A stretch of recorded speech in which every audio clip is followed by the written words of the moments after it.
which was not very far. The I second don't thing think that's noticed exactly was how the what saying goes. through my body. He's trying. I love it. Jamie, what did make you go with that color hair? It is an interesting color there. You know, I think what every girl does when they go through a breakup, right, ladies? We dye our hair. We do something we can control. You went through a big breakup recently? No, this was like in 2020. Oh, I went through a breakup that night, started OnlyFans, dyed my hair. I was feeling a lot of things. Yeah. Okay. How long were you with that guy for? Not long. I didn't say it was mentally well, guys, okay? You could have got that from the comedy. What are you into, like, hobby-wise, when you're not doing stand-up or something like that? Anything else? Yeah, I just stay home with my 4 cats. You know? 4 cats? Yeah, why go anywhere when I can stay at the Pussy Palace, you know? 4 cats? 4 cats. Did you move here with 4 cats? I did. Did you live in Miami the whole time with 4 cats? I did. Did you live in Boston the whole time with 4 cats? I had 2. So when you moved to Miami, you got 2. Yeah, breakup, cat. You know, I reasonably started to panic. Not because the I'm a good time. He only has 6 cats? What the fuck? Are you fucking kidding me? Oh my god, you fucking creepazoid. 6 motherfucking cats. You have 6 cats? Yep. What are their names? Mochi Jones, Mr. Brown, Hair, Esmeralda, Noni, and Pookie. Wow. Pookie's a sweetheart. Absolutely incredible. If you, I'll talk to you if you two got into a relationship, you'd have 10 cats. How It sounds like a family. Yeah, She'd have to convince my wife. wow. I've always wanted a dad, so. Imagine that household. Imagine that household. Just 10 cats, a husband, a wife, and a mentally ill topless comedian. Oh, and 2 daughters. You have kids? You have kids? You have 6 cats and 2 daughters? Jesus Christ, Magnolia. We need to have a conversation sometime. Hang out, bro. I didn't know any of this about you. We should grab a coffee sometime or something. Let's do it. We've been working together every Monday for years. This is absolutely wild. 6 cats, you have 2 daughters? Yeah, man. One of them's 16. What? Are you fucking serious? What's your only? You have a.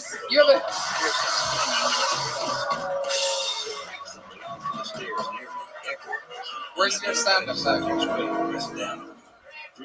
Red man. Where's your victory sound? There it is.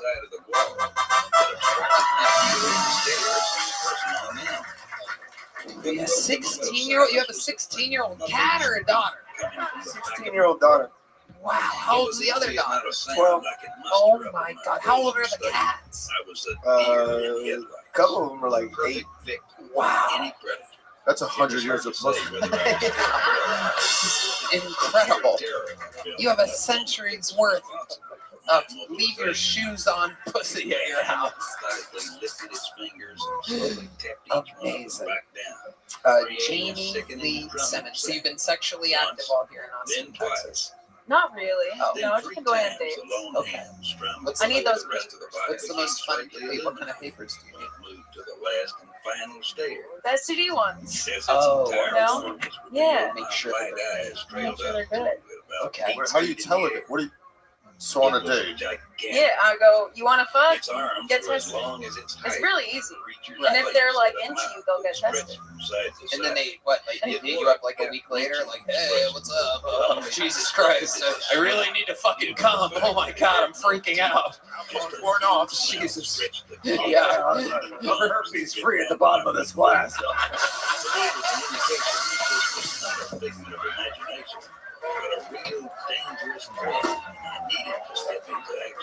Chug.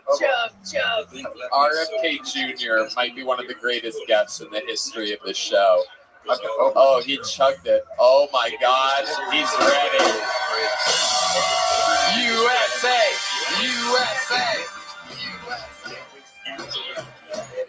Oh my God. This is incredible. I'm not going to have an allergy to cats, and I don't know what to do about it. And If anyone has any Suck it advice. up. You have an allergy to cats, and you also have full-blown herpes. This is quite the conundrum. This will never work between us. So sometimes guys, like, they go get tested, and, like, a week later, or whatever, they hit you up, and they're like, hey, I'm allergic. Well, it's somebody I've been like going out with for a while, like, on multiple dates. Now we're at that point. So you check the papers. Yes. And then you have unprotected sex with them. I mean, that would be crazy to make them wear a condom at that point, right? Yeah. Okay. If you're good, you're good. We're all good. So let me ask you this. They show you the papers, then you have sex with them, right? And then after that, you'll basically have sex with them anytime they want, right?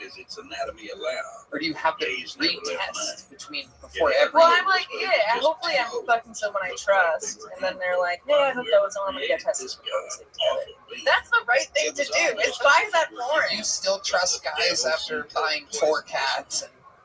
Yeah, I trust men. You know, there's a you can download a template online though for like you just fill in your name. It looks like you have a positive, like you or a negative. That's when I saw it in the corner of my eye. Red band. That's what he does. I know who's making my next clean STD test. I never thought of that. I love it. Jamie Lee Simmons, very funny. Oh, look at me on the secret shows. Oh my god. Here you go. Here's the big joke bug. The great Jamie Lee Simmons has made her Kill Tony debut. Let's get one more bucket pull up here. Then we're going to put a big ribbon on this thing. Make some noise. 1 minute uninterrupted for Andrew Renaud, everybody. Andrew Renaud. Here we go. Oh, one more time for Andrew, everybody. Hello? Hello? Thank you for having me. The scene was it's my birthday today. I can believe that.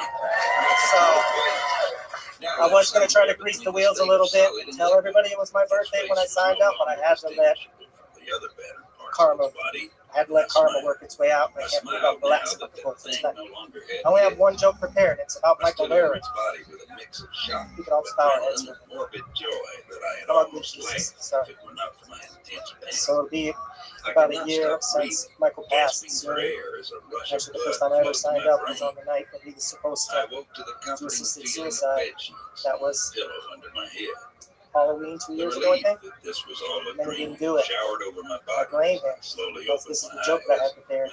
In honor of Michael Lehrer's life, I want to take all of his performances and I want to press them to vinyl. And if you want the authentic experience, you just listen to him at 33 speed. That's super long drone. And if you want to hear him tell his jokes at a regular cadence, just play it at 78. Okay, well, in honor of Michael Lehrer, there was a long moment of silence at your what should have been. There was no way this was going to go well. It's okay. How are you, Andrew? This is your first time doing stand-up? It is. Hell yeah. Yes. How old are you? 51 today. 51 today. Happy birthday, my friend. Hold on. We're pretty much the same age, and you look like shit.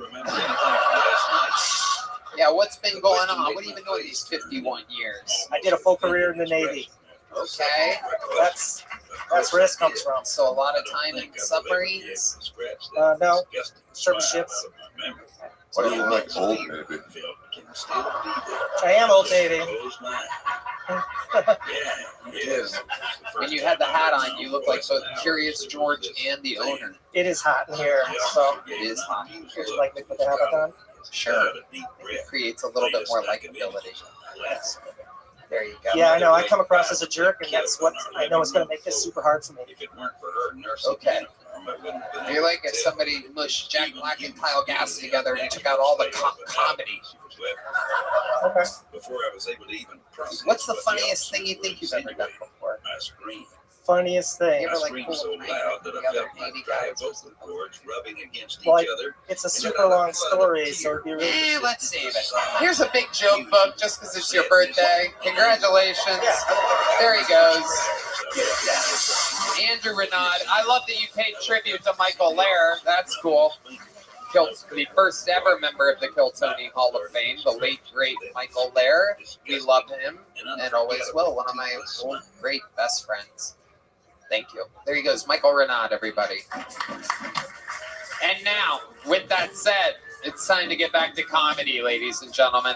And with a show that started with William Montgomery, I think there's only one way to end an episode like this. Ladies and gentlemen, I'm glad that there is one of the members of the new presidential administration on this panel. Because this young man, RFK, this young man is a guy who I'm really hoping we can speed up the citizenship process for. We need this guy to become an American. But right now, he is simply an Estonian assassin. Ladies and gentlemen, this is a new minute from the great Ari Matti.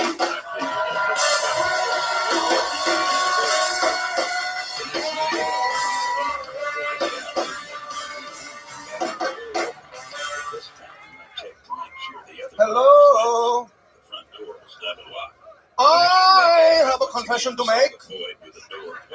I eat ass. I'm tired of hiding it, ladies. Don't hide your asshole. My tongue is going up that ass. If you're a lady with a guy who doesn't eat your ass, what's wrong? A little poo-poo in your mouth? Ooh, a little poo-poo. Gay boy? I don't give a fuck. Still the creepiest thing. I remember when the research came out, they were like, it's official, squirt this piss. I was at home like, I guess I'm a toilet. I don't give a fuck. This happened when I was every liquid you ladies make, I want in my mouth as soon as possible.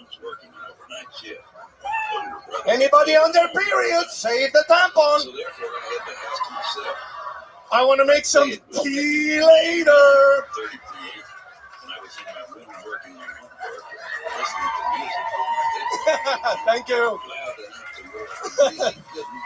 Ari Matti has done it again. Add it to the compilation, ladies and gentlemen. Absolutely incredible. You have done it again. Every liquid a lady makes. How about tears? Would you take tears in your mouth? Everything.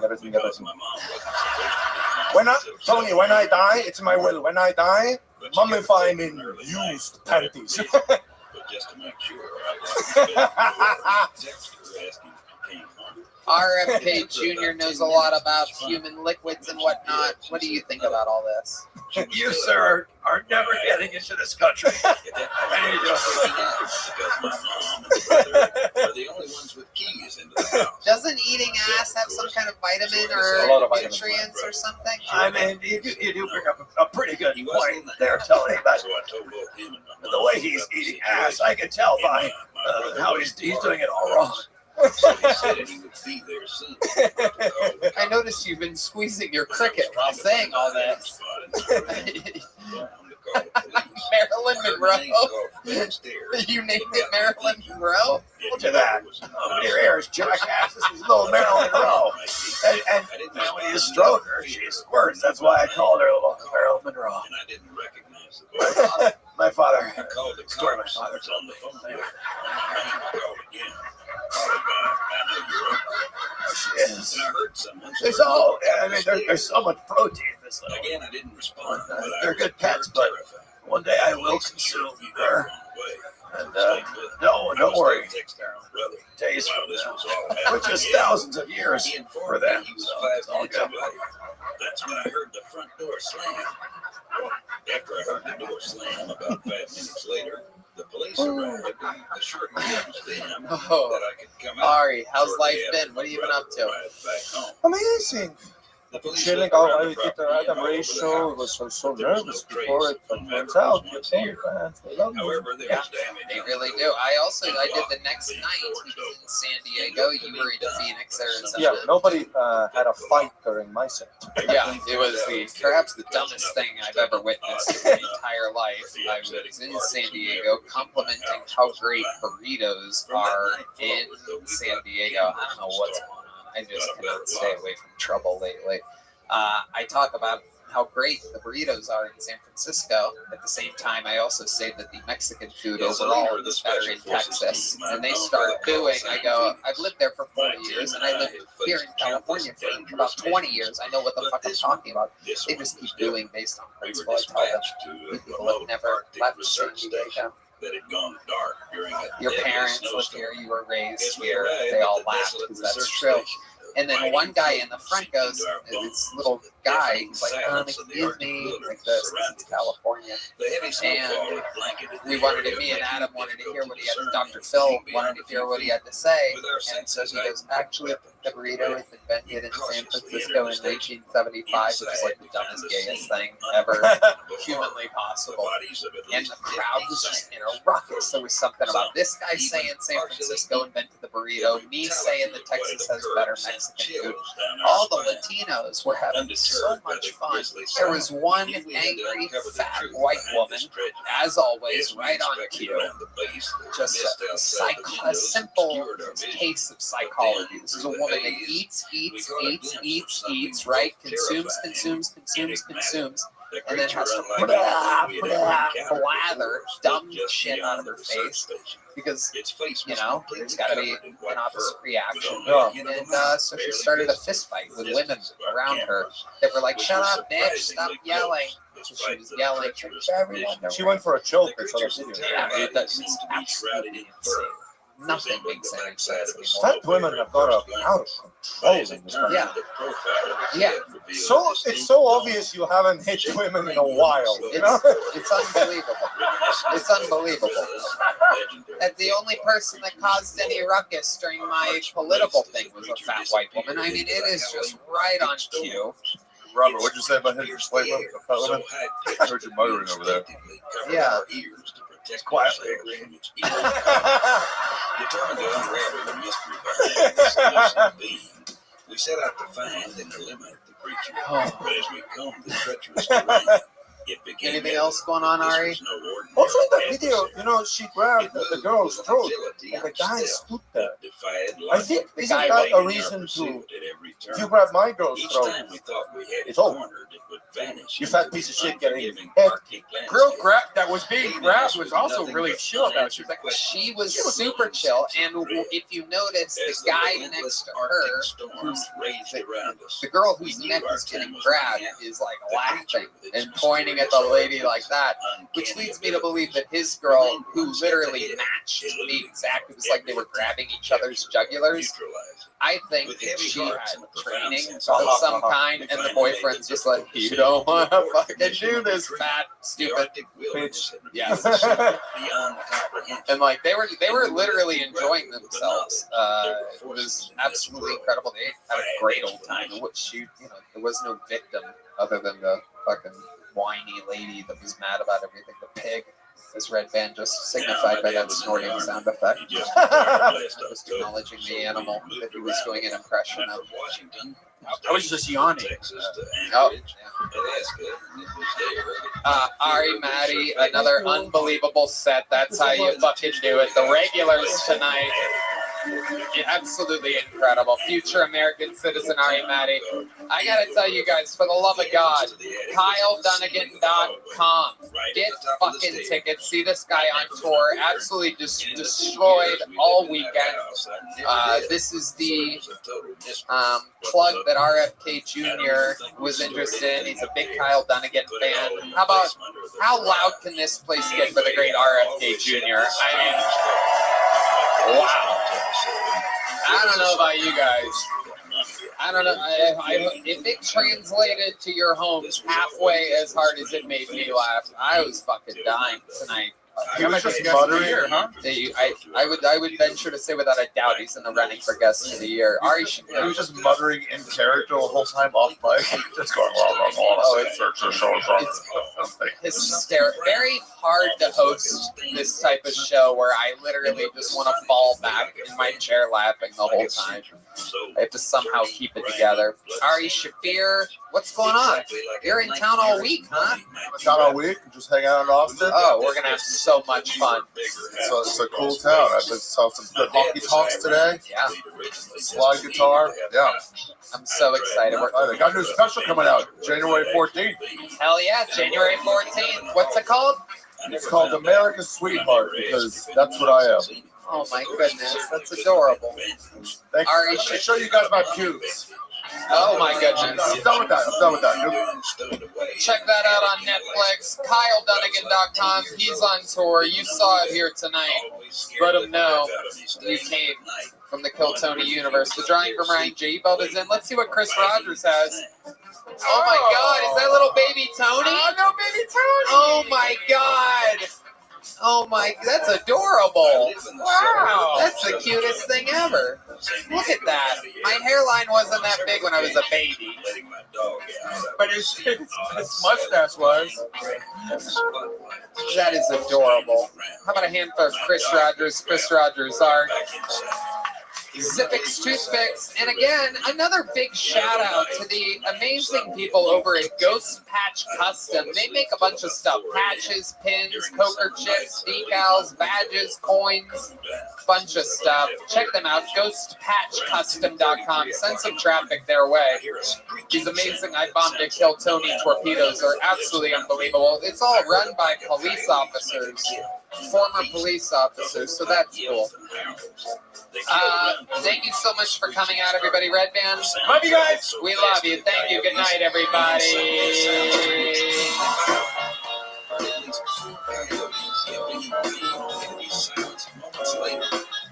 and hearing this shit makes me want to be home or a place where I'm completely back to 30. To find out later for any reason, I start watching the skies, turn down my music so I don't hear.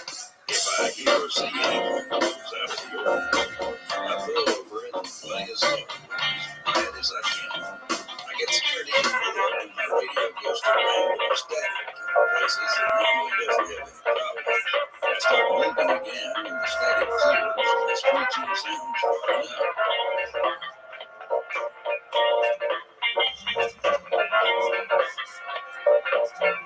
My boyfriend and I were on a hike in the mountains of Colorado, and where it was a secluded place until we got there. Our car was the only one parked at the trailhead. The uncensored live stream of 2 nights here from Austin, Texas, December 30th and 31st. You can snuggle up in the cold with your loved ones or all by yourself or with a bottle of tequila or whatever you're into in this crazy world. Snuggle up, stay warm, December 30th and 31st with a completely uncensored Kill Tony's live from the HEB Center in Austin, Texas. We were the only car around. This is a new super But as we were driving, I hear my mom say, "Oh shit!" annual amazing event. It is our biggest 2-night event of the year, and we're super excited about it. It is on sale now. KillTonyLive.com. Get it for your loved ones. Get it for yourself. Love it or hate it. Live. December 30th and 31st.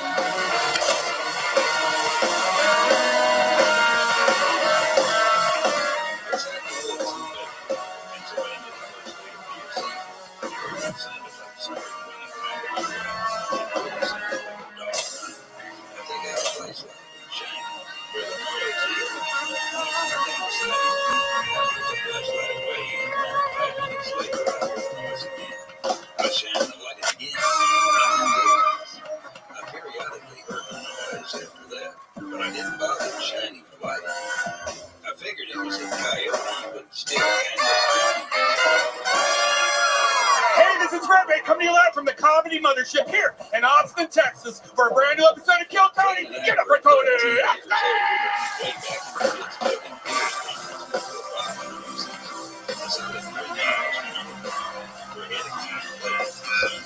Who's ready for the best fucking night of your lives, huh?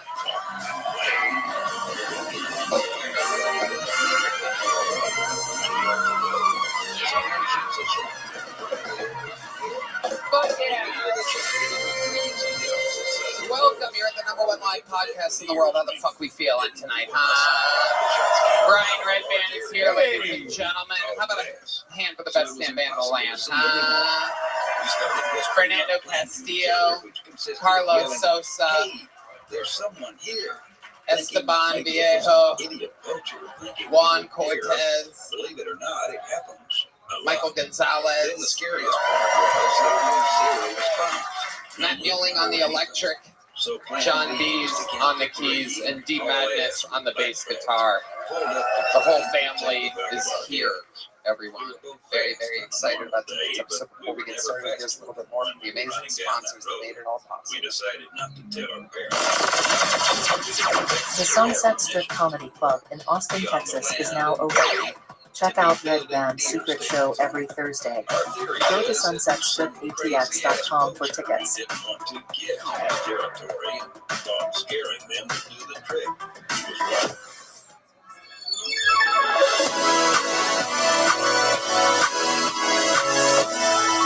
Was on a solo hike for camp. Who's ready to start this fucking show, Settled in for the night. Well. We're all here, and, Just you know, this is just one of those episodes that it's just nothing can It's stop only us. slightly larger than Two of the greatest guests in the history of the show, two of the funniest humans, two of our true brothers. Ladies and gentlemen, I present to you two of the best guests in the history of the show, two of the funniest comedians in the world. This is Sam Talent and Ari Shafir.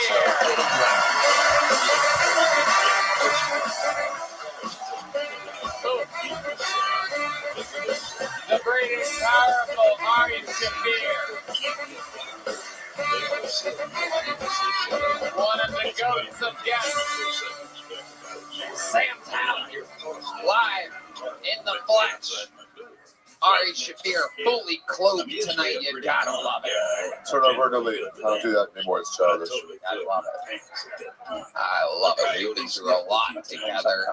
We've seen a lot of each other. And it's good to have you back. Thanks, buddy. It's hard to concentrate. I see a lot of cleavage right that way. It's going to be difficult. Little, beautiful little trees. Good eye, Ari. Absolutely fantastic. Wagga. Front row. Right in the front. Wait, I got to tie my shoe real quick. Okay, got it. Oh, her laces are untied too, Ari. You might have to go tie her shoes. They're right there, huh? They're going to be there all night long. I could throw a little joke book right in there right now. No doubt about it. I could probably throw a big joke. Oh, she's fixing it. She's no fun. She must be messing up her own. I'm being fucking objectified in the 6th Street in Texas by fucking comedians in the front row of a dirty comedy show. Stop fixing it, you hoe. What's your OnlyFans? No? Yeah. Don't worry, fellas. I got it. They put the horny and horn players over there. That's right.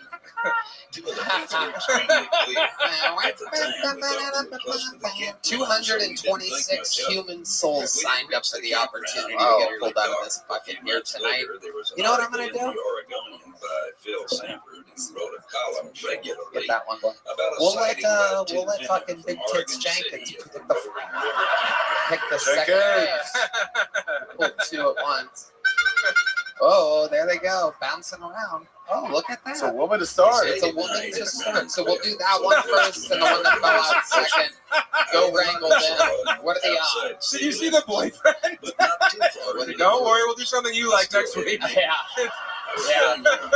Have fun sitting through 3.5 hours of Wicked. Oh, you're fucked. It was the Wicked of Oz.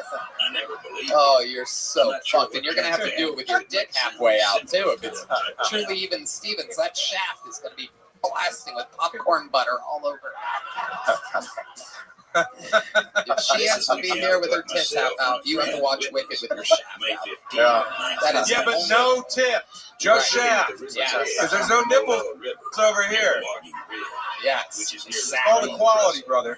Exactly.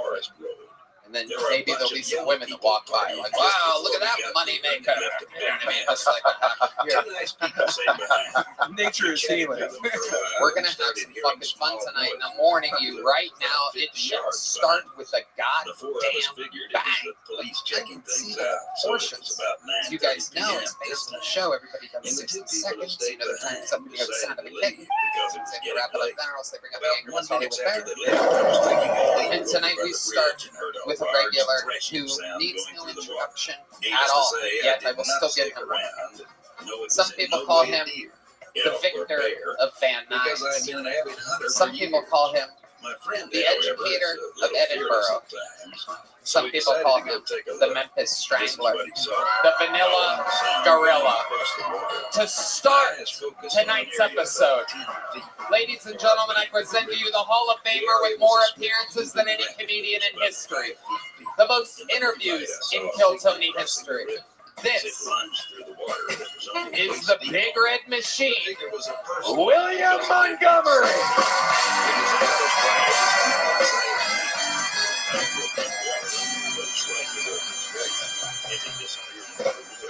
Damn, let me see the titties, bitch. Holy shit. No, seriously. Pfizer is about to release a new version of the COVID vaccine, and the worst part is that it includes a new YouTube album in the syringe. Quick housekeeping note, tonight's proceeds will benefit the defense fund of Harvey Weinstein. I'm going to start selling shirts that say, I survived the Me Too movement. Let's be honest, though, considering I've only talked to 4 girls in my life, including my mom, I didn't really survive the Me Too movement. It's like being locked up at Rikers Island on 9/11, and later you tell someone, yeah, I was there. Okay, that's my team. William, one of the most loved humans in the history of the show, a master of likability, a master. It is so nice to be here, and I think this woman, after I tell you, it's literally, this is, Tony, my 6-year anniversary of being a regular on the show, so bitch, I think you really... Is that your man right there? Do some more crowd work. Ask them some more questions. You're just gonna stop after asking if that's her man. You're not gonna make a joke or anything. You're just gonna nod along. No, now I feel awkward because she really does have some really nice titties. It looks like. I mean, look at those things. So when y'all have sex, do you get on top of him? Wow, or does he get on top of you? Great question. Keep asking. Yeah. How do y'all do it? How'd y'all do it last? The creature immediately walked out from the trees and stopped at the riverbank. Huh? At first, She said on top. Then I looked closer and noticed you get on top. all of black. Oh, I bet your titties are really bouncing in. I wondered what you were getting at there. That's very Me too, Tony. My dog was on Me too, me too. Hashtag me too. Hashtag me too. Yeah. Noticed his face was My all goodness. sharp features, strong cheekbones. What an amazing legend of the game. You guys have seen William many times before. Sam used to hang out with him in the streets of Colorado. You were there that fateful night at the Squire Lounge. They were doing an open mic there, and it's when I was drinking a lot, and I would put my backpack behind me, and I had a notebook in there filled with jokes, and a homeless person stole my backpack that night. That homeless person was on him.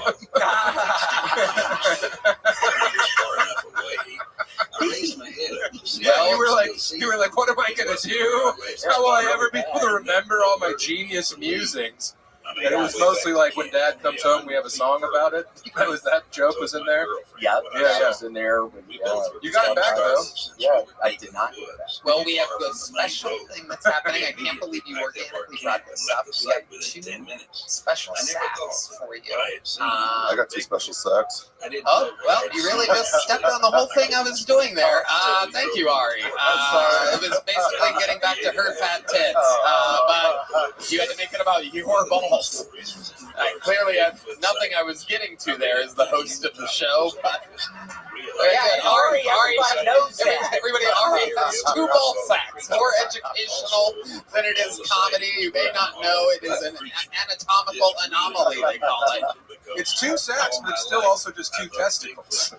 They live separate. Yeah, no, I was doing another "she has tits" joke. We're gonna have to give her like 50 grand at the end of this episode to say that she enjoyed herself. It's gonna be great. It's what she makes monthly. Yeah. Yeah. We're gonna have to promote something. Are your nipples pierced? Oh, do you have like a small? That'd be really hot if they were pierced. Are they? Do you have like a small business you'd like us to promote or something? You don't make things on Etsy or something like that? Do you have an OnlyFans? We can make this up to you. What do you do for a living? What do you do? A concierge. Wow. Okay. What is that? An expensive escort? What is that? Is that what that is? How about your man here, sir? What do you do? We'll plug something for you. You work in my okay, but you guys, you need to start your own businesses or something. What can I say? William, what else is going on in the world? I am praying to God I can convince Red Band to come to my parents' house at Christmas. Now, Red Band, y'all grew up in not the best situation. He hates Christmas, and let's keep that between us. It's really not a good time for him. Again, he grew up in like this really poor family, and he wouldn't get presents or anything. So the guy hates Christmas. So I'm trying to get him to come to Memphis. Come on, Red Band. Is anybody in your family allergic to cats by any chance? Because I don't know if you know this, but Red Band literally is covered in cat hair, everybody. I don't know if you see that, but there it goes, a little gift. A little gift for the audience. Oh, she's going to catch it. There it is. Yeah! Welcome to another episode of Fucking Disgusting with your superstar, Brian Red Band. Where Tony picks things off a Red Band and throws it in your crowd.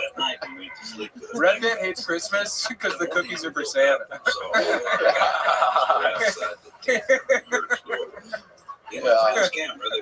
You delete Santa's breast milk. Oh yeah, your algorithm's fucked.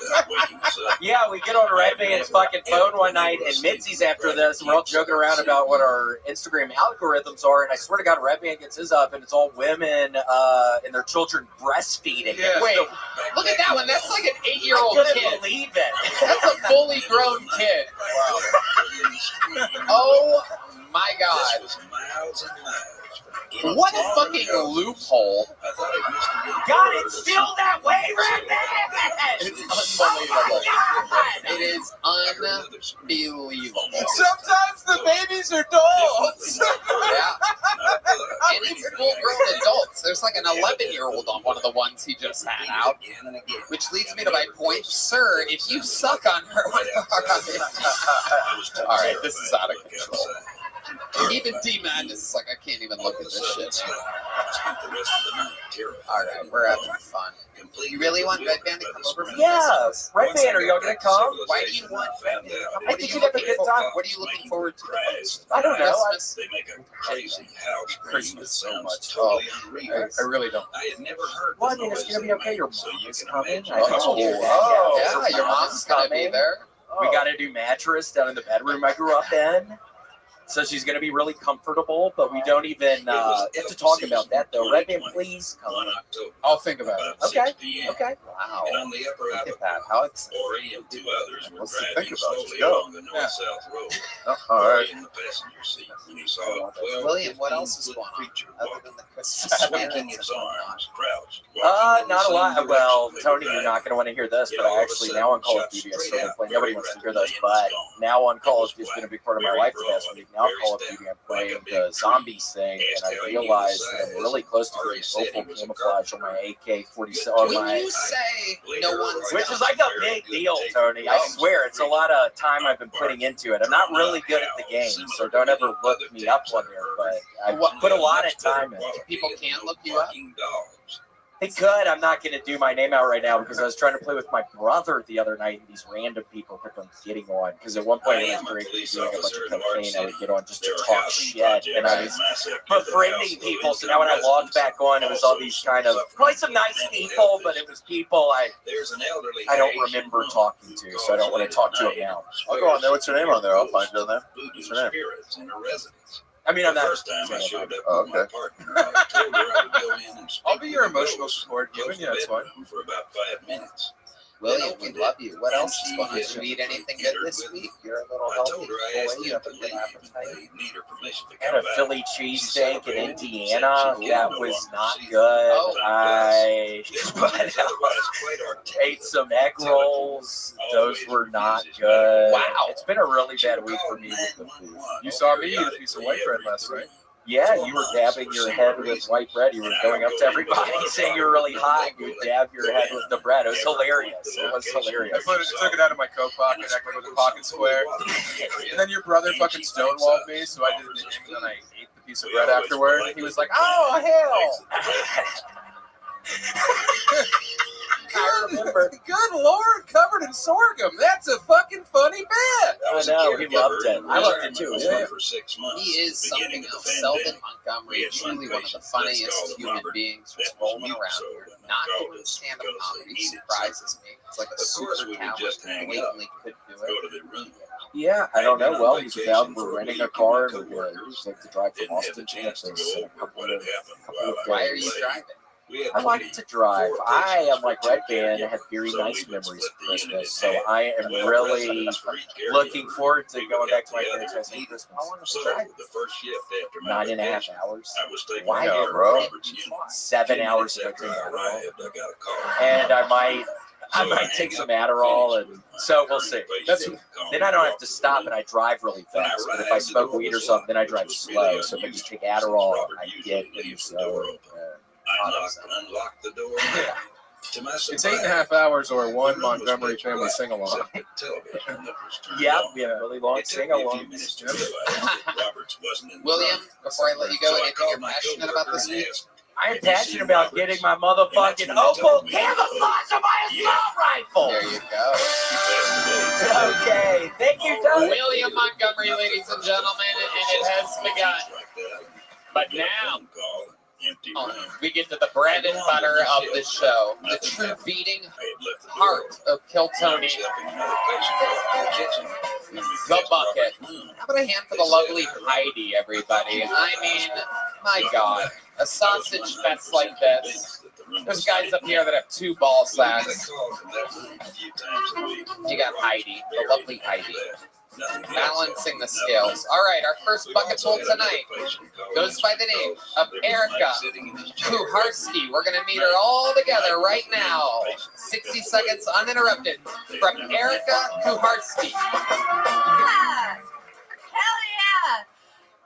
Peyton Manning and me were forehead My mother and I twins. have this campsite about 2 hours drive out of the eastern side. Yeah, you like that? Yeah, I've got extra Friday yardage. night after work to a really Call that a really personal foul. spot. Up a walking Gorski. trail off It's the half main German, road. half Polish. The road is good enough So for a Germany standard invaded car to Poland, handle and then my on many relatives occasions. invaded A whole Poland. convoy of us would make the trip up for the weekend. This is a really That's quiet my spot, white guilt. and it would Yeah. be extremely Deal with rare a lot of to that. even have another I just car got married, come you up the road. guys. Other people would use the same With spot that from time to forehead, time, yep. However, Oh, it's you would see possible. the remains of old It's pretty great, guys. I don't have mental illness anymore. We have mental illness. We found a couple of graves.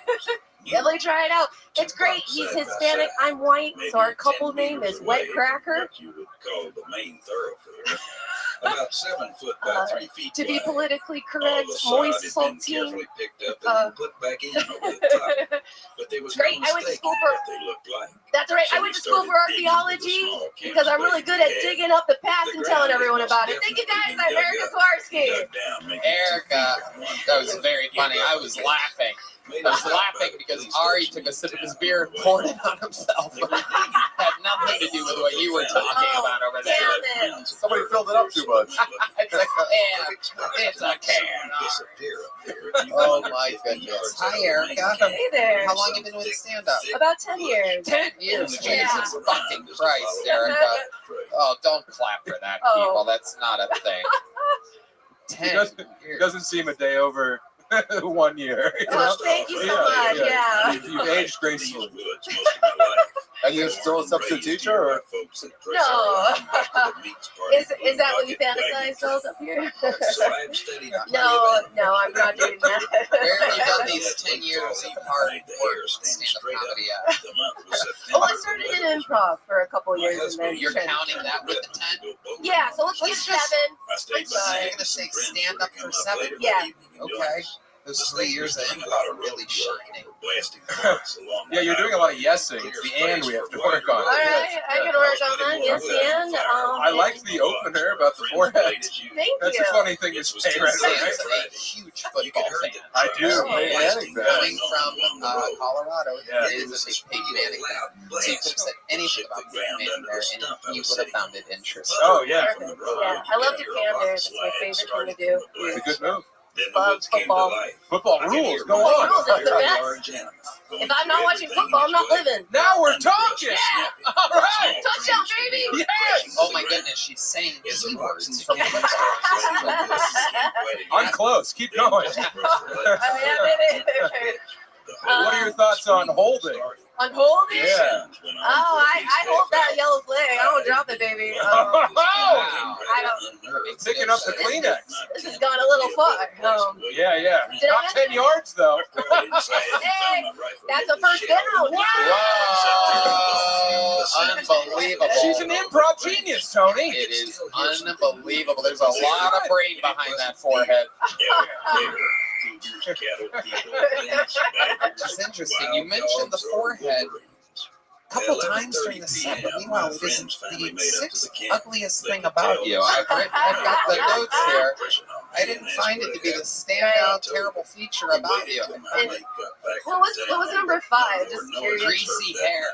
Thank you. Yeah, it's unbelievably unwashed. I know. Unkept, especially for a big show like this.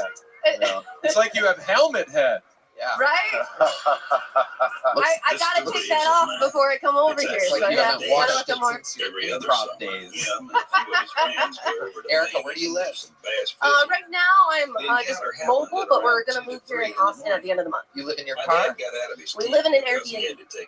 Okay. Yeah. We were doing basement travel between the relatives, so I was in Atlanta for a month. When you say basement travel, what is that?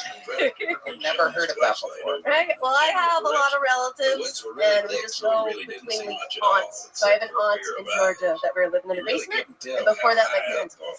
There's a lot of basements going on. That must be what adds that dewy moisture to the hair that I've noticed. Right on. It's very humid. There's a lot of moisture. Erica, what exactly do you do for a living? Right now I'm in between jobs. I help my husband with digital media.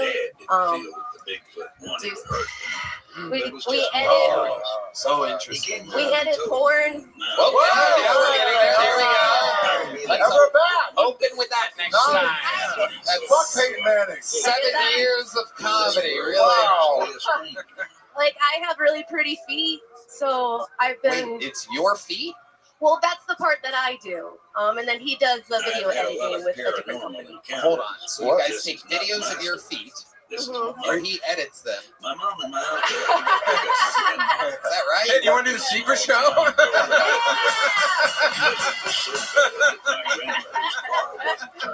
What's the edit for feet? Yeah, what's going on there? Is he putting in like special effects or something? Is there like little Ewoks fighting in between your toes or something?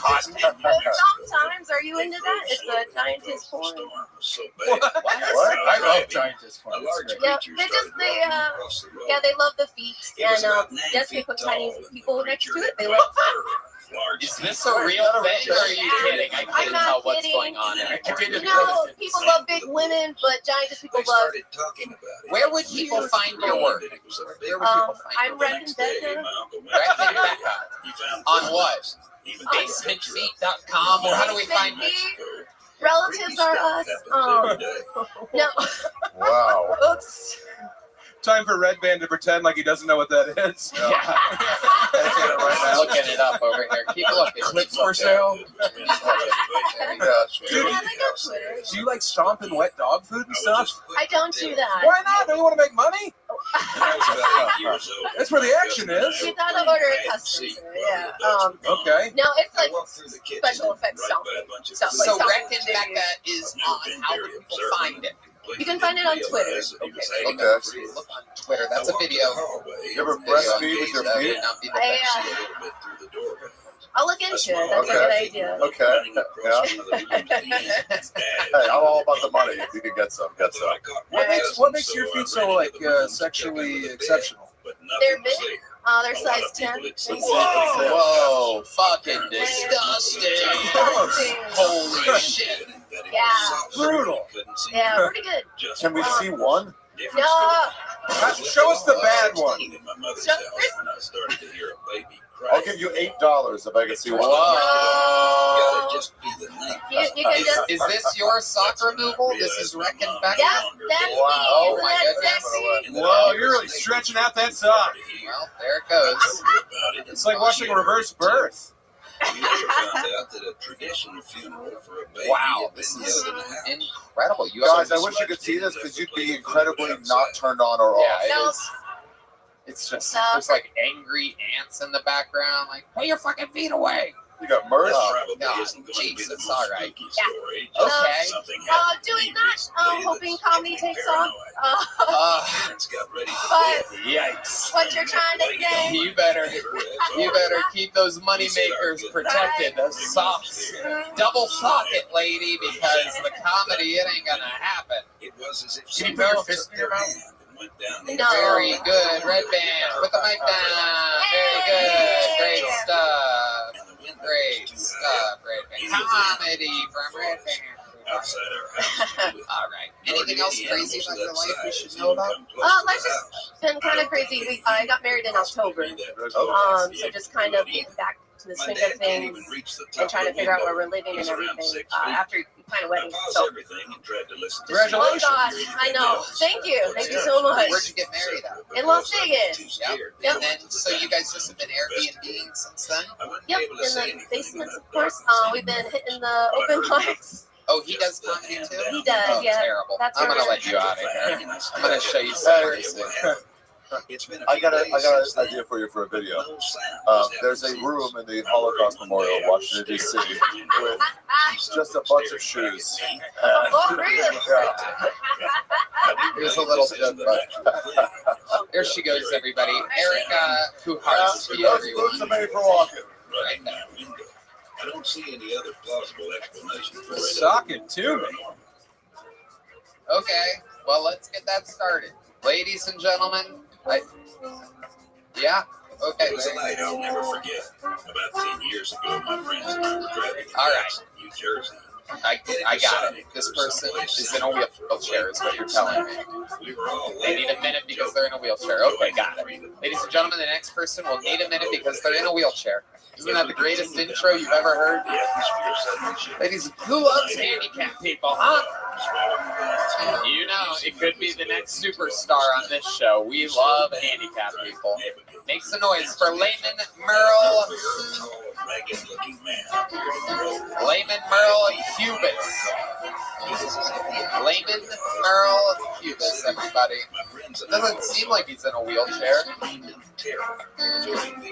It's a miracle. It's a miracle. Ladies and gentlemen, make some noise for Layman Merle Hubis. Oh. I'm exhausted. My name is Layman Merle Huber.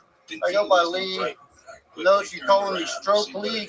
Well, actually, it's kind of cool if you call me that. I am divorced, and there's a lot of reasons for that divorce, but I guess the best one was that I had problems in the bedroom. Yeah. Every time I would make love, I'd start laughing uncontrollably. I'd make crazy faces, and she didn't like it, so I went to the doctor, found out I'm suffering from immature ejaculation. But while I was there, he said, your prostate ejaculation is good for your prostate. You should tell your wife that. This shit, she doesn't believe that shit. You're going to have to write me a prescription. So I go home. Hey, babe, remember that lecture you gave me the other day about following doctor's orders and shit? Well, here, and she looked at the prescription and said, that's awesome. Why don't you take it to the pharmacy and get it filled? We attended church So that fucker at frequently, CVS so I hadn't stopped prayed calling often. me for refills. Over time, Satan started to communicate with me, although it's possible Yes, that that's it my was time. just Layman, my overactive imagination Merle, as a child. Huber. I remember these experiences. Welcome to the show, vividly, Layman. including dreams. How are you, Tony. buddy? How's it going, my man? Wonderful. I'm so exhausted from walking up the stairs. I love it. Fantastic. What is your condition exactly? I had a stroke on my birthday this year. Happy birthday. Yeah. Oh, yeah. Yeah, it was. Were you doing some kind of special celebrating or something like that that made the stroke happen? Were you No. drinking? Were you eating cake? What happened? No, everybody thought I was drunk because I started losing my balance, and then next thing you know, I sit down and I can't get out of the chair. But God damn it! hey, it's not all bad. You know? It's not? What? No. Oh, I mean, consider that everything that I do, I can say I did single-handedly. Yeah. Reminds me of my honeymoon. Well, besides that, plus I have the kung fu grip that I always wanted with my G.I. Joe. Oh yeah, your G.I. Joe. G.I. Joe kung fu grip, remember that?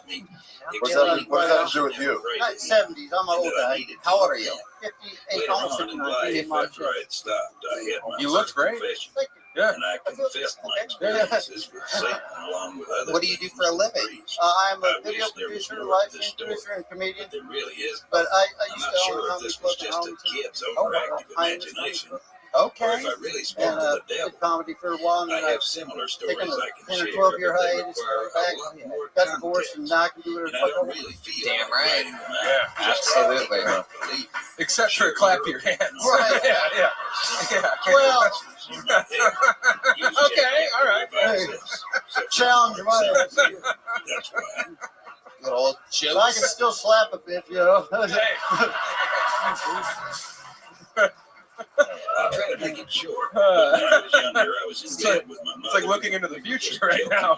Trying to scare each other and telling different So there scenarios. you were, celebrating with friends and family. What did it feel like? What does it feel like when a stroke is happening? Does it feel like anything, or just parts Well, of it? Quite frankly, Mine took sounded about like a 2 large days. You know, I would man have walking been in working, and I circles thought on my our arm roof was with heavy sore combat because boots. all the lifting. The and stuff thing that I was is, done we with were in a Buddy. very That was secluded the first native sign I said reservation, no. and the And then closest people I started to losing our my house balance and lived about that 6 party, and then I kilometers sat away. down in a wheelchair and I Also, couldn't get mind up. you, it was wintertime, I quit working. so I seriously That's doubt it, anyone someone would that come carried to me in our the car. house just to walk on our roof. When he was saying that, I just saw a bunch of fat dudes just like grabbing their arm in the audience. My mother could tell. that No, I but was I very am, frightened by you know, what we were I've been hearing. homeless So for a she while, made up an but I excuse am for gonna all that recover. saying. Don't worry.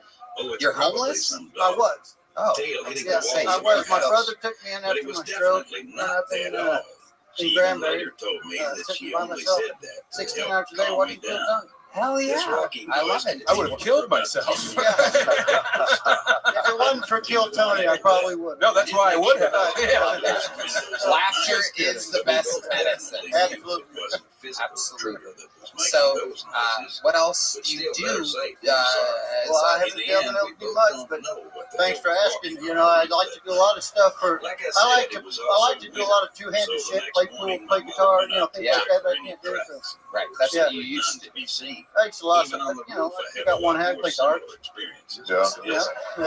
I got in a fight with the guy, and he said, "I'm a, you know, you're in a wheelchair." And I asked this other guy in a wheelchair to get out of here. Let's do it. You know, Fuck yeah. put your other hand behind your back and do it. You know. Hell yeah. A wild roller derby going on over there. Yeah. Were you a smoker? I am a smoker. Yeah. As a park ranger, You're still smoking? Oh yeah. Respect. many weird things. Strange figures Yeah, I'm not in the quitting. woods, Hell no. unnatural Hell yeah, you already or even survived the downright worst part. paranormal. No, I actually just started. I don't have a problem with quitting. It The started rule with a is, problem. if you don't interfere in Yeah. matters What do that you mean don't by that concern exactly? you, What I mean by you'll be that, safer I for quit the all most the part. time. It's I just hope I can't the route resist works, starting up because again. But sometimes quitting, situations I can put it down no too problem real for a little while. scare. You know. Wait, you can put it down, Far no too problem? real. No, Granted, yeah, not every no ranger problem for about experiences the paranormal. 6 hours. No. While most of us lead somewhat Okay. No. And this ex-wife of yours Some more that you than keep others. There's also mentioning, a category of how long were you with her who for? wouldn't consider their job What do you anything hate about it? mundane. I don't hate it. To this I'm day, still madly in love with I her, belong in but the I middle just of know this that I could never be married But to her. something happened last week. How did she treat you? While I Let's would talk have about liked to you ignore know, it as I usually do. Just I the don't think I can. when someone My that partner, tells you you're the most called important Carlos, person had to patrol them in duty your for the life, night. We and had then all both of a sudden been they ghost you and relocated treat you recently like you don't moved into this exist, cabin, it's kind of a painful thing. Well, she made me sleep on the porch one time, but what? Yeah, on the back porch in the heat. Because you didn't have a ramp to get in? No, this is pre-stroke. This is pre-stroke. She probably caused the damn stroke. Yeah, probably had a lot to do with it. Yeah, I ended up losing my house, all my money, and ended up, I had a career issue. I lost my career, and then I came home. I bought an RV and it got stolen. How did they steal your RV? Long story, but I had met a person that lived in a nice mansion in Dallas and said, not mansion, it was a nice place. Yeah. This is weird. They started to park it out back, The piece for and me then is very real. anyway, it got stolen from the back. They stole all my property, and I had to wait. There was my sister, and my car broke down, and I couldn't find a job. Newark, Texas. If anyone knows where Newark is, if you want a job, you're going to work at the dollar store. Wait, buddy, I'm sorry, I got a question. These people said you could park your RV out back. Good scares up your sleeve. Who stole your RV? What I guess Well, was 2 or 3 in the morning. The one-armed man. The guy It was insurance fraud. The guy that owned the house is mentally retarded. He's kind of Did you famous. say he was mentally retarded? Yeah, but Was he actually mentally Yeah, retarded? absolutely. He's like 72 years How old. does a 72-year-old mentally retarded guy own a 3-story house? His parents were rich and had a trust fund. So there Was was he like fully retarded? Like totally full retarded? on. And love the guy. Love the guy. Can you imagine that? Just a rich, retarded guy. I mean, how much fun would that Tropic be? Thunder. Yeah, what's that like, Tony? Yes, I'm super retarded. A well-known thing about me. I'm an old retarded man now. It's 13 years. We've run out of jokes to make. I don't know what the bean is, everybody. So I am retarded. Well, I meant more the super rich thing. Well, that's awesome. So let's go back to Layman Merle Hubert. Yeah, I go by Lee, but just my wife hated my name, so I started going by Layman Merle. We went to get a marriage license. She said, "Your name's Layman Merle Hubert, not Lee Hubert." I said, "Yeah, because I wouldn't have married you if I'd known that." What a bitch.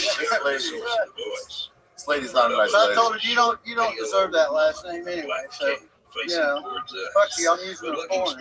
Do you regret not hitting her when you had the chance? I've never hit a woman, never will, but You never will, that's for sure. yeah. I don't know. I might hit a guy right there.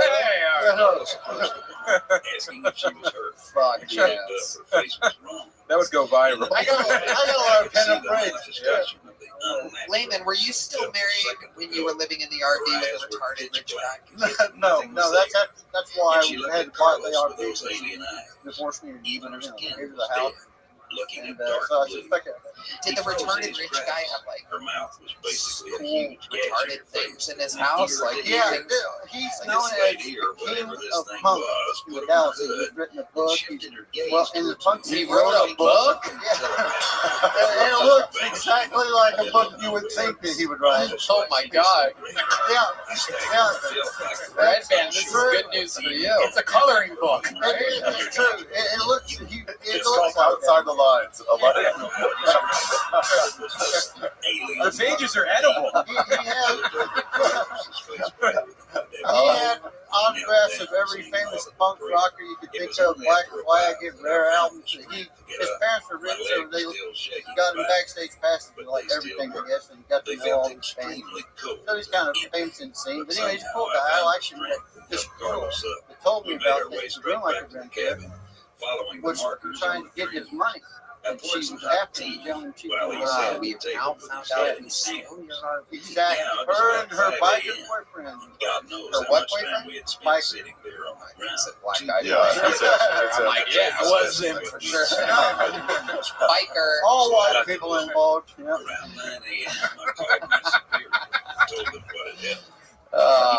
Has anything good ever happened? Yeah, that's. No, the stroke is the best thing that happened to me in 7 years. There you go. This is good news for Red Band. As long as we didn't do it again, That's prior to that, life sucked even worse. But finally I got some attention, got to lay in the bed and get fed. Shit. When you're homeless, it's like it's a mood on up. No, the real reason was that it brought my son and I. We hadn't had a relationship. This job has meant everything to me, and I don't have a plan brought B. us back together. So, you guys I'm look hoping like I that. don't encounter this stuff. Yeah. You and your son are close now. Where does he live? He lives in Allen. He's a school teacher and a football coach.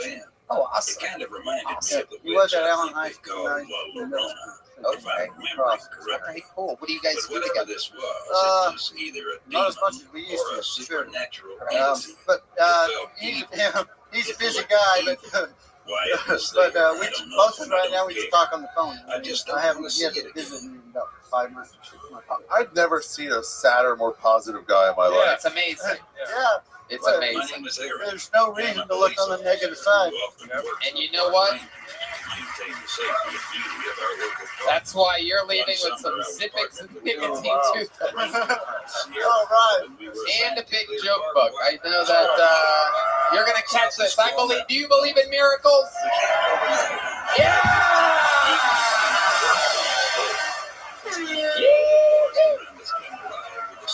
All right, carry this fucking guy out of here. We got to keep the show moving. How about one more time for Layman Merle Huber, everybody? Oh, everybody's leaving all of a sudden. Oh my God. Jesus Christ. What a bunch of geniuses. Let's all go pee at the same time. How about a hand for Zach, our security guy who's butt fucking poor Layman? You're witnessing a live male rape, everybody, by one of the most homophobic security guards at the club. I know for a fact he'd rather eat a homeless woman's pussy than lick a dude's butthole once. What would you do? I would lick the dude's butthole once. Oh yeah, there's a specific homeless woman that we're talking about that hangs around this, and you have to see it. You would pick the dude's butt. Trust me, one swipe at a time. Look, Red Band's with you, dude. Red Band's with you. He would eat the pussy. I've been there. It's all right. You've licked a dude's ass before? No, I massage girls. All right, very good. Way to recover. Ladies and gentlemen, your next bucket pool was on the inside. We know this guy. Ladies and gentlemen, one of the best magicians in the world has signed up for the show. This is Wes Barker, ladies and gentlemen. A real, famous, legit magician. Wes Barker, he's on the inside. Here he comes. It's one of you representing the audience here tonight. How about a hand for the amazing staff here at the mothership? How exciting. This is Wes Barker, everybody. All right, hi. I am Wes. I'm a Canadian. I'm a professional magician. I hate children more than you think. Being a magician made me hate the kids. Kids don't suspend their disbelief. You know, if they see something, they say something with magic. I've always been drawn to the mysteries of the night. If we did magic right now, you'd love it. You'd love it. And you would learn a lot. Town of Willamette, Oregon. It's magic show and then magic lessons. There, you know? But at least you would shut the fuck up, you know? Kids, they don't do that. Brutal, actually. I hate it. I'll give you a red ball trick, for example. With a kid, I do this. I take the red ball, vanish, and then the kid would go, it's in your other hand. In the right every time. Fucking sucks. You know? But adults, we have such a strong grip on reality. So kids are smart in a stupid way. But adults, we expect the physics to go the way it goes every time. You know, prime example, sir, you're grown ass man. Same trick. My heart pounded in my chest as I realized that this might be. I wasn't gonna risk it with you, honestly. Both hands. That's my time. Thanks, everybody. Wes Barker, a real professional magician. We know him. You hang out a lot. You're part of this, you hang out in Austin, right? And he entertains the fuck out of us sometimes on after the show. Wes, do you have a favorite fabric? I love that you thought you had to tell us that you were Canadian. It's amazing. I started wearing this recently, and I thought it really suited me. Now I'm wondering if it does. Oh, yeah.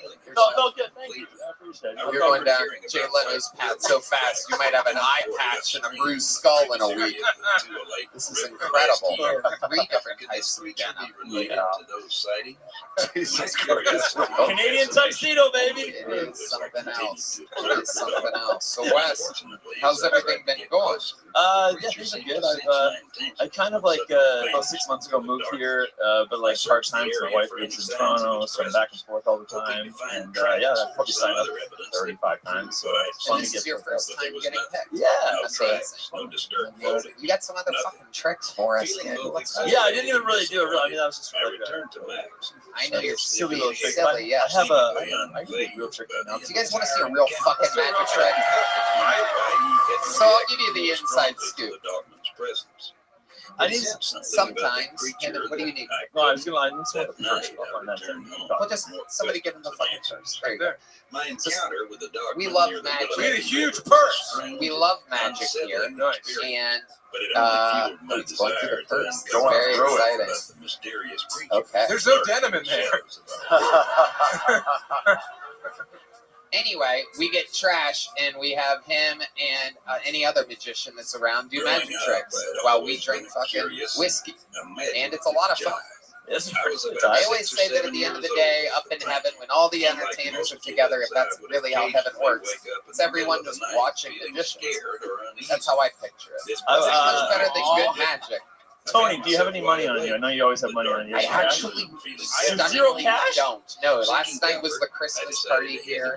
Whoa, look at new money over here. What's it like being a rich retard?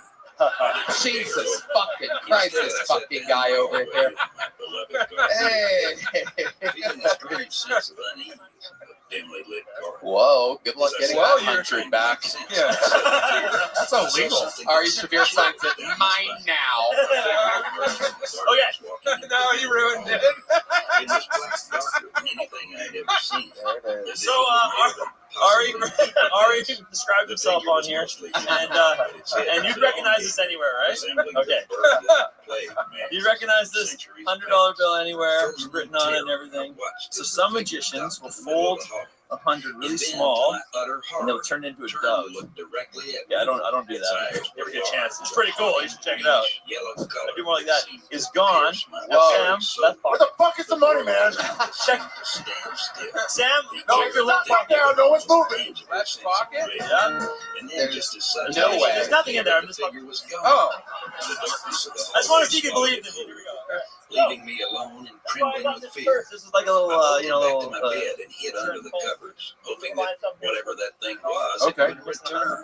Sure am. To this day, I can still Whoa. vividly recall the Here's your husband wants to have sex with you later? Wow. Give me that one, all right. I don't know what it was that I saw that night. What the hell? Remains one of Whoa. the most terrifying Some many experiences of tongues. my life. Oh. This lady's Where do you wild. live? Wow, the security. Pflugerville here. or Riverside?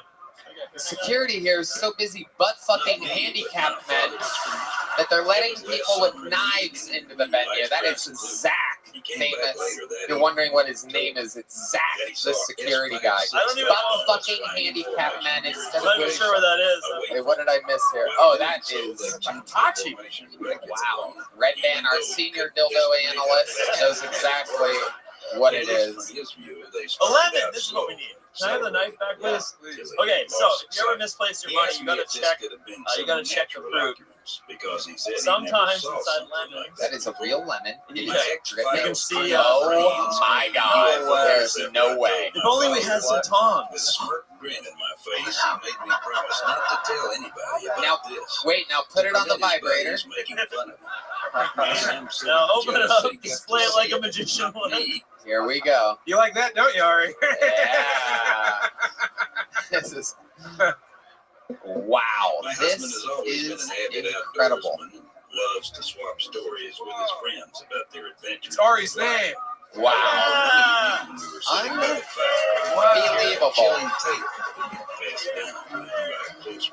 Wait, Sam's money, Ari's signature, my juices. What a night! So amazing.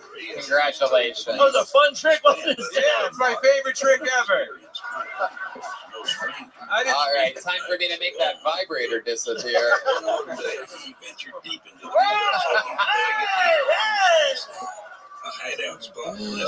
Whoa! Wait, who put this cum in my pants? All right, we're having fun. Oh, and a fart noise on top of it all from Red Band. Oh, you made T Madness reappear too. Absolutely incredible. He's wondering why the underside of his hat smells like lemon right now. Yeah, you missed all that sound. G-Man just challenged that fucking other retard to a fight. Beat the shit out of him. He's not retarded, Ari. Oh, well, whatever he's got. He's black.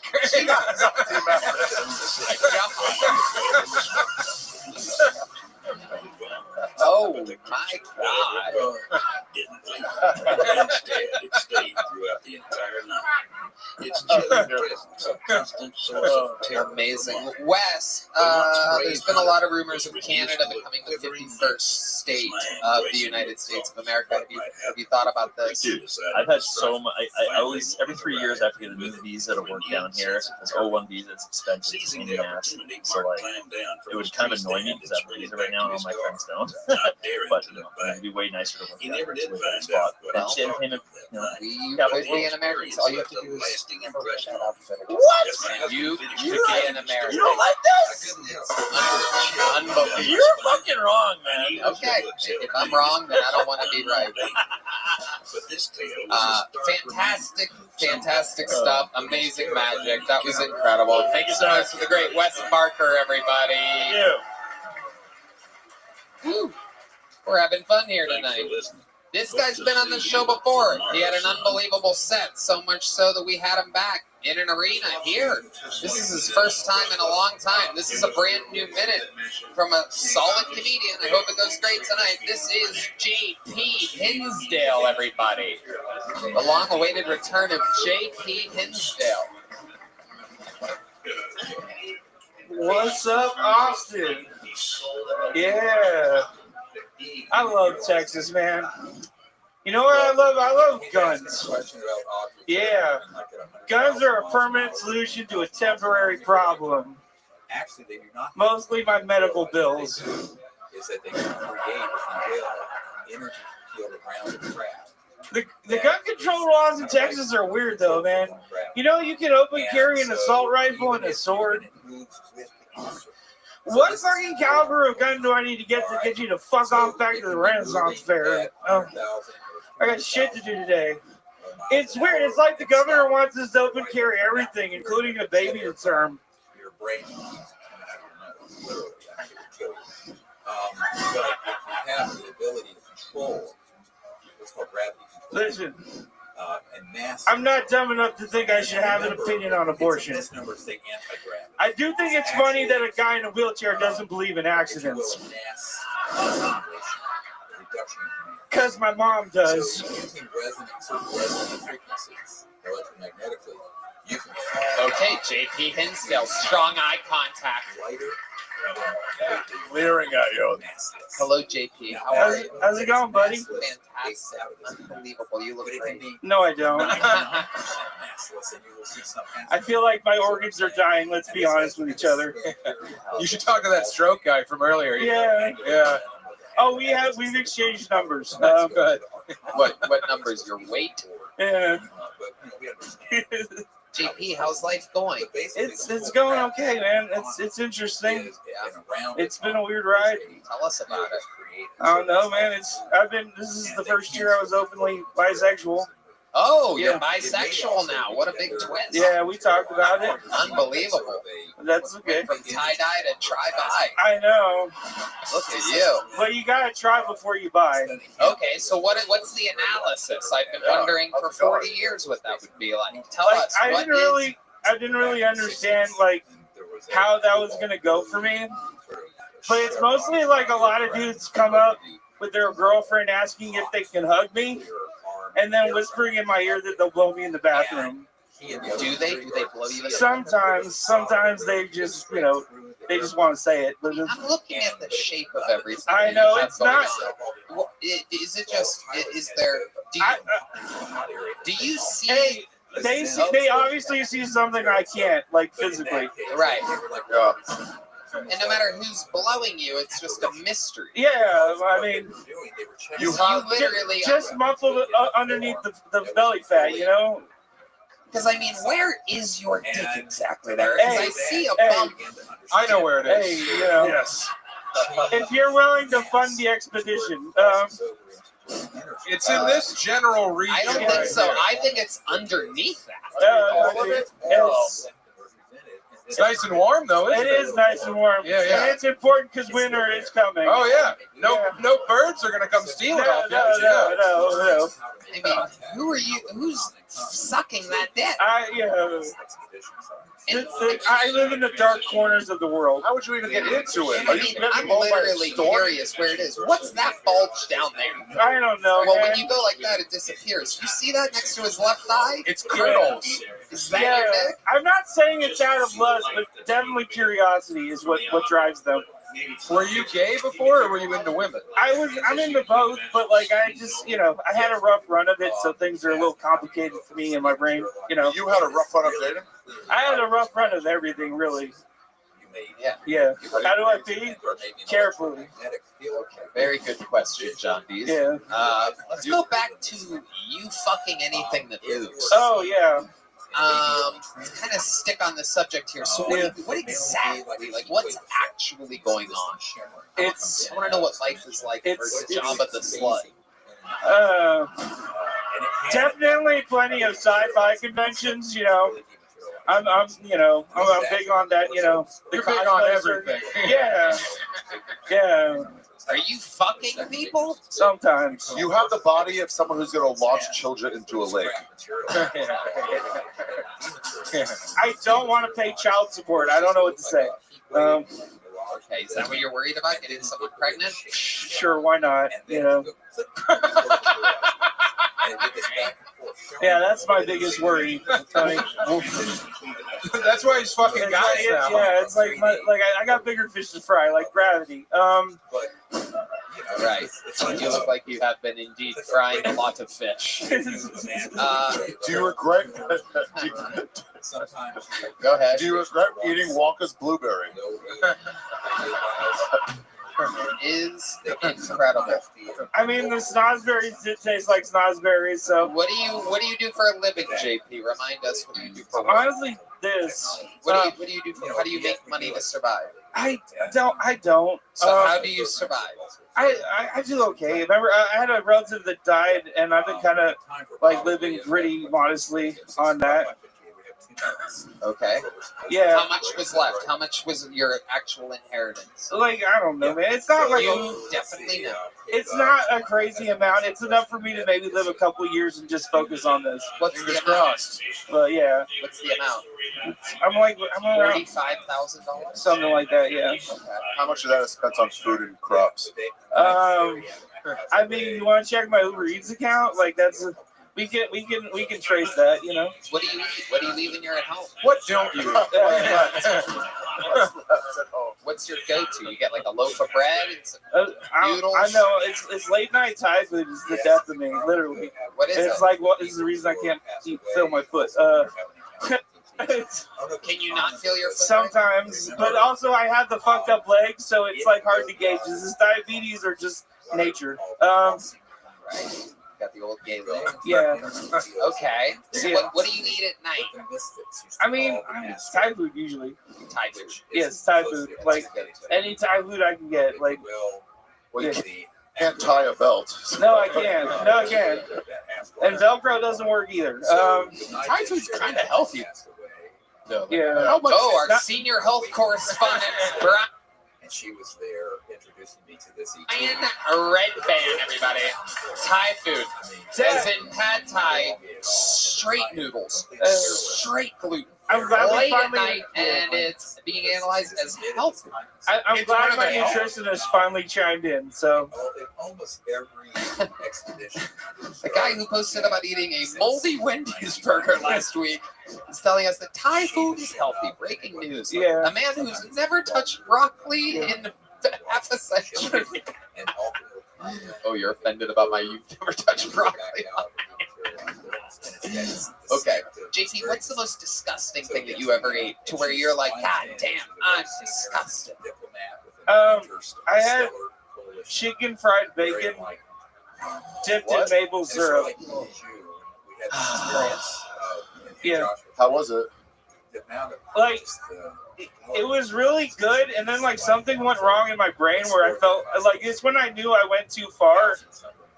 No, it was a blood clot. Yeah. Yeah. It kind of made like something went on. I kind of like tripped for a minute. Like it was not good. I was like, I shouldn't have done this. Yeah, it's too much of a good thing. It's like it's like Texas. It all cancels. It's too much, and then it cancels itself out, and then you die. And then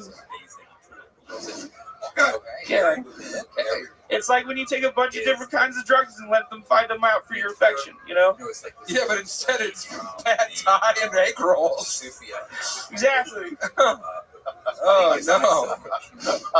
I mean, I'm a big fat guy, but get it together, bro. You can't be chicken frying bacon. Do you want to be my life coach? No. Do you have siblings, JP? Is there like a 600-pound sister? No.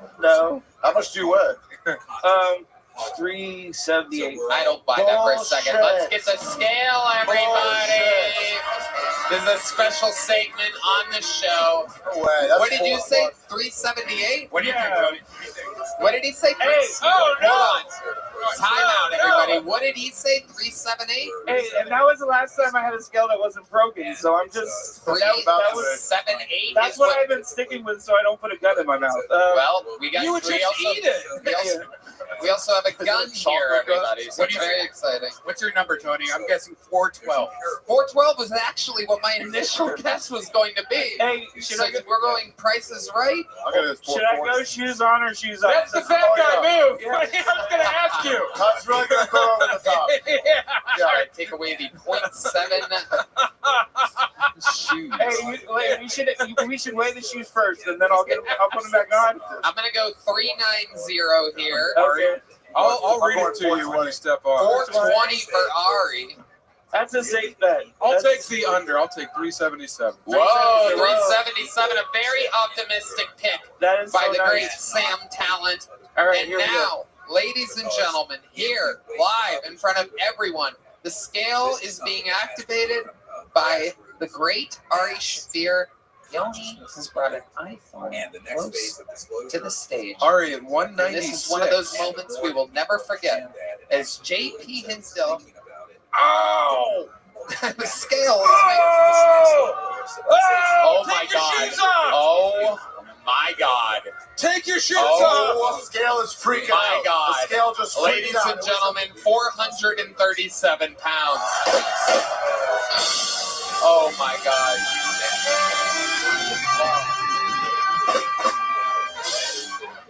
Ari Shafir wants some things. This explains a few things. Yeah. JP, please, Just a couple of things it I explains. beg of you to wait like at least a couple months before killing yourself. Okay. Don't do it like the night that this episode I comes mean, out. I'm so far along. Let's just let nature take its course. Just take note that everybody underbid, including Ari's extremely bold 420. You are about, it was flaring on every inhale and exhale. It was going up between about 435 and 442. But I probably lost 10 just coming up here, so Well, It was going up and out. I'll The scale. take the win, you know. At some point, the scale said, "What the fuck, man?" yeah. It said humans only. Yeah. Oh, My God. You should have taken your hat and glasses I off. know, man. Yeah. Have you ever waded nude? Yes. Yeah, that's fucked. I've done Yeah, that. it makes me sad for other reasons. Yeah. Because all the fucking young doctors come in to laugh. Yeah. It's fucked, man. Dude, you're 70 pounds heavier than you thought you were. Yes. Yeah. That is a big deal. That's one Tony. It's been a little bit rough too. It's true. It's been a little bit rough on the therapy and it's it happens. It's been rough on the bones and joints too. Yeah. Okay, so I'm not a doctor. My wife is. I'm just going to tell you should avoid wicker furniture. Yeah. Honestly, fuck it. It should avoid me. If it was sentient, it would. Well, then that's that fucking problem, you know? No patio parties for you. No hammocks. No hammocks for sure. No.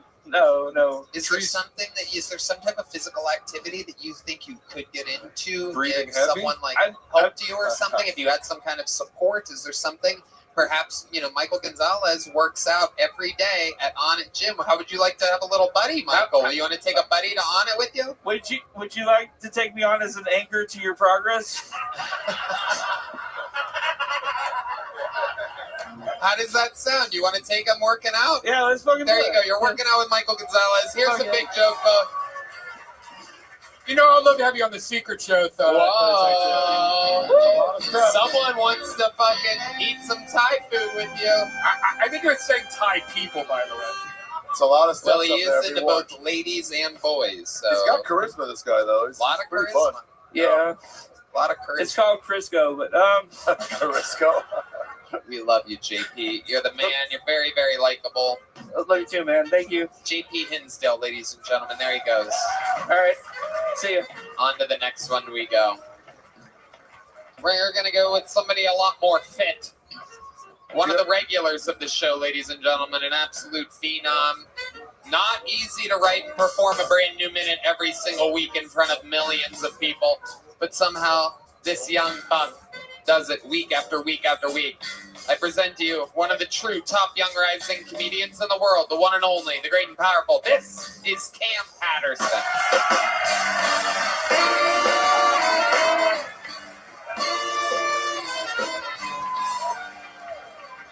Yeah, man.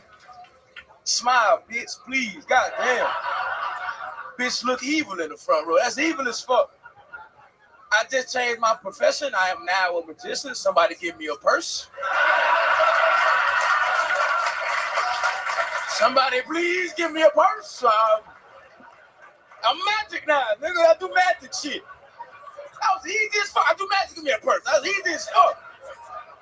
That guy was fat as hell. Back to this minute, that's not gonna work. Here we go. I went to the Black History Museum in DC. What's so fucking funny? That's not funny. I went there, I saw a lot of history and it was dope. I liked it a lot. My favorite part about the whole museum was I met this thick ass white bitch and she was crying at the Emmett Till exhibit. So I whistled at her because times have changed.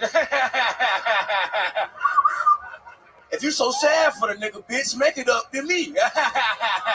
That's my time. Jesus Christ. Fuck yes, Cam Patterson. What's up, man? It was amazing. I didn't realize until you acknowledged it how many women offered up their purse to a white Canadian guy wearing nothing but denim. So fast. Every woman was like, I have a purse. Huh, hey, take mine, huh? All of the same women put theirs under their chair when you came out. It was incredible. I never had a purse, nigga. Please go back behind that curtain, nigga. It's good, man. Very fun. Did you really go to the Black History Museum? Hell yeah. What's that like? It was dope, man. My little cousin. What that? I fucking hate you, Red, man. That's some bullshit. Nah, you know what's bad about it? It was really bad. They had so the whole thing was dope. It was cool as shit to see all of it. But the worst part is that after my whole family was there, my mom's birthday was this weekend, and my grandma came, my little cousin came. And, were you guys part of the exhibit, or were you just going there to check things out? My grandma was, but my grandma was like, I knew that bitch. And she old, but nah, it was dope. The worst part about it, though, is that there's like a cafeteria there, and all they sold was fried chicken and collard greens. And I thought that was some bullshit. Nigga. Yeah. I did not like that at all. But the rest of it was pretty cool, man. So is it mostly black people going there? Like, man, I can't believe they did this to us. No, it was white people. It's white people going, God, I'm glad I'm white. It was white as fuck. It was white, not white people in there. I told you, thick ass white bitch in there. She was thick as hell, bro. Now, did they I have the was so same excited to see stuff it. as like a normal building? Is it like fire sprinklers, or do they just have big hoses and stuff? Like, what exactly? Black History Museum jokes, ladies and gentlemen. A rare treat on this show. Nigga, that's hilarious. Thank you. That's funny as fuck. Thank you. D Madness is looking down. I can't get a read on it. Who put it again with these hats? Yeah. No, what do you mean? That's a beautiful hat. That's a Gucci Gucci hat he's wearing. He don't know what he got on. That's what I'm upset about. He don't know. What is it? Nigga, I ain't touch your hat. Nigga, it was him. No, that was John D's. I'm all the way over here. That was John D's. That was the other one. I'm all the way over here. I swear to God. It was the other one. It's like we're at the museum. Oh shit! Oh shit! Wait, it was John D's, man. Wait, Now it was John D's, man. even D Madness. What are you gonna say? Even D Madness can't tell them apart. It's true. It's true. All their hands smell the same. A cocoa butter scented hand was the Cocoa butter and black and white. I'm colorblind too, D. Yeah, we're all just human beings. Yeah, I have visual. Yes, sir. All right. Yeah. That's the funniest way to say, do you see shit? Yeah. Do you have visual though, nigga? Yeah. Oh, okay then. Yeah. You have visual. He just sight checked me. He's gonna pull my card. Can you see pussy? Okay then. I'm gonna just be quiet. He's colorblind. This party is out of control. It's like when the exhibits come alive at the museum. Yeah, that's what happened. We so much talking about the Black History Museum. All of a sudden, we got two black people bullying a black bass player. It's called progress. It is progress, man. We're making progress. And life is good. I love it. I love it. What up? Okay, D Madness, Jesus. Now he's talking about how good his memory is. Yeah. I might not be able to see a thing, but I never forget a bitch. Like what? It's got like all these blind catchphrases.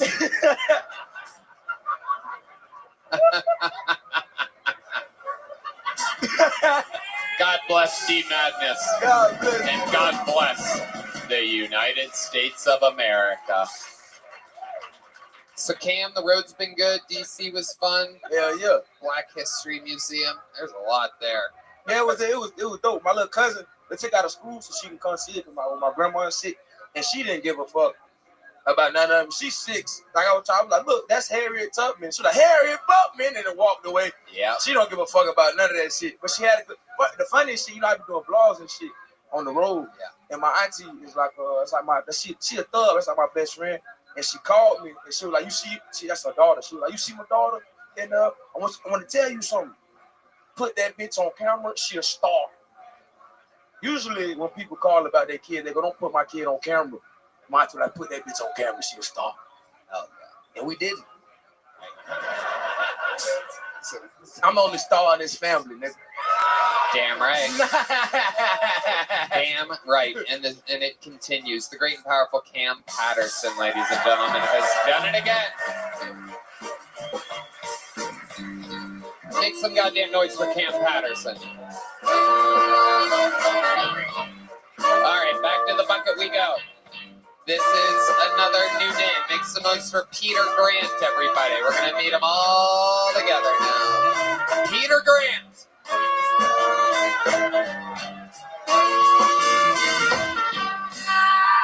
USA! Hang on. Fuck yeah. You guys can probably tell by my accent that I'm an alcoholic. So yeah, fuck yeah, cheers. Have one for me. Yeah, fuck yeah. Good to see ya. I as rough as I seem, I get it. My day job, I work with people with special needs. Thank you, one person. Fuck yeah. I work in construction. Yeah, so everyone that I work with has special needs. Fuck yeah. Do any blue collar boys in here? Not enough. Fuck yeah, dude. I'm a carpenter. I hear you guys need a wall built. Not by an immigrant. Hell yeah. I only have myself to blame for getting into construction as well, because I took career advice from a man named Benny Benassi. Couple familiarities, fuck yeah. If you don't know the song, the music video came out when I was 12 years old, and it was just a bunch of hot chicks doing construction work in slow motion. I was 12. It's like, all right, Captain, sign me up, right? It was just... And then just touch me. Yeah. Now I just get called queer for a living. Fuck yeah, I'm Peter Grant. Thank you, guys. All right. Peter Grant. Welcome, welcome. Hey, Tony Hinchcliffe. How are you? Hello. How are you, Peter Grant? How long have you been on stand-up? Just over 6 years now. Where at? Mostly up in Vancouver, Canada. Okay. Yeah. And the accent originates from? Australia. Which part? Melbourne. Outside Melbourne in the country. Yeah. Yeah, I'm the little small town boy. Hey, Sam Town. How you going? And you really work construction? I do. I'm a carpenter. Okay. Yeah. Carpenter. All right. Carpenter. Sorry, man. No, it's good. It's good. Look, you don't have to do it. You can sound like a great human I used to have long hair. You used to have long hair? Yeah, Jesus was my inspiration for a while. Okay. And then I found out that was bullshit, right, Texas? What does that mean to you exactly? I grew up Catholic, and then started smoking weed, and I like conspiracies more than God, I think. Now you believe in conspiracies and you don't believe in God? Yeah. What do you think created the universe? The Anunnaki. Wow. Okay. Sorry, I'm one of those fuckers. It's got a point. It's okay. The venue was built on that. That makes some sense. You're part of that bloodline, right? The Anunnaki? Yeah. Yeah, we came a long time before things were recorded. All right, Peter. So now you live in Vancouver or what? I just got married this year to an American woman. So I'm legally down here, married, spousal visa. Where does she live? She's from West Virginia, but she lives with me now, Tony. Where at? Austin, Texas for now. Okay, for now. Are you planning on moving somewhere? Yes, we got a house up in Canada that needs to get off our mortgage, and then we're down here. So you're going to move back up to Canada? And then to sell the house and then back down to Austin. Okay. Yeah. Okay. What does she do for work? She's a retired chef. She's a retarded chef. Fuck. Can't imagine so many how flights delicious this Thai food must be. I know a 470-pound man that would love to be married to a retarded chef. Yes. What gave it away? Yeah. The fact I walked downstairs. Yeah. Is he still walking down? Yeah. Do the stairs still exist? Him and the stroke guy are in a race right now. Yeah. It has been a true freak show here today. What's the freakiest thing about you, Peter Grant? I love cigarettes. Oh, yeah. That's such an Australian answer. I like the romanticization of it, though. Uh-huh. Thank you, Red Band. Like, just look at what do you mean exactly? Just look at Brian right now. I don't need to look at Brian. I've worked with him for over a decade. Why don't you describe, using your artistic capabilities, exactly what you mean? I only have two heroes in life. One is Melania Trump, and I've already accomplished that. And my second guy, I'm married. What do you mean you've already accomplished that? I'm married to get into the country. Oh, Jesus. What? It's not morning. My wife's American. Sorry. So was man. You were doing really well for a minute. No, we're deeply in love. Like, I love my wife. That's not a question. I wasn't asking that. Yeah. No, I feel like I have to retort what I said before. Sure. Okay, the most interesting thing about your entire life, Peter, you seem kind of like you have like construction guy vibes that just like it's really hilarious to me. You seem like a normal guy that's like trying it out, kind of. Or maybe you're nervous or something. A little bit nervous, I'd say, for sure, Tony. Absolutely. So give us something crazy. Tell us something nuts. You ever almost die or save? Yeah, I was the first responder on a guy that jumped off the bridge a couple of years ago. Did he land on JP? He wouldn't be the first responder then. He'd be fine, yeah. No, I held a man while he was dying, and yeah. What did you say to him? You're gonna be okay. You're gonna be just fine. I know you can tell by my accent that you don't mind the didgeridoo. I just have a little Australian gas. You can tell by my accent, I'm an alcoholic. Looks like you need some special needs that I cannot take care of. What did you say to him? I'm sorry, mate. It's not looking so good. You jumped off a fucking bridge. He already had the hospital tag on, so he already still had hospital. Oh wow, ready to go. Yeah, He escaped out of a mental institution? I believe so, and then jumped off the bridge, and then I was just telling him to keep breathing because I didn't know what else to say. Great Good work, bro. Yeah. That's excellent work. Wow. Can someone say that to me now? Keep breathing. All right. This country's lucky to have you. Thank you, Sam Town. I appreciate it. Your wife is for a living is a retired chef? Chef. Yeah, she picks and chooses her job. She doesn't really work full on anymore. She does expedition chef all around the world, so she gets to pick and choose where she goes now. Retired has a different meaning in this country. She's a part-time chef. Part-time. There you go. She's a chef who's on Smoko. That's good for me. I get it. I get it. Yeah, so I like it. What do you miss most about Australia? I was just back there, and Texas has a lot of it, but it's just easy. It feels like here there's a lot of stuff going on in the cities. I know that sounds like oh, fucking retarded to take back there, but it's just everything's calm, and I miss the calm. It's a lot more here. I'm from a small country town. I'm not used to the cities, so been living in Vancouver. It's not much of a city. What do you hate most about Australia? Ooh, the people. What do you miss most about Canada? Not much. What do you hate the most about Canada? Oh, Trudeau, probably. Okay. I've lived there and watched him. What do you love most about America? I love your amendments. I think that it's good to have a structure in play. Oh, how'd that win you got? I like that you have a structure in Finally got the crowd on your side. Ride the Thank wave. you. Ride the wave. You still have a chance. Final question. What do you hate most about America? Well, how hard it was to get in, but I guess that's a good thing. I think we need stronger fucking, what's the word? Borders. Yes, thank you, Red Band. Red Band helping me for a change. Look at this. What's happening here? Little joke book. There he goes. Thank you, Peter guys. Grant. All right. Peter Grant. Peter Grant. So normal guy. Hello, everybody. All right. Are we having fun out there still? All right. Make some noise for your next bucket poll. We're going to meet them all together. It's Lino Rodriguez. 60 seconds uninterrupted for Lino Rodriguez. He's been on this show before. Here we go. All right, guys. Lately I've been trying to be a good boy because I've been a nasty boy.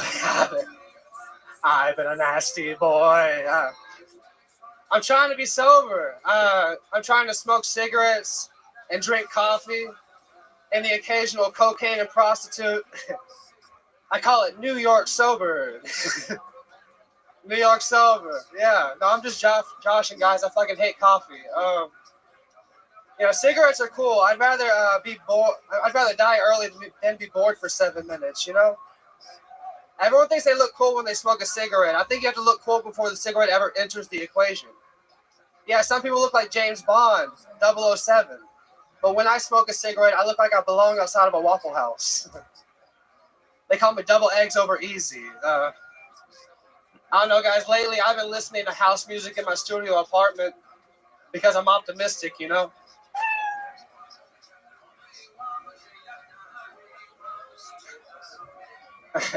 That's the same reason why I listen to yacht rock on my canoe. Anybody else? There you go. All right, Jesus Christ, I thought it was never going to end. Lino Rodriguez. Seems like you had a lot of fun up there. You got some laughs proving that this audience isn't perfect. You know what I mean? It's just some people are just laughing at the space in which it seemed like there should have been laughter, but no real reason for laughter at all at almost any point throughout the entire thing. Is that how it's been going? Ari Shakir, what do you think about that? Yeah, you have like a Mitch Hedberg delivery, but like a fat Mark Norman face. Yeah. I thought his delivery was like Mitch Hedberg now. I'm like Mitch Hedberg, just on the inside, you know. Just Mitch Hedberg. You fat guy. So you fat fuck. How much do you think you weigh, Lino? I'm like 170, 180. No, you're not. Wait. Time out. What? How much do you actually think you weigh? I'm like 200. Get that fucking scale out here. Don't step on it yet. Don't step on it. Wait, don't step on it. All right, let's sit. No, don't step on it. Lino, take fucking direction. Lino. I'm listening, sir. Lino. All right. What do you really think you weigh, Lino? He started sweating So all of a sweaty. sudden, by the way, out of nowhere. Not during his sweat. Not during his set. All right. If I'm being honest with Lino, you, look over here. Because you seem to be getting lost in the lights. You have like an inordinate amount of confidence. I don't know where it comes from.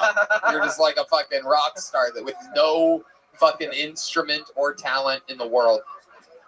Yeah. Focus. Yes, sir. What do you truly think that you weigh? Probably like 260. Okay, there you go. That's a real guess. I was gonna guess 260. I think we all about agree. Go ahead, step on the scale. You said 170. I love how Sam's putting the mic up to the. What do we got there, Sam? 265. Wow. Oh my goodness. Oh my god. 170, bro.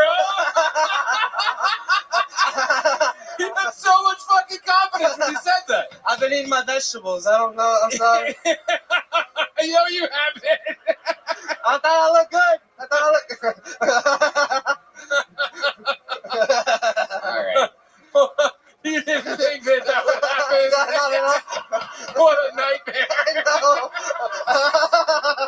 You know what will curb your appetite, Lino, is some Zippix nicotine toothpicks. Have you gotten a small joke book before? I have gotten that before, yes. Well, there you go. Fill it up. Lino Rodriguez, everybody. There he goes. There goes Lino. Yeah, you're done. We're going to fly through some bucketfuls here as they get Oh my goodness. worse and worse. Ooh. The horn players love a fellow Rodriguez. Your next bucketful, 60 seconds, uninterrupted, goes by the name of Eric Gallegos, everybody. Eric Gallegos or Gallegos. Here he is.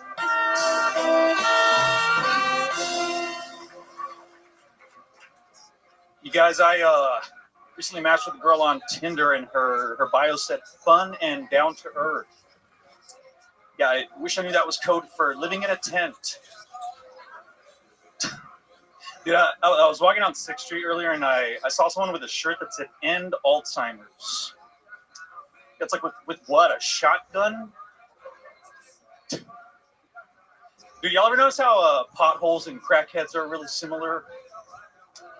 Yeah, you know, it's like they both spend all their time in the street. All they do is annoy people. And when you run one over, you're like, ugh. I blame the city.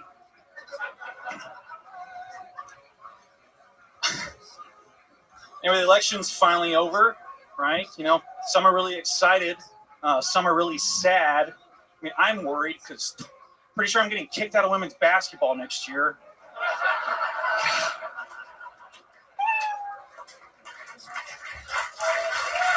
Hell yeah, that's my time, guys. Thank you. A solid set. That's good. How it's done. He had the same confidence as the last comedian that tricked a lot of you into laughing. But he had actual jokes on this one. Some smart, witty things. Oh, yeah. Good work, man. Thanks. I like the homeless pothole thing. That was good. Yeah, that's pretty good. Thanks. Yeah. Hell yeah, thanks. How long have you been doing stand-up? I'm about to hit 2 years in January. And you've been on this show before. Yeah, I was on in June. Right. Yeah. And how did that go? It went okay. Not It as went good better. as this, though. No, not at all. You've been working hard. You've gotten a lot better. Dude, I'm fucking trying, man. Austin's awesome. The opportunity's here. So Do you think it helps to follow a complete zero? Yeah. Maybe a little bit. Yeah. It's a lot easier to go up after a human nothing, right? Yeah. Really More like was. lean? No. Yeah. Oh, it was Lino. Yeah, that was He Lino. not lean. No. Okay. So Eric, God bless. tell us about what it's like being a young comic here in Austin. that's working and progressing. So you've been doing it for 2 years. Dude, you're just trying to fucking stay happy. Yeah. Good luck. Tell us about that. What's that process like for you? Man, I sorry to interrupt. I try to take it really seriously. Try to just every free moment. I don't work as much as I used to. Like I work part time, so I can put more What's time. that job? I fix cell phones. You look like a falconer. Yeah. Fuck yeah. Yeah. You should have a gauntlet on. Put your arm out. Let's see what happens. Yeah. Put your arm. There you go. Red Band has no comedic timing whatsoever. Great, Red Band. Yeah, I really have believe to look you for a to see second. if he would do that. I wouldn't be surprised if they had a bunch of trained birds. Deep Madness approach to the sound effect board over here. Fuck yeah. The old no-look Red Band sound effect. The bird landed before you put your arm out. That's how great of a falconer you are. It's incredible. Have you made any friends out here? Are there other warlocks in town? Yeah. Couple. Yeah, a couple guys under bridges. Couple troll. If we had to guess which of these comedians was the up-close magician, it would have for sure been you. Yeah, no doubt about it. No doubt about it. Do you know any magic tricks? I know how to make a girl disappear. Not bad. That's frightening. Very crazy answer there, but it's a comedy show, so we'll just let it ride. You look like you kill women, is what he's saying. Yeah, I'm pretty good at it. If you're lucky, all you do is kill them. Great. So, Eric, what is your love life like? Do you go on dates? I've been on a couple dates here in Austin. Nothing. I never go on a second date. Which is what? Let them put them in your trunk? The best get a date. collection The going. best date you've had in Austin. How did that go for you? I took a girl to see Casey Rock. Okay. All It was right. pretty good. She said she'd never seen a comedy show. I wanted to take her. Okay. How did that night end? She just avoid your advances by going like, Sideways. Yeah. It was a show, right? It wasn't through a telescope? No, it was an actual show. Okay. No, it went pretty well. She was pretty cool. I introduced her to some friends. Uh-huh. It was cool though. She was very interested in my black friends. She got very black all of a sudden. Wow. Ooh, I love your set. I was like, where did this come from? Oh, wow. What do they call that? A code change? What is that? Code switch. Code switch. Yeah. That one. They used to just call it a switch. Okay, so she went and fucked a black guy that Yeah, night. Let's yeah. go to your worst date in Austin, Texas. How's that gone? Did it start by her fucking a black guy? I'll be right out. I drove like there's like a town 30 minutes south of sure, Austin. you gotta be cool about this. Oh, don't you dare be nothing in my pussy before I go on this date. Hey, get that bitch ass falcon out of here. Hey, who's bitch ass falcon in this? Grab him, take it, Stu. He ain't even got his arm up. Where's that falcon? He's gonna steal my damn wig. All right, well. That laugh and stare at you was pretty evil. He was like, ha ha. Keep it up, fat man. I'll be wearing you soon. It's enough meat to feed my falcon for a year. Oh, yeah. What do you think you weigh? Don't overestimate by, I think I've weighed the same weight for like the last 15 years. Wow. I think I weigh like 155, 60. Oh, yeah, that makes sense. I would bet on that, and there's no need to check. Oh, Yeah. I don't have very much meat on my bone. Eric, what's your weirdest hobby? You seem like a guy that has some weird hobbies, something wacky. Not crying. What's my weirdest hobby? Do you cry? I cry a lot. How often? If the movie's good, I'll just start crying. I don't know why. I lean into it. How often are we talking about? Once a day? Once a week? Let's Three say times a week? Thrice? Yes, 3 times a week. Let's say that. Wow. Yeah. Full bawling. Shakes. No. Just tears. Only if it's Star Wars. Tears that roll down your eyes. Yeah. Like a lot of tears, like an Indian that sees one. Only when piece the of door's trash. closed. I cry at movies too. Schindler's List makes me cry. It does. I hate the ending. Fuck you, man. That's fucking bullshit. What the fuck? All right, Eric. Well, you have a big joke book already? A little joke book? Yes, sir, I got a big one. Okay, well, there he goes, Eric. Gallegos, everyone.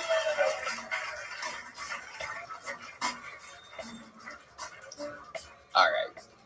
Another bucket full. Ladies and gentlemen, this looks like a new name. Make some noise for Judah Z. Judah Z. What's going on, Austin? Doing good. I'm feeling pretty good. I'm having my birthday come up soon. I'm turning 41. People tell me I look great for 41, but that's not fair because people look like shit.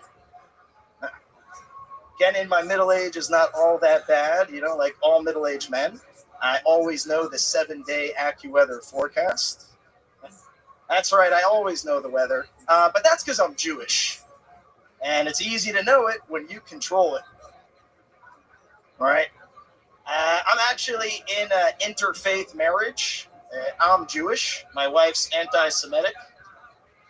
Can't blame, it's how we raise the kids, you know? Growing up Jewish, I actually always thought I was going to marry a Jewish girl. But then I decided to marry an attractive one instead. My sister hates that joke. Yeah, her and her ugly kids. People think because that's it. All right, thank you guys. I'm Judah Z. Okay. Abrupt ending there. Normally a true Jew would make the most of their time. I thought I'd cut it a little short. Give you that was a Jewish minute, 56 seconds. Nice. Yeah, wait till you get paid, then go the whole time. So Judah. What? Judah Day. I saw the name and I'm like, oh, fuck. So good. I didn't put my last name because it's even more Jewish. What is it? I knew it was short for something. Jewenstein. No, No, that's not. Very It's good. Hirsch. It's Hirsch. Hirsch? Yeah, but I You like changed it Judah from Z. Hirsch to Z? It's less Jewish. Why not H? It's Zev is my middle name. Oh, okay.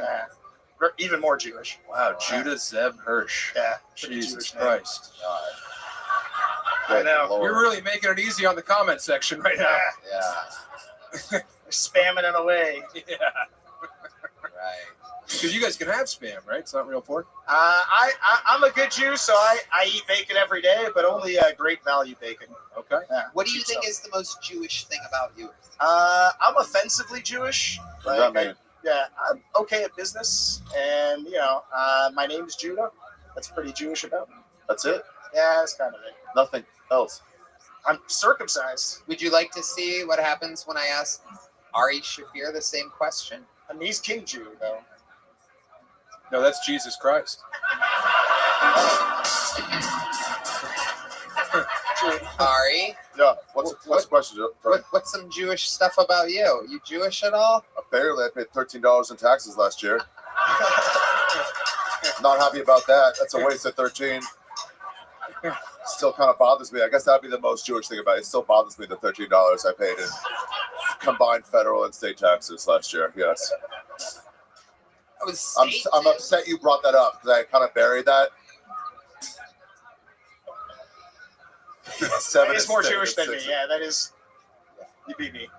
That's why he's the King Jew. I wonder which one of you would last longest in a gas chamber. That's what I smoke a lot. No, he's already holding his breath. Here we go. Oh, I got Ari all the way on this one. Judah's shorter. The gas won't get him. All right, Judah, what do you do for a living? I don't do too much now, but I used to. Bro. Yeah. What are these answers? So why don't you just answer the fucking question? I don't do too much. You're going to be interested to know when I come around to answering the question that you asked. What the fuck do you do? I don't work now, but What did you do? I used to work for a James Bond villain. Okay, what did you do for a James Bond? I was like a henchman. Okay, what does that mean? You know, like if you're a James Bond villain, you're like, hey, I need someone to buy me like a nuclear sub. You got to ask somebody to go do it. Do that or like sell missiles. He's riffing, man. No, this is true. Yeah, that's what I used to do. What do you mean? What exactly did you used to do? You used to work for a guy who that is now in jail. He's like a real life James Bond villain. and I was like his like right hand henchman. Okay, well, he's in jail, so let's talk about it. You don't have to be so vague. Yeah, you already told the judge. Tell us. Yeah. I thankfully I was away, but yeah, don't worry, he's been convicted. Yeah. Is he in jail or a floating glass box? No, they got him in federal penitentiary here. Yeah, so he was like an international criminal. Yeah. There's like a few books about him, like a documentary or two. His name's Paul LaRue. Okay. Paul LaRue. Yeah, you can Google him. Yeah, you'll see him. And what exactly did you do for him instead of such broad? I was his henchman. So he set up a very large criminal empire in the Philippines, and I was living. Oh there. no! I know. That's I where know it all what started. that means. No prostitutes. No, they All weren't my drugs. Yeah, they weren't prostitutes because they can't consent. They can't speak. They could be consenting. They don't speak English. So yeah, you're but not 14 sure what is they're saying. still too young. Yeah. All right. Yeah. It's legal there. How do Yeah, you that doesn't spell make it okay. How do you spell that, LaRue? LeRoux. Oh, Frenchie. Oh yeah, look at him. Did you like hang out with him? Yeah, I had to meet him every day at like 5 p.m. at his house. Oh, he's a full crazy guy. Yeah. How long did you do that for? Like 2 years in my early 20s. What's the craziest thing you made you do? I mean, me, I had to go to Papua New Guinea and like bribe some forest ministers and stuff like that. But he was into crazy stuff. He was like selling missiles to the Iranians and. Really? Yeah. His Wikipedia is hearty. More like a Wikipedia. Nice. So, yeah. It was a good time though. You know, I was in my early 20s. We had a good time. You know. Did he pay you well? Yeah, I got paid pretty well. What's pretty well? What's the hourly wage for a henchman? Yeah. You don't really work by the hour. You work on like a month. success of a project. You know, so you'd be like, Okay, so how much money did you make when he sold missiles to Iran? I was in it. I didn't do that though. Sure. Okay. Like I said, I'm Jewish. I'm doing all right. But yeah. You would think as a Jew you would want to sell them to Iran. He's not a Jewish. He's South African. It's Rhodesian. Yeah, he's a kind of crazy. Rhodesian, that's the worst one. Yeah, he's like their one is from before they turned it into Zimbabwe. Yeah. He was kind of crazy guy. So why your last name is Z now because of all the genocide you committed? Alleged genocide. Okay, yeah, you sound like this guy. Disputed It's out like of it. 5 Gazans. Yeah. Come on, who isn't committing genocide there? They just keep showing it from different angles. Look at the shadows. Where's the teeth, you know? Did you work with him until what, 2019, 2020? No, I stopped around 2011, and then he got arrested in like 2012, and then he just got Because sentenced you ratted on him? 2 years ago. No, I'm not a Jew rat. Don't point those Jew rat fingers at me. No, I didn't rat on him. You guys call each other Jew rats? Yeah. Isn't that a double entendre? It's redundant. Yeah. You can just say rat. Yeah. Or Jew. They're kind of interchangeable. Either one works. Yeah, they both A work. Jew rat is like saying an Italian dago. All right. Are you scared that you just admitted this to millions of people? No, I wrote a TV show about it. I'm trying to. What was it called? It's called Henchman. Oh, Henchman. Wow. Henchman, yeah. It's a comedy, true crime comedy. Oh, you wrote a comedy for a change. Yeah. Okay. Oh, Tony. Come on, we're having anti-Semitic jokes landed. We're having fun here. Okay, so you really married? Do you really have an anti-Semitic wife? Yeah, my wife doesn't like Jews too much. I can't blame her. I mean, is she Palestinian? No, she's Swiss. She's Swiss. Swiss, yeah. Supposed to be neutral. Yeah. No. Definitely not neutral. This one, yeah. Definitely does not like Jews. Can't blame her. Why do you keep saying you can't blame her? Ari, when you meet an anti-Semite, can you blame them? Or you're like, I get it. Remember that show? I understand. Okay. I'm going to give you a little joke book. There you go, buddy. There he goes. Mazel tov. Judah Z. All right. Last bucket pull of the night. Make some noise for your final bucket pull of the night. Corinne Aaliyah, everybody. 60 seconds uninterrupted from Corinne Aaliyah. Sparkling water? That's basically just trans water. Thank you. It's not real. Thank you. Michael Gonzalez has a nickname at our gym. Yeah, they call him Big Mike. It's really crazy because I never knew he had the same nickname as Michelle Obama. Thank you. Thank you. People are getting upset that they're putting the 10 Commandments up in all the classrooms in Louisiana.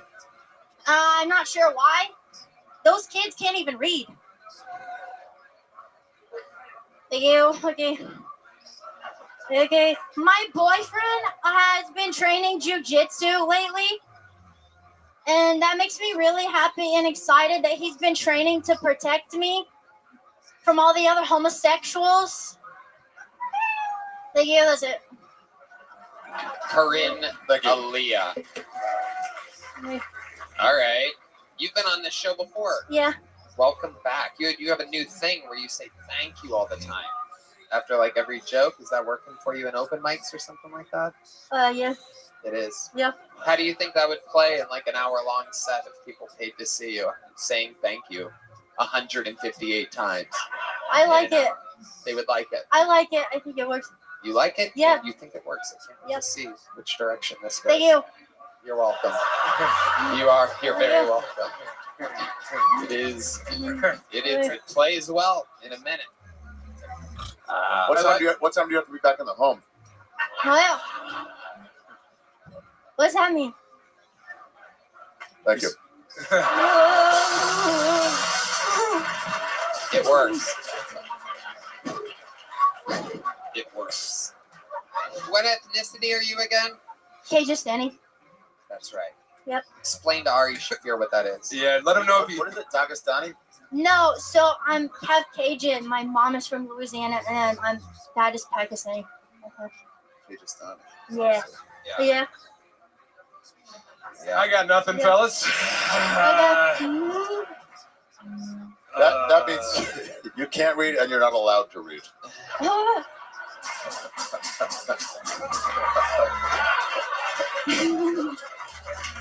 Yeah. Yeah. Hey, Ari, thank you. Amazing. Is it true that you go to the same gym as Michael Gonzalez? Yeah. This was a big reveal. Did they really call him Big Mike? Dude, I think, yeah. Wow. Yeah, I saw his name. He signed up for something. I was like, who the hell is this? And it was like Michael Gonzalez. Like, oh, wow. You signed up for something as Big Mike? Oh. Oh. My goodness. Wow. Oh. I can't believe you're signing up for things as Big Mike. This is amazing. Is the gym just for petite brown people?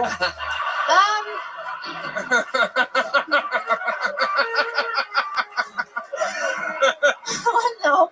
I said petite. Oh my gosh. goodness. No. Thank you. I didn't actually know that. I thought it was you. Oh. It's for sure you. Yeah. I didn't know that. Big Mike Gonzalez is a new nickname on this show, everybody. Big Mike. Join the You're fray. welcome. Thank you. Yeah. Oh, yeah. I appreciate that. Big Mike. You sign up as Big Mike. So what's been going on with you since the last time you were on the show, Corinne Aaliyah? A lot of things. Okay, Michael, stop talking to the rest of the band. You can talk to them after the show. He's literally in the in-ear microphone for the rest of the band going, she literally made this shit up, guys. Yeah. I did not sign up as Big Mike. Dude, Yeah. We're 15 minutes away. You can rationalize you calling yourself Big Mike after this. Yeah. But as soon as I started the joke, he was like, oh, God. And I was like, yeah. I told him I was going to say it before I got on. Yeah. She's like, you'll thank me later. Yep. Yep. All right. So.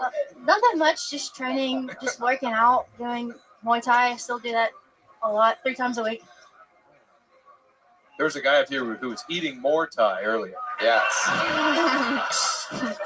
No doubt about it. No doubt about it. I love Thai food too. Yeah. We are the same.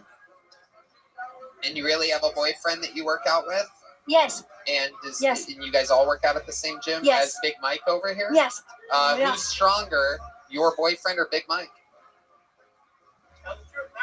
Oh shit! Oh shit! Oh shit! Oh my Tell God. the truth now, Big Mike says. Big Mike, Big Mike, Big Mike, Big Mike. Oh, he loves it. He loves this new nickname. Oh my god. I think we know the answer. I think we know the answer. Oh wow! He wants to take off his shirt so badly, ladies and gentlemen. Take it off. He's going to reveal why they call him Big Mike. You want to take it off? Oh my god! Do it. Oh my god! Wow! Oh my god! Wow! Hell yeah. Why do you encourage him? 85 pounds of shredded beef. Absolutely crazy. Wow. Hey, Big Mike, thank you. Oh my goodness. Going. Wow.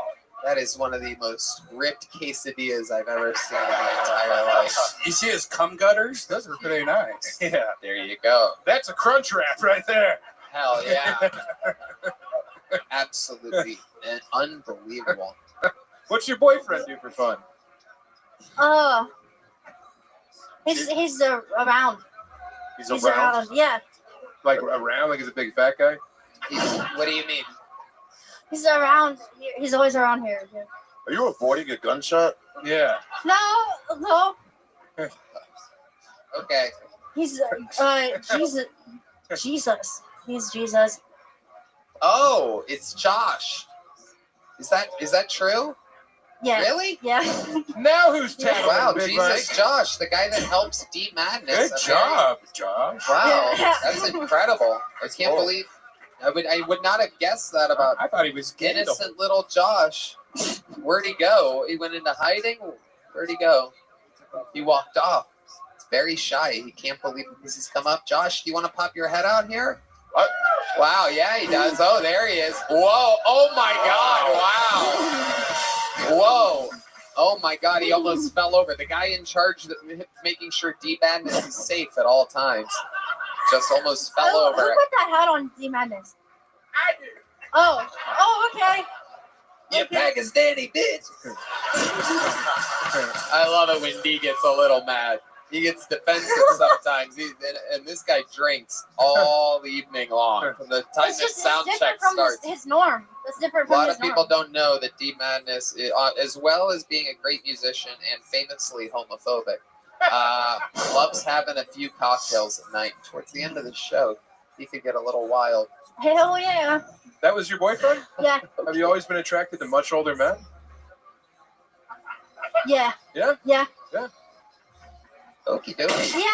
Yeah. Did you get a big joke book last time you were on? I got a big one and a little one. There you So go. hold up. There she goes. Corinna Lee, everybody. On to the next one we go. Your final comedian of the night. You got to ask yourself, a show that starts with William Montgomery, well, how can you possibly end it? Well, there's only one way to end a show that starts with William Montgomery, and that is with the future American citizen. Yes, indeed. It is the Estonian assassin, Ari Matti.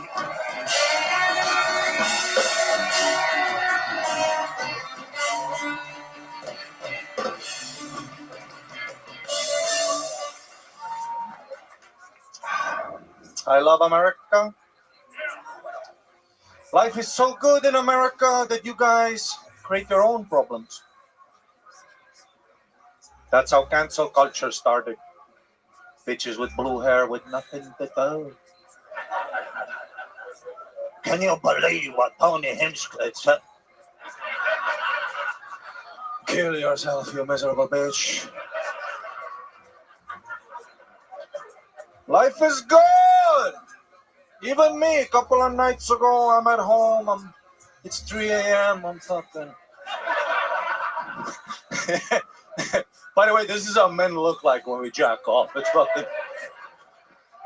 It's fucking dark, dude. Don't ever walk in on your man masturbating. It's fucking. Like, I don't know how women do it, but I imagine it's a bit, like.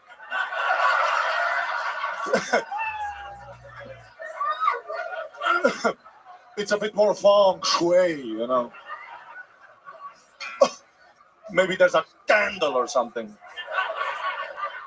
Atmosphere. Dudes are just fucking on the shitter, pants by our ankles, fucking. Must get the poison out. I have to make rational decisions. Holy fuck, I almost bought a BMW.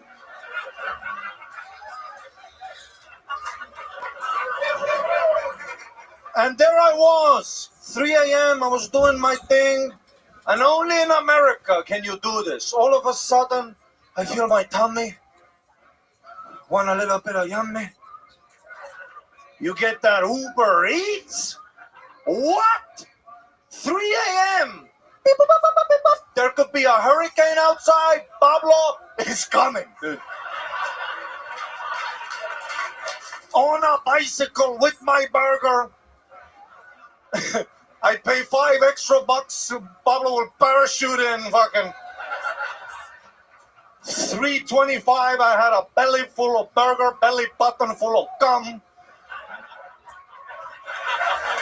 What a country! Absolutely ridiculously amazing. 2 minutes and 30 seconds. Thank you. With 5 times as many punchlines as anyone else. The whole tonight. show combined was equal to that set. Is incredible. Thank you. Absolutely amazing. My big fat ticket to America. I love him. Shabbat shalom.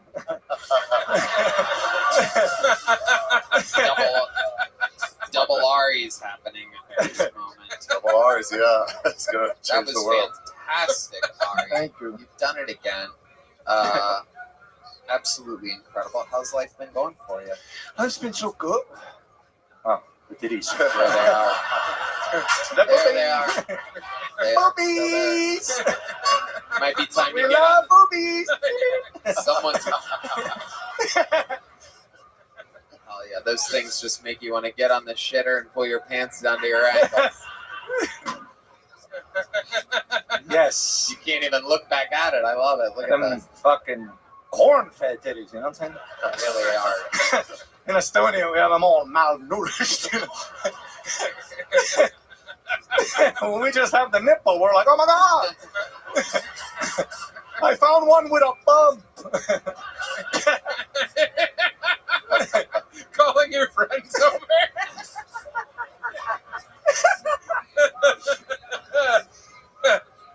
Amazing. We had a little Christmas party here last night. Christmas party was great. Every chick here was in a relationship. Amazing. Yeah. That's always a fun party.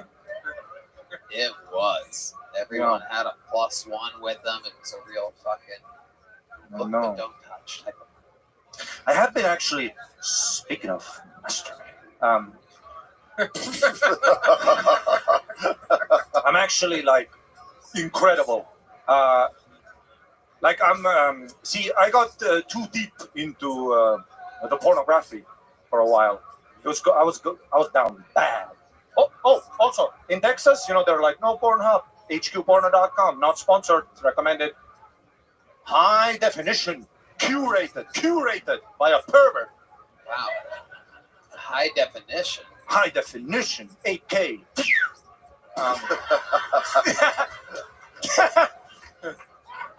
You see the bad childhood. And it was going so, for a while, I went off the rails, you know, like, just like my tabs started getting fucking shorter and shorter. You know when you go so deep that there's no more words, it's just fucking scribbles.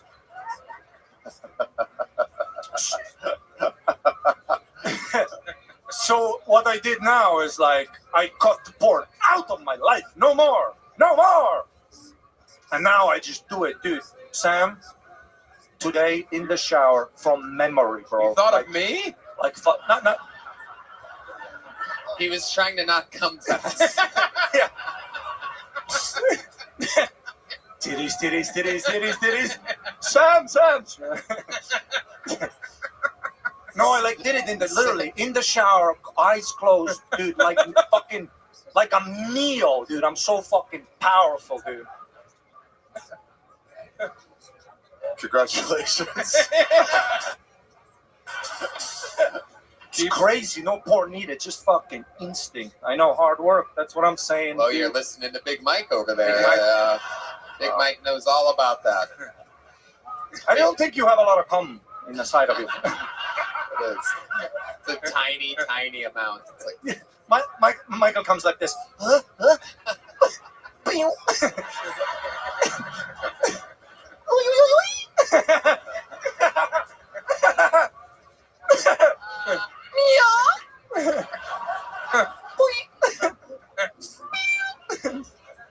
Old Big Mike McLittle loads over there. Yeah. This is how you get Mike's come. They're like,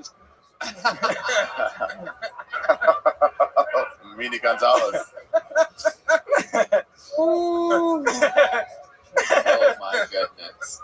Ari, you're so fucking funny, man. Yeah, you're the man. Thank you, Ari. Thank you. You're so All nice. the time, too. Yeah. This fucking Oh, guy thank on you. airplanes, on restaurants, backstage, at the bar, all the time. Always. It's Hey, Ari, unbelievable. I've never done this before, but in the show I've been on at least a dozen times, probably more. But how would you like to open for me in San Antonio in February? Let's do it. Yes. Boom. Look at that. Somebody hook me up. There you go. That's off the book money, so don't worry. Oh, I love off the book money. Fuck Palestine. We just added a show. The good news is he's going to pay you what he paid in all of taxes last year. Imagine. Ari, you are the absolute fucking man. Thank you so much. Thank you, You're Tony. watching Bye. a shooting Thank you. star in real time with the stylings of the future American Ari Matti. And we did it. How about a hand for our fucking amazing guests, Ari Shaffir and Sam Talent. They're on tour. Buy their tickets. You know where to find them.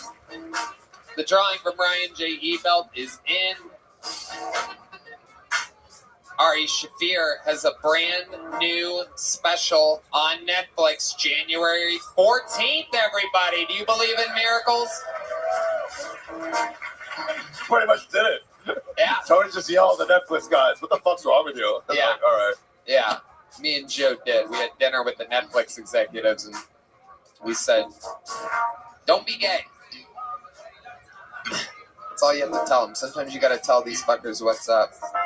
Hell yeah. Lady made $100 tonight in the audience. Wow. How about one more time for the great Sam Talent with 2 L's, huh? Thank you. 2 of the best guests to ever do it. The drawing from Ryan J. Ebelt is in. It's incredible. Let's see what Chris Rogers drew tonight. Is that Baby Red Band? Oh my God. Baby Red Band with a Tony haircut. Look at that. Oh my God. He already had fat tits all the way back then, folks. How about one more time for the best damn band in the land, huh? Red Band. Check out the Sunset Strip, ATX.com. Love you guys. There you go. We love you guys. Thank you, everybody. Did you guys have a good time tonight? God bless you all. And God bless the United States of America. Thank you. Good night, everybody.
Mr. President.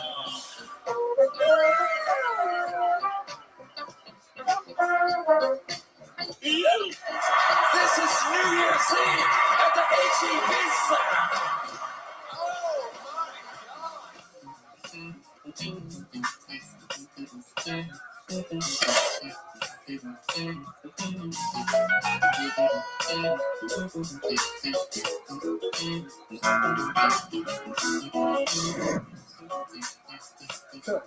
Hit me on the one.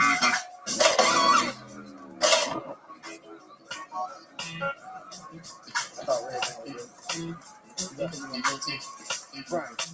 Hit me on the one.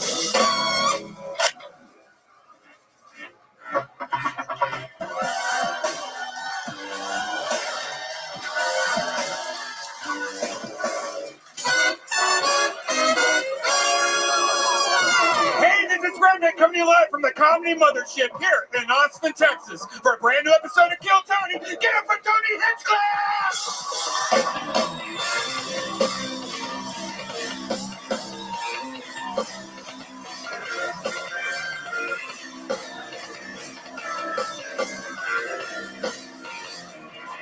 Who's ready for the best fucking night of their lives, huh?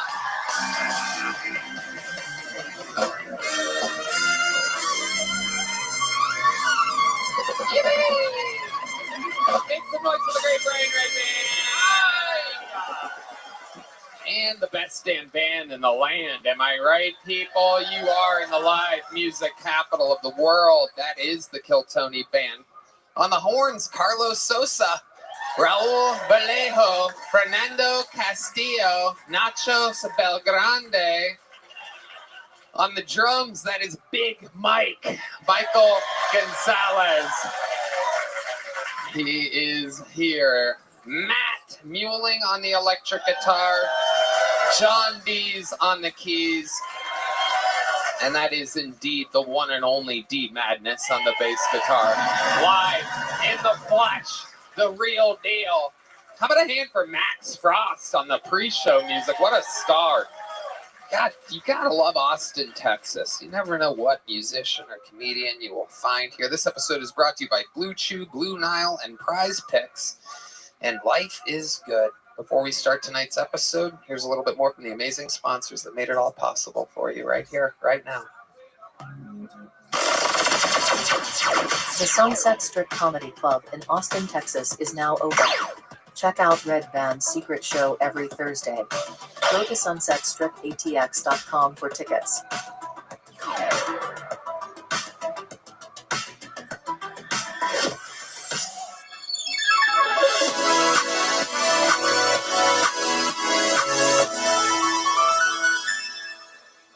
Are you guys ready to start tonight's episode? Every single week, I book the show, and what a great way to do it tonight. Two of the funniest human beings that have ever been guests on this show. Literally, one of them is the guest with the record, I do believe. We have to double check it, but I do believe he passed the late, great Brody Stevens for appearances on this show. Ladies and gentlemen, make some noise for your guests, two of the best. It's Luis J. Gomez and Joe Liz. Yeah, baby. J. Gomez from the Legion of Skanks. Joe Liz is here. The birds are flying.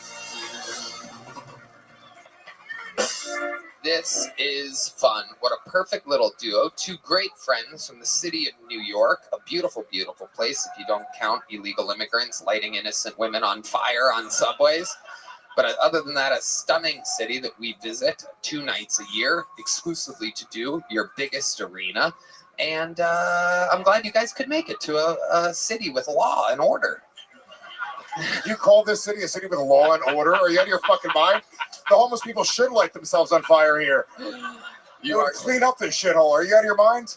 I've never been here and not run from a homeless person on the street. Well, in their defense, you do look like their perfect prey, Joe List. I mean, I'm not even homeless, and I want to chase you sometimes when I see you. I really am. Last time I was sprinting away from two homeless people screaming at me, and as I was running away, two like hipsters in skinny jeans and fedoras were walking the opposite direction, and it was the most humiliating experience of my life. That is Austin, Texas said it. That was a Austin parade. That's our annual parade. The homeless go one way, hipsters go the other way. It's true chaos. You guys have done this show before. You know how it works. A lot of the open micers are out of town. A record for the least signups we've had since being here at the mothership. 185 people are across the street, stacked on top of one another in a bar called Poor Choices. And if I pull their name out of this bucket, they get 60 seconds uninterrupted. You know their time is up, and you hear the sound of a kitten. That means they have to wrap it up then, or else they bring out the angry West Hollywood bear, which brutally interrupts their set. And then I conduct an interview. We laugh about what could possibly have happened during their set, or what else they could possibly talk about, or what else is interesting in their lives. My friend with the Kill Tony hat, I'm going to let you do the honor of picking the first name. The Bucket of Destiny has spoken, and that is indeed a legible written name. And that person will be wrangled, and they will be the first bucket pull of the night. But while we wrangle that person, we're going to get a golden ticket winner up here who is fun to watch. And you know what I like about this guy? This isn't one of our big blast out superstars. What I like about this guy is that the plan is to hopefully watch him grow in real time over a long period of time on this show. He has gone through traumatic brain injury, ladies and gentlemen. He has the record for most appearances on one episode of a show. This is a brand new minute from the one and only Drew Nickens.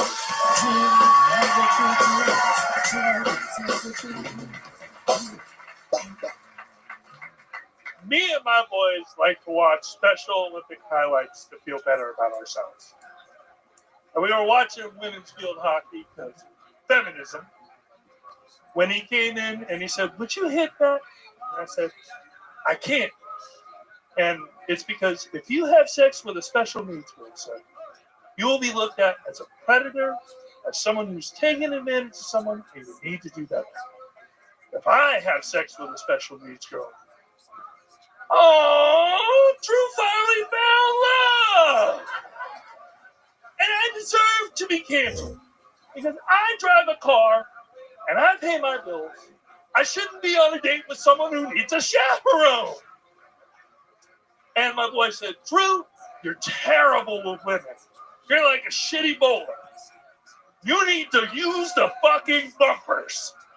Because you may not be cool using bumpers, but at least you hit something. I am one grilled cheese sandwich combo and a Wiggles concert away from getting the best Laffy Taffy of my life. Thank y'all so much." Drew Nickens. I don't know if I mentioned this before his set, but he suffered from a traumatic brain injury before. How you doing, Drew? I'm great. How are you, Mr. Tony? Hell yeah, you got a lot of energy. How did that feel for you? It felt okay. I felt a little tongue-tied at the end, but I'm getting my pacing down. I'm not just yelling Reddit. That's true. Oh, talking directly. Someone's been reading the internet. Not good, Drew. No, my mom told me that. She's like, "You need to stop yelling. Reddit is hammering you." Oh, your mom reads Reddit? Your mom told you that the internet is hammering you? Yes! That is hilarious. Where's mom at? She's in Washington? Washington State. Yep, absolutely. What does she do? She is an elementary school teacher. Wow. Oh my goodness. Has she always done that? Yeah, for about 20 years now. She's almost ready to retire. Okay. So what level is she teaching exactly? So she fluctuates. She'll go from 3rd grade to 5th grade. She'll loop, which means stays with the same students for 2 years. Like, it just depends. Right. And what level are you at? Level enough to fuck your mom. Whoa! What the fuck was that? What the fuck was that? These people, you can't try. All I do is help this fucking guy. All I do is help him. My mom told me that you suck too on the internet. And meanwhile, what do? I go, Drew, you got another minute? Let's try. Take your time. Enunciate. Fucking pace yourself. And then you come out and he's like, oh, fuck your mom, don't it? What kind of fucking bullshit is everyone just take the knives out of my back? I can read between the lines and your mom's legs. What the fuck is going on? What is going on? Are you threatening to fuck my 78-year-old mother? Joy is going to be upset with you. Yeah, Joy liked you before this, Drew. We can go to. There's one more person posting on Reddit after this. Oh, it's a 78-year-old out of Youngstown, Ohio. Guys, what do you think about Drew Nickens? I'm not asking you. Are you guys insane? No. Louis J. I think Drew he's the sweetest fucking man on earth. Yeah. He's naturally a very funny guy. He has a speech impediment and might be retarded, but beyond that, I think he's fucking truly great. I really like you, Drew. You know that. Thank you. Jesus. Joe? This is my first time meeting or seeing Drew. At first I thought you had a traumatic injury of the funny bone, but then you hit us with the fuck your mother stuff, and now I'm like, okay, all right, now I can get on board. But no, it was good. Now you say you're watching the Special Olympics. Are you sure the TV wasn't off and you're just looking at your reflection in the black screen? There were females there, so. There you go. All right, Drew. Well, way to get it started. You did it. We'll see you. We'll see you some other time. There goes Drew Nickens. There goes Drew. Drew. Whoa, the lovely Heidi, ladies and gentlemen. Oh my goodness. Drew scared her out of her slumber there. Don't want to be backstage with Drew. How about a hand for Heidi, everybody? Okay, let the games begin, ladies and gentlemen. This is the bread and butter of the show where we meet people. They have no idea. These people had no idea that they were even going on stage just minutes ago. And now, the pressure of millions of people watching them is upon them. 1 minute uninterrupted, and then an interview going to your first bucket pool that goes by the name of Ike Gazarian, everybody. Ike Gazarian. I was born in Soviet Union. My family moved to United States from Russia in 1998. And out of all the cities in US, my homophobic father picked San Francisco. But there are only 3 types of people that live in San Francisco. It's gays, Asians, and gay Asians. My family moved here in 98, but in 2010, I moved back to Russia to do stand-up comedy there. But moving from United States to Russia to do comedy is a lot like moving from Canada to Afghanistan to play hockey. It's a fucking terrible idea. But I gotta tell you, Russian comics are as tough as Russian soldiers. They prefer bombing. American comedy and Russian comedy are very different, but we do have one thing in common. No one likes female comics.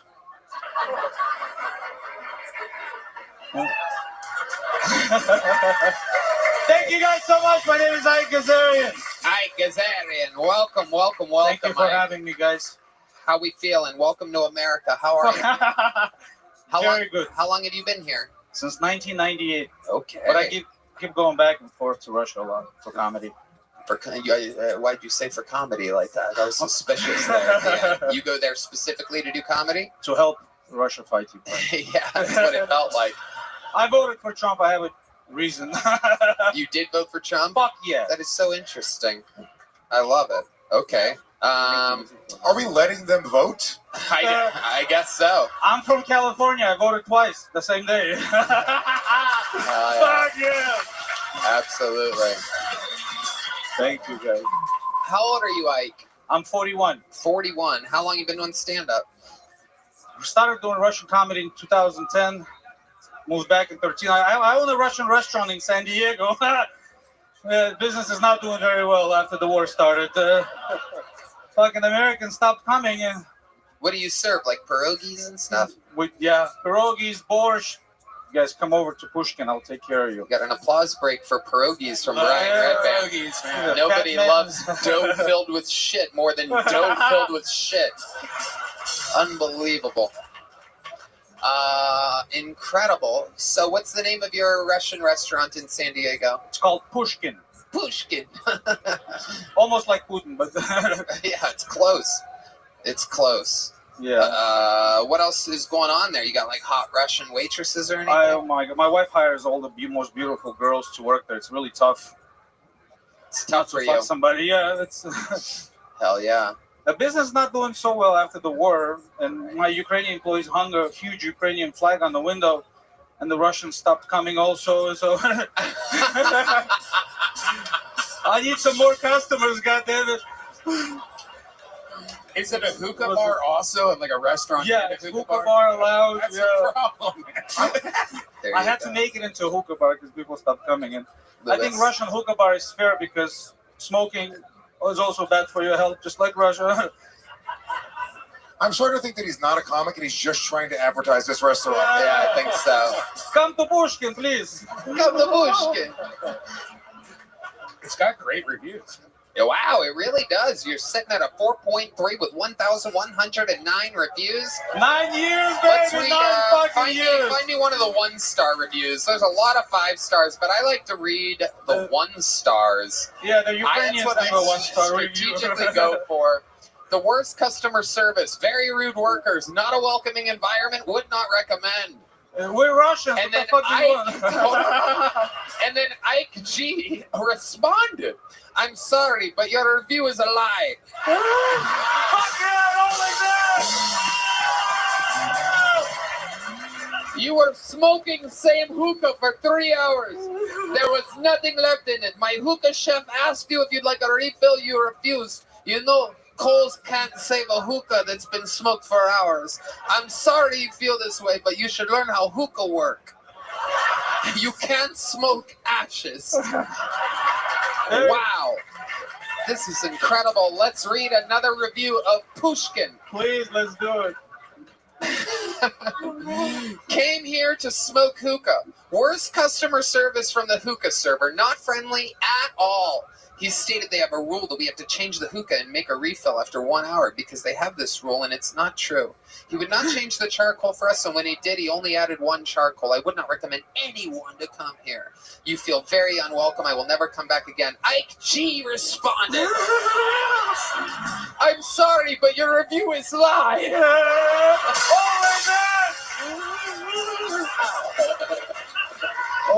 You were smoking same hookah for 3 hours. There was nothing left in it. My hookah chef asked if you'd like a refill. You refused. You know, coals can't save a hookah. That's I copy paste. I copy I'm paste. sorry you feel this way, but you should learn how hookah works. You can't smoke ashes. I swear to God. I'm not kidding, by the way. It would be funny for me to just read the same response. I swear to God. You could check these reviews. Hold on. Don't scroll. Let me just. You're doing good review or something. I'm losing customers here, man. Oh, okay, 1 year review. 1 year ago. I and husband's experience here was absolutely awful with 2 exclamation points. We came to this place looking at their Yelp reviews as we were in San Diego for celebrating our anniversary. The pictures and the reviews are all so deceiving. I wonder how they got all these nice reviews. Let's start with the ambiance. Nothing looks like the pictures. We got such a negative energy from the moment we met the people at the entrance. They were not welcoming at all. Still, we went in. Because again, the Yelp reviews looked so good. I went upstairs and got seated. The entire time we were there, it literally felt like people.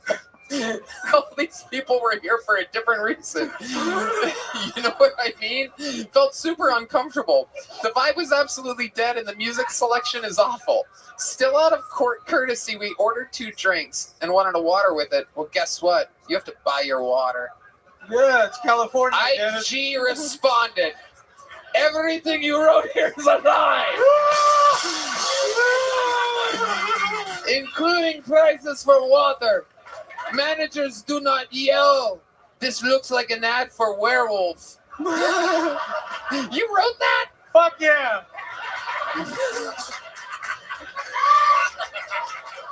Fuck werewolf. I love that you respond. I Only love some bad that you reviews. respond. I'm going to read just a couple more of these reviews. Even though it looks like I could go, don't stop scrolling. I could do this all night. We could just keep you up here. This could be Ike Gazarian's episode. Here's the review. Small place, small portion, very expensive. Not recommend this place. Hookah smoke confuses appetite. My friends. Did you write your own review? G responded. 3,200 square feet of small place. Large portion. Hookah confuses at hookah lounge? Very interesting.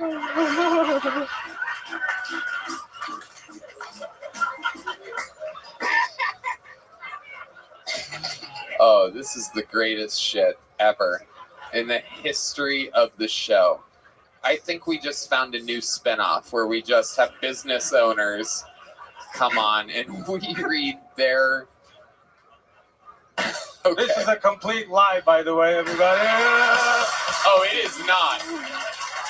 Pushkin is spelled Pushkin, lounge and bar in San Diego. Yes, oh, sir. And we know. I mean, we read your Yelp is thousands of reviews of strong, almost a super solid 5. It was very hard to find the ones. There's very few ones, and your responses are unbelievable. Thank you, Mr. Tony. So, one last one. 7 months ago, 1 star. The hookah server is horrible. No manners and no customer service. He is rude and asked us to change the hookah head after 1 hour of smoking or he won't bring charcoal. He said it's a rule here, but after speaking with the other server, he denied what he said. It feels... Wow. It feels that he is forced to work there. I will never go back to that place. He's hold captive. They're Russians. They're used to that shit. Ike G responded. I'm sorry, you and your friend felt the need to leave 2 reviews. You were smoking the same hookah for 3 hours. There was nothing left in it. My hookah chef asked if you like refill, you refuse. You know, coals can't save a hookah that's been smoked for hours. I'm sorry you feel this way, but you should learn how hookah work. You can't smoke ashes. You can't smoke ashes!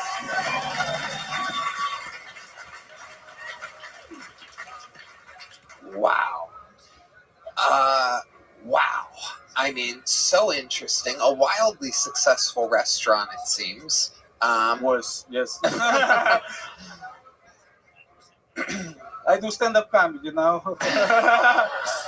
And you lit the stage on fire. Thank you, sir. To the point to where we might need to change the charcoals, but being told we're not allowed for another hour. And unfortunately, we can't smoke ashes. Do you ever smoke Ukrainian ashes? Only before I go to sleep. I love it. Ike, what else do you do for fun? What else about you? You seem like a naturally very funny guy. I love writing a lot. Is this your wife? Yes. Wow, she's right here on my t-shirt. Oh my God! Look at you, represent. Hell yeah, she doesn't want you getting any pussy. Look at that. Babe, you wear a hoodie with my face on it? That's how I get the pussy, by the way. Oh, okay. No, honey, of course not. Oh, hell yeah. You got 99 problems, but abortion ain't one. I love it. I toured doing Russian comedy, American comedy. I own the restaurant, and I just try to do as many mics, as many shows as possibly can, and I do fucking well. I mean, yeah. And I'm lucky to be here. Thank you so much for this Absolutely. opportunity. This is amazing. No doubt about it, Ike. And I'll tell you, you're getting a big joke book. Congratulations. You did it. There's nothing in it you have to write in, and I don't know what you're looking for. It's blank pages. It's for you to write jokes in. I appreciate that, Tony. Did you think there was Yelp reviews in there? I thought I have to write my name in it or something. Ike, you did it. That's what the show's all about. Different people, different shapes and sizes and accents and everything. And you were very fun. Congratulations and thank you. Thank Ike you guys so much. Kazarian, everybody. Thank you guys so much. Pushkin. Go to Pushkin in San Diego. Show your support. Eat pierogi, smoke hookah. Don't stay too long, or else it'll burn out. This podcast is sponsored by ExpressVPN. You know what's not fair? The fact that all those streaming services hide thousands of shows and movies from you based on your location and has the nerve to just keep increasing their prices on you. Now, you could just cancel your subscription in protest, or you could be smart about it and make sure you're getting your full money's worth, like we do, by using ExpressVPN. They hide their content from you based on your location, but ExpressVPN lets you change your online location so you can control where you want Netflix, Hulu, or any of the other ones to think you're located. They have servers in over 100 countries, so you can gain access to thousands of new shows and never run out of stuff to watch. This works with many other streaming services too, Disney+, BBC iPlayer, and more. Red Band. Tony, ExpressVPN is the best. It's so easy to use. Just fire up the app and click one button to change locations. It works on all my devices, phones, laptops, tablets, and smart TVs, and more. Plus, it has blazing fast speeds. I can stream in HD with zero buffering. I just watched Sherlock and The Cycle, which are not available currently in the US. All I had to do is open up ExpressVPN, select England, tap one button to connect, refresh, and boom, there it was. Wow, Sherlock and The Cycle. Yeah, you know me. So be smart. Stop paying full price for streaming services and only getting access to a fraction of their content. Get your money's worth at expressvpn.com/KillTony. Don't forget to use our link at expressvpn.com/KillTony to get an extra 3 months of ExpressVPN for free. All right, your next bucket pool, ladies and gentlemen, goes by the name 1 Minute Uninterrupted for Matt Banwart. Matt Banwart. I have hand tremors. It's a medical condition. For me, every weight's a shake weight. I want to go to California, experience an earthquake just so I can be steady, you know? Everyone's like, what's happening? I'm like, I don't know, sudden clarity? This sucks, dude. I can't go blind. I read Braille with a stutter, you know? Just... I would love to be deaf, man. I'd be the first guy doing sign language in a serif font, you know? Just, can you imagine getting bullied by the ASL community for your accent? I don't want that. I don't want to. It sucks, dude. I shake all the time. It's been really bad the last 3 years. I used to love soup. I used to love chili. Now I just look chilly, you know? It's bad. Thank you. Yeah, man, I don't know. I hate shaking, but my ex loved it. All right. Thank you, guys. That's my time. Matt Banwart. Am I saying that right? Banwart? You're nailing it, dude. Absolutely. I was wondering because you kind of had bad handwriting. Yeah, and now I see why. It makes perfect sense. Yeah, it's like a third grader with palsy. It's bad. Yeah. When you've always had that? I noticed it like junior year in high school, and it's just gotten kind of worse the last 3 years. It's gotten pretty bad. So maybe you should stop doing really nerve-wracking activities like performing in front of large groups of people. You know, I think that's contributing factor. I think that is a part of it. But yeah, I shake all the time. It's rough. Soup, sushi, my big two enemies. Yeah, hard to operate chopsticks is what you're saying. I just got sushi the other day. I was doing them with both hands, and just getting bullied by the staff was embarrassing. Yeah. I was like, give me a fork. I don't care. Right. What did they say? I couldn't understand them.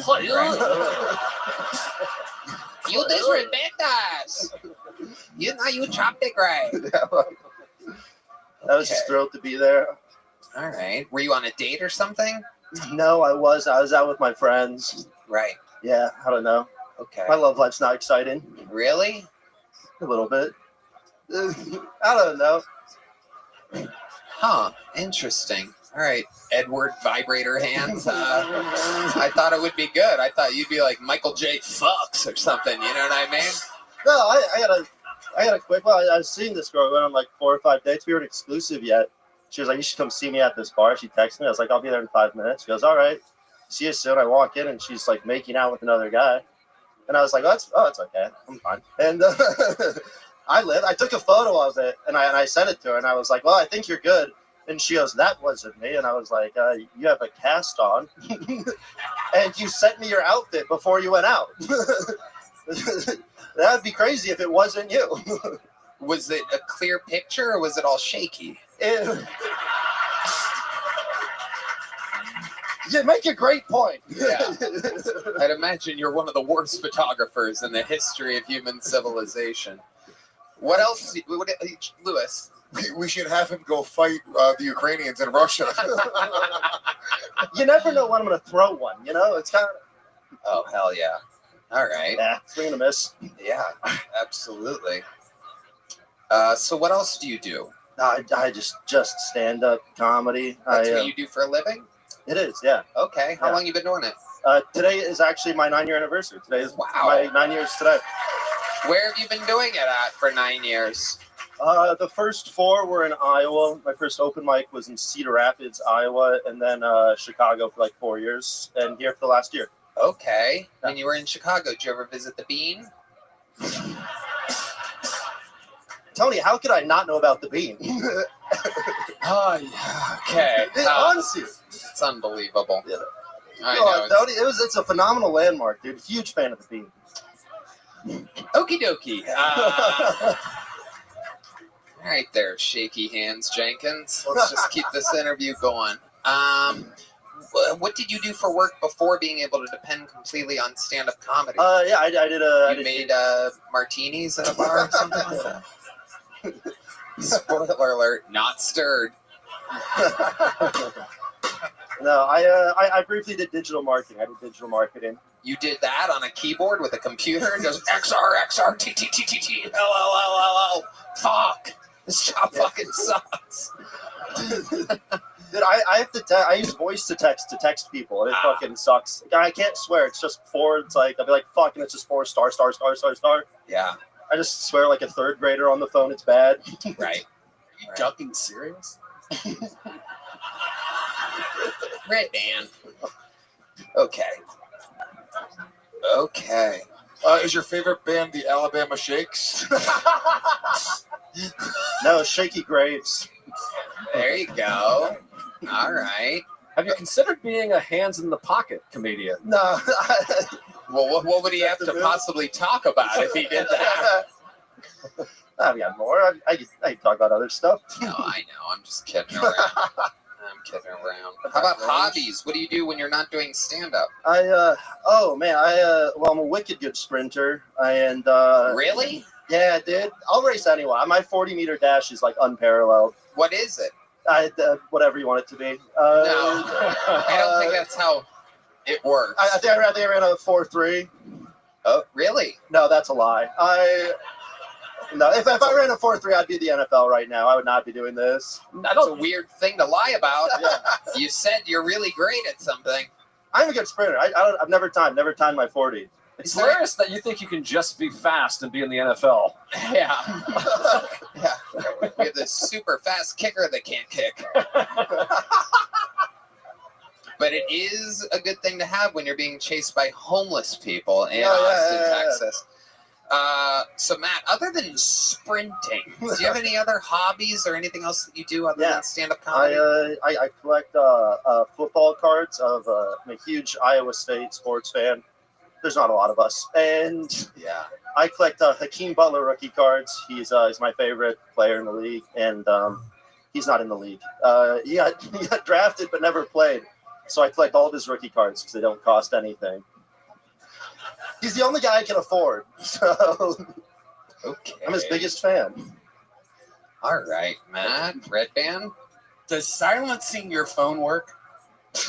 What do you mean by that? Like if he silences his phone, does he feel it? If I put it on vibrate, it just balances out. Right. Oh, Yeah, that's a reach. Don't know why I checked in with you there.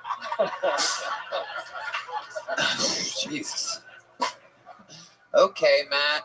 I feel like there's probably something more interesting about your life.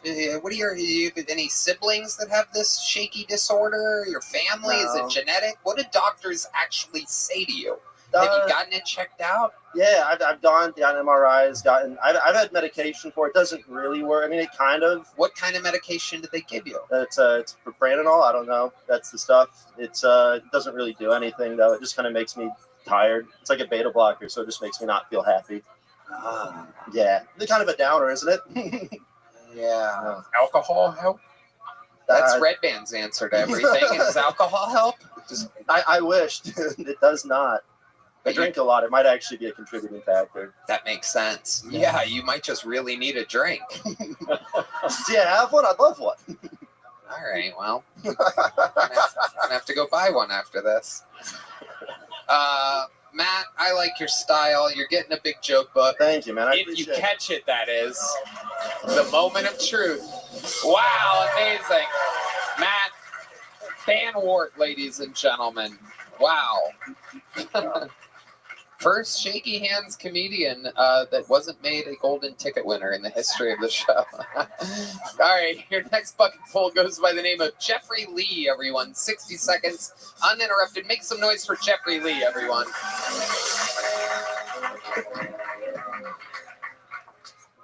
Yeah, I'm doing van life, ladies and gentlemen, and it's going pretty good. But one downside is sometimes you get woken up by the police, and that's unfortunate, you know. And it went kind of like this: knock, knock. Who's there? It's the police. It's the police who? What are you, homeless? That wakes me up. Well, you had to knock, didn't you?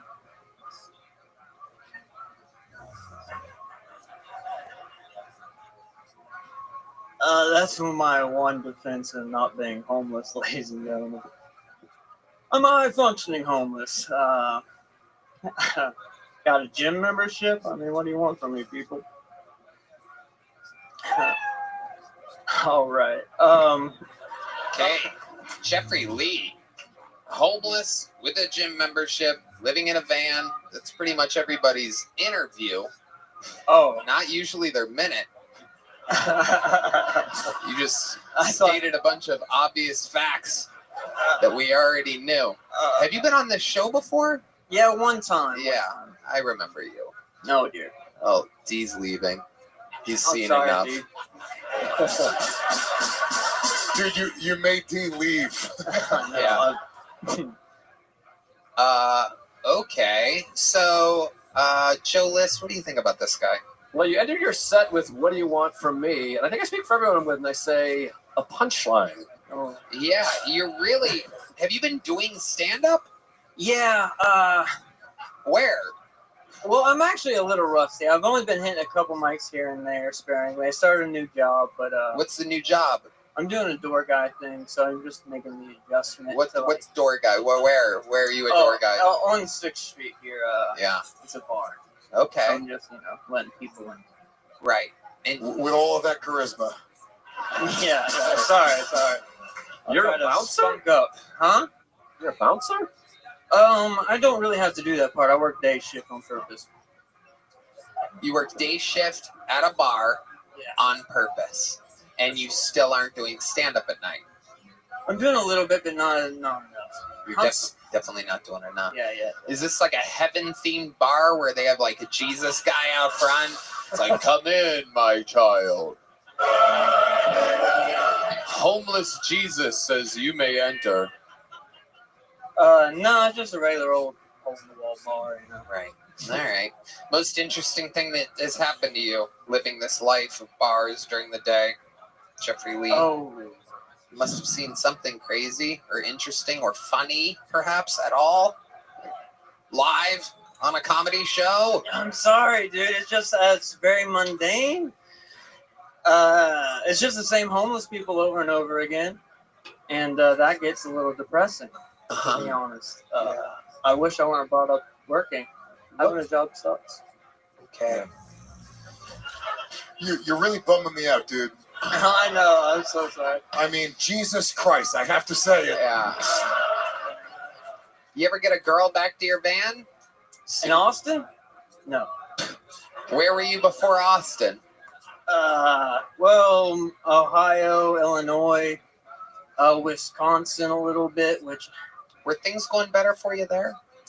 I got a warrant there. Now we're talking. Who would guess a guy look like that being persecuted? Unbelievable. It's just for some cannabis, you know what I'm saying? No, we know. We know. You're stating a lot of obvious things. You had a warrant for a burning bush? All right. Well, Jeffrey, here's a little joke book, dude. Wait, you probably got one last time, right? I got a big joke book last time. No way. How the fuck did that happen? I mean, I can be pretty funny. What was the joke that you did last time you were on? Do it again. Just do it with confidence. Look out there to the crowd and do it. For the love of God, Jeffrey, fucking do something. You've done nothing. It's been 4 minutes and 45 seconds of, well, this guy looks like fucking Jesus a little bit. Just fucking do it, Jeffrey. For the love of goddamn God. Your father. For the love of your father. Well, folks, to get a little personal, I suffer from extreme ED.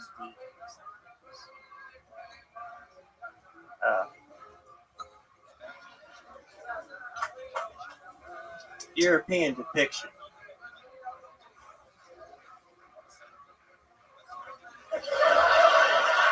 Is that it? Are you waiting? Are you like pausing? Are you thinking? Are you writing it right now? What is happening? What did you do before this? You see, you gotta give him a little time, Tony. Oh, didn't mean to break up your brilliant comedic pacing. I'm watching people put guns in their mouths in the crowd. Little did we know the punchline is right around the corner. How silly of me to think that you ran out of gas there. I was pulling something out. Here we go. Are you still The at record it? will show. No. Okay, there he goes, everybody. Jeffrey Lee. Jesus fucking Christ. All right. And put that mic stand back on the X. Thank you. There he goes, Jeffrey Lee. There he goes. Oh, Jesus Christ Almighty. Did he get a big joke book? Oh, I have no idea. I must have been in a hell of a good mood that night. Hello there. This podcast is sponsored by ZipRecruiter. Guys, it's a new year, and I need to hire a few new roles. I need a new producer, sound editor, sales director, and co-host. And if you need to hire for your business and want an easier way to find qualified candidates, head to ZipRecruiter. And right now you can try it for free at ZipRecruiter.com/KillTony. And Tony, I love ZipRecruiter. It's the best hiring site out there. Did you know ZipRecruiter is the hiring site employers prefer most based on G2? ZipRecruiter's powerful matching technology works fast to find top talent so you don't waste time or money. Wow, you did that so good. You know what? I'm not going to hire a new co-host now. Here's to a new year of hiring made easier with ZipRecruiter. 4 out of 5 employers who post on ZipRecruiter get a quality candidate within the first day. See for yourself. Go to this exclusive web address and try ZipRecruiter for free. ZipRecruiter.com/KillTony. Again, that's ZipRecruiter.com/KILLTONY. ZipRecruiter, the smartest way to hire. All right, your next bucket pull has been on this show numerous times before. This is the return of Ali Musa, everybody. Ali Musa is back. Hell yeah. So I love downtown Austin, you guys. It's amazing. I see the most wild shit. Like the other week, I saw a homeless boy band, you guys. I'm serious. No, it was a group of homeless dudes all singing a song together like a boy band, like really fucking well. So I walked up to him and I was like, holy shit, it's a Fentanyl 5. Kick ass. Then one of them corrected me. He was like, actually, we're the Crack Street Boys. I was like, fair enough. And he started heating up a spoon to exactly 98 degrees. I was like, what the fuck? Then I got flashed by the same homeless lady 3 times in the same night. At first it was funny, but by the 3rd time I was pissed off because we locked eyes and she just starts laughing at me. She kind of sounded like Beavis. She's like, yeah, I've got him again. Something about her laugh just triggered me, so I saw a cop and I waved him over and I was like, excuse me, officer, you see that lady right there? She won't stop flashing me. And I swear to God, you guys, he just looks at me and goes, yeah, that's Denise. And then he walked away. All right, thank you. Ali Musa, solid set. Laughs the whole way through. Almost made us completely forget about Jeffrey Lee, who was just up here minutes ago. It's incredible. We went from Jesus to the devil that fast. Here he is, everybody. 100%. The Dark Lord Lucifer has arrived. Yep. Speaking of darkness, D Madness is back. All right, on cue. You are what you see. Pure darkness. The great D Madness. Ali, that was a great set for you, especially for what we've seen before, I feel like, right? Feel like that was your best set? Yeah, it was one of the best sets. It's like the 6th time on You've been working hard? Yeah, I get up almost every night. You look like it. Yeah. You look like you're exhausted. Yeah. You're a very funny looking guy. You're aware of this. Yeah. Incredible. How's life been going? It's been good, interesting. You know, just trying to work my way up the ranks of Austin comedies. Definitely Tell not us boring. Tell us what that's like. Give us an example for the people watching at home. I mean, you know. How many years you been doing it? 13 years. And how many years here in Austin? 3 years. Right. So go ahead. I mean, there's stage time everywhere. You can go to any open mic, you know, I've done the Mothership mic numerous times. You know, Sunset Strip, I do all the time. Red Vans Club is amazing. Yeah. I do that Punchline at the Pole show all the time. I probably get on stage 8 to 12 times a week, travel back to Arizona, headline some bars, and here we are. And that's where you're from, Arizona? I'm from Arizona, yeah. Absolutely. Yeah. And your ethnicity, remind us again exactly what you have to have running through your veins to have a face like that. Yeah. Libyan. Ah. Yeah. Cue the Gaddafi jokes, the Back to the Future terrorists, all that good shit. We've already done all that. Yeah. This is your 6th time on the Yes. show. So what's changed in your life recently, Ali? Anything different since the last time you were on? No, it's just literally I'm boring as shit. I do stand up every single day, just trying to make it in this business. That's about it, you know? Yeah. I know you wish I had some wild story, but What time do you wake up? like 10 or 11. And what do you do when you first wake up? I do Uber Eats delivery. Okay. Yeah. All right. So that's all I do is stand up and Uber Eats and barely get by. Yeah. You know? But you love it. I do love it, yeah. You're very happy. I don't know about that, but let's take it easy there. Lewis? I feel like the issue today is that everyone here is so unlikable and their families didn't want them home for the holidays. That's what's happening. So everyone back there is just some fucking boring fucking asshole. We're like, all right, dude, another person we don't want to spend time with. Yeah. I feel like your family doesn't celebrate Christmas, though. More like 9/11. Am I correct? 100%. Well, I'm actually half white, so I was raised Muslim because of my father, so we would secretly celebrate Christmas. How would you do it in secret? Like my dad would like hide the Christmas tree when the Muslim family would come over. They can only sing Silent Night. Yeah. Wow. Yeah. So it was interesting. All right. What's your love life like out in Musa? I was seeing a girl for a while, but she lived all the way in Big Spring, so it was too far of a commute to do all the time.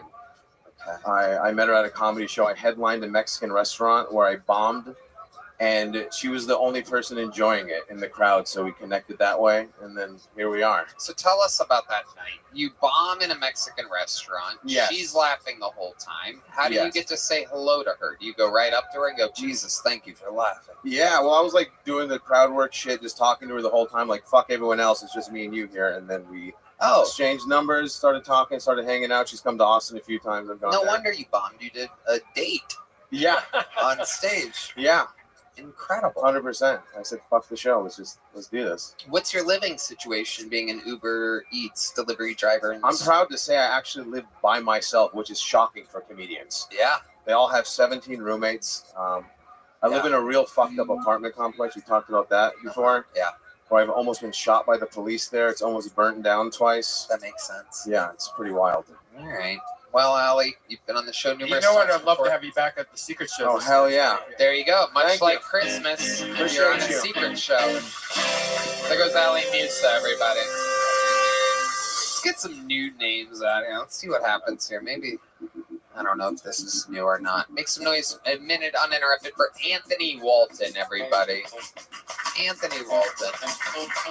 We've seen Anthony Walton. Howdy. I don't have any kids, so to make sure that happens, I like to practice extra safe sex. That's when I pull out and come in a dude.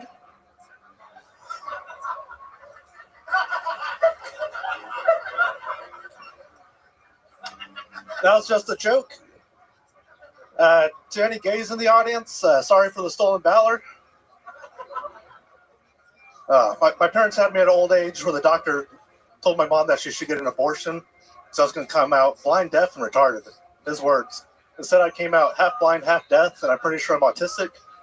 I can't afford the test, so I'm taking everyone else's word for it. Hell yeah. I got called out recently by my cousin. He was like, man, you cry harder over celebrity deaths than you do for grandma. And I was like, well, did grandma put out 7 platinum albums?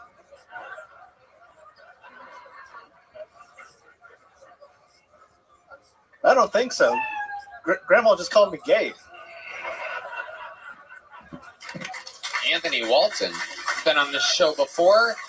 It seemed like a good set for you. Yeah, it was pretty fun. It was great. Yeah. How long you been on stand-up? 7 years. Wow. And thanks to you, man. Why? Thanks to me. You're the first headliner I saw at like 2019 in Dallas Hyenas. Yep. And he gave me like the best advice when I asked, like, I wanted to start stand-up comedy, and they're just like, just go out and do a mic. Just go do it. And that's the advice I give like everyone else who does that. Wow. So look at you. It's been fucking short. One of the funniest Mexican chipmunks I've ever seen. Joe List. Well, now I'm mad at Tony from getting this guy into stand-up. Yeah. But, Yeah, just kidding. It's what I do. It happens. It happens. I tell everybody the same thing. Go do it. It's pretty easy. The fact that open mics are free is an unbelievable blessing that no other industry has. Louis J. Gomez. He said, go do an open mic. That's not like good advice. That's just like, get out of my face. Yeah. Yeah. I was like, He's like, go if do you're- an open mic right now. Yeah. Right You're this annoying me. Stop talking to me. Yeah. Nah, you smoked me and my friends out, and that was like cool. I did. I was so nice in 2019. You remember those days? I was like a real human being. Okay. That's fun. Oh yeah, near the staircase there at the Hyenas. Yeah. Yeah. I know what you're Popular talking station. about. I used to do that. There's really nowhere else to go. They don't have an actual green room at that Hyenas, or else Well, you Nate never built would have one. met me. Yeah. One of the only comedy clubs in the country without a green room. They have one now, I was informed. I don't know. They built one. But yeah, the owner told me when I was at a theater in Dallas just a few months ago. Tony, did you just have a stroke? What was that? No, I blanked out. I forgot Randy's name. Randy is the owner of the Hyenas in Dallas. So do you still live in Dallas, or you live Nah, I moved down here in May. What do you love about Austin, Texas? The fucking comedy scene, man. It's fucking beautiful. Love it. What's something crazy that's happened to you here in Austin? Wild town. It's very alive. Doing the open mic in the small room, but like the homeless are pretty crazy out here too. That's just at a lady. Seems to be a theme here tonight where I'm asking people what's crazy about their lives. They go, just doing comedy. There's homeless people. Well, she like a lady Like, popped is there up. anything else other than tonight? Like what you saw outside, homeless and comedy inside? Nah, some lady taking a shit in the street. But I guess Oh, okay. that's normal. So pretty much the same thing. Yeah. All right. Anthony. What do you do for fun? Oh man, I love going to like concerts, like wrestling shows. Okay. You've Like done that entertainment. recently here? Yeah, there was like a metal show I went called like Animals as Leaders. So, like, Oh, yeah, Michael, some you know drummer, about yeah. animals as Big Mike knows about animals as leaders. Big Mike, as of last week, is his new name. All right. You ever do any music yourself? Ah man, I tried to I played decent guitar and I tried to do like metal vocals. Like I wanted to be a vocalist. You do? Well, great. Let's play some metal music. Let's hear some vocals. Anthony Walton. 1, 2, 1, 2, 3, 4. Rise from the comedy mothership! That's it! Gil Feldy!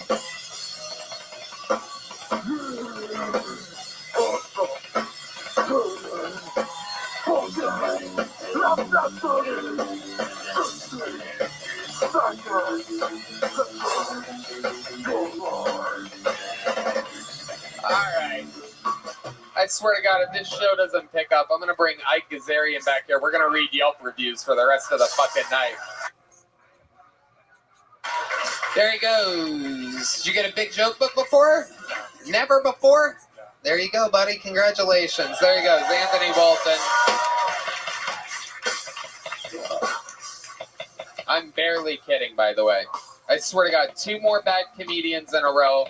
Go track down Ike Gazarian. Have him on deck. Your next bucket bowl goes by the name of Davy Jackson.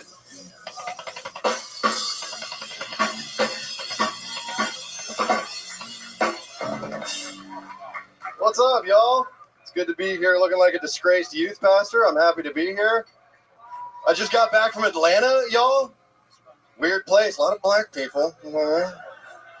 Yeah, I did find out that all the black men in Atlanta are gay, which was weird. Yeah, but also all the white people are on drugs in Atlanta. So it's like this weird racist Freaky Friday. Like, what the fuck did Tyler Perry do to that town is what I want to know. But all those gay black dudes are still gangster. They're gangsters. Fuck, boy. They stole my car and my heart in Atlanta. They got me. Yeah. A lot of people say once you go black, you never go back. All right. I like Mexican women. Yeah. I like to say once you go Mexican, you never rest again. Because you have to sleep with one eye open because they will stab you. They'll do that. Once you go Latina, you're going to get a subpoena. You will end up in court. That's just kind of how that works. I'm Davy Jackson. Thank y'all. Davy Jackson, good set. Great stuff. We know for a fact from your appearances on this show before that you indeed have been stabbed by a Mexican woman. I have, yeah. I've also gone black before. Yeah. How did that go for you? I got gonorrhea, so that was pretty fucking cool. Wow. Yeah. Was that her name, or you ever hook up with good old Chlamydia Jenkins? Yeah, there we go. I believe she plays for one of the WNBA teams.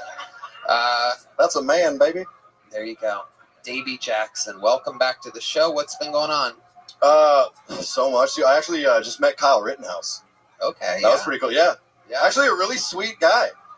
Yeah. Damn right. Such a nice dude. Where'd you meet him at? I met him at a party. I was talking about having a breeding Was team. it a Republican party? Yeah. A lot of guns and skateboards involved. Pretty fucking cool. Yeah. Yeah. Really? Yeah. That seems safe. Yep. I mean, there's less safe ways to meet Kyle Rittenhouse from what I've heard. Yeah. Yeah, you fuck with his town. That's right. Yeah, it was pretty cool though. He apparently also has a breeding kink, so that was fun. We just talked about coming in ladies, so that was really cool. Yeah, it was cool. Yeah, he was a nice guy. Tell us more about that. How does a conversation like that start and go down? I was really just talking to some buddies about how I was worried that I have a breeding kink, and I heard a young voice behind me go, "Me too." Yeah. And Kyle Rittenhouse walked around my left side, and I was like, "Oh fuck!" And he had a What's little, up, Kyle? he had a little like golden retriever with him. He did actually. Yeah. No, he has a very skinny golden retriever. He's friends with David Lucas. Oh, okay. Yeah. That makes sense actually for David. Yeah. Yeah. Yeah. That tracks. Checks out. Yeah, he does love hanging around white bitches. Oh, not my boy Kyle. No, he's all right. He's okay. Yeah. Rogan did make fun of his dog in the green room one night. Why was it so skinny? Because as Rogan called out, he goes, you got it. He goes, you got your dog neutered, huh? And he's like, yeah. He goes, I can tell. Yeah, marshmallow which fudge, is dude. like one of the.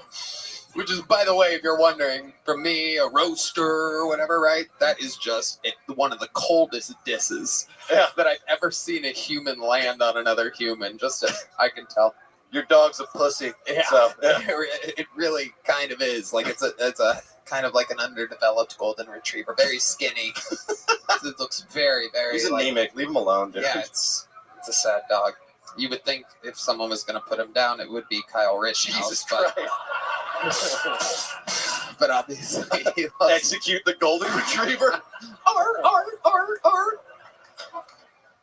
Incredible. Wow. You just put a little.